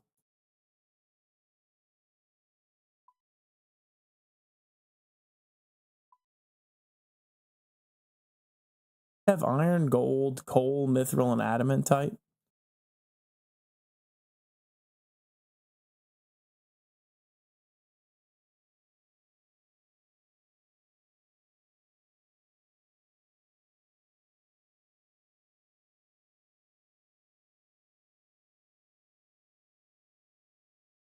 Exactly right.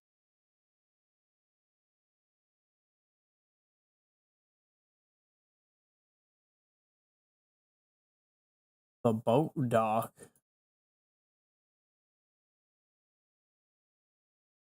I don't know what you mean.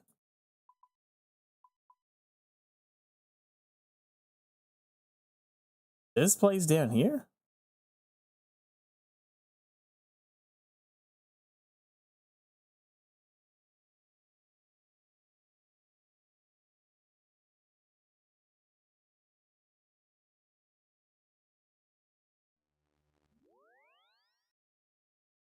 Like around here or what?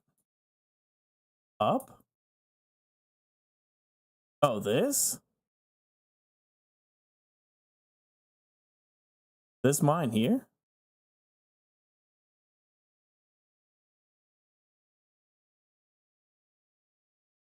Yeah, what about it?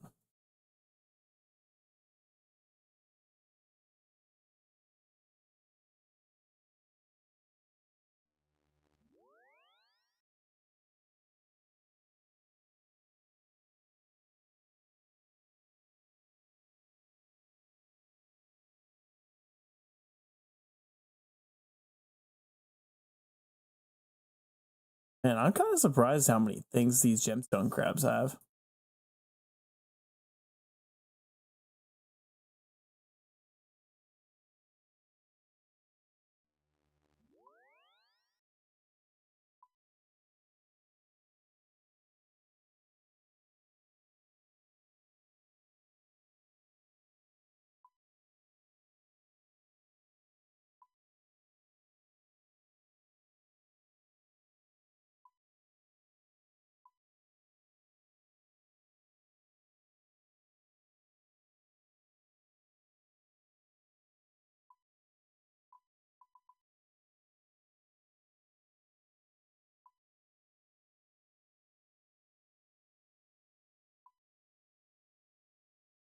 Okay.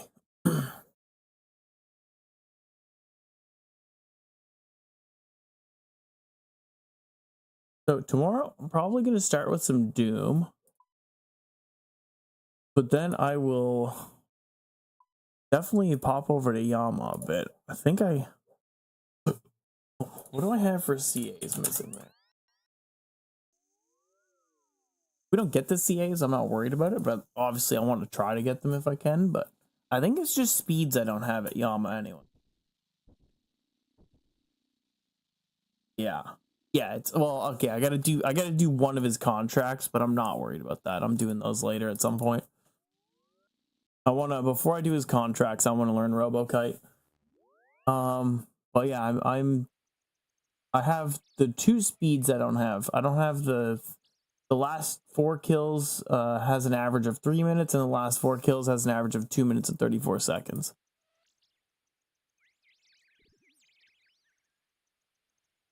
So hopefully we can get one of those. That'd be sick. Right into 9 spirit seeds.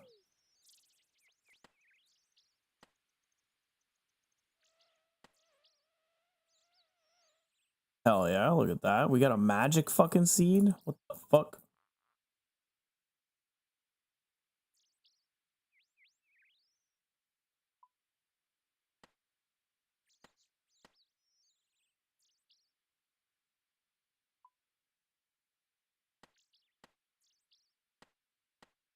Another magic seed. Hell yeah. Question is, did I get any spirit seeds? Dude, I've been fucking cucked on these. 72 seed packs, and I've only gotten 1 spirit seed.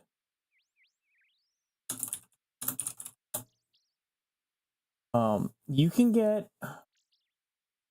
Well, so the high seed rewards, it's a 1 in 44 to get a spirit seed. Only 1 that I've gotten. It's kind of brutal. 2 magic seeds. Honestly, can't wait to hit 99 farming so I can just sell all my spare tree seeds. Shit. 11 U seeds chilling.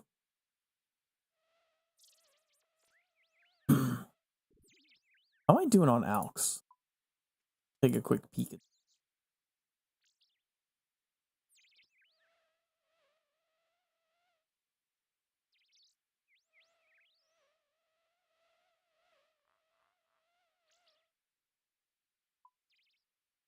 Oh, not bad. 6.6 mil. And that's not even including the like 10 mil in D-hide or 11 mil in D-hides. Okay, cool. But yeah, okay. So tomorrow, tomorrow I'm gonna do Doom. I'm gonna do Yama.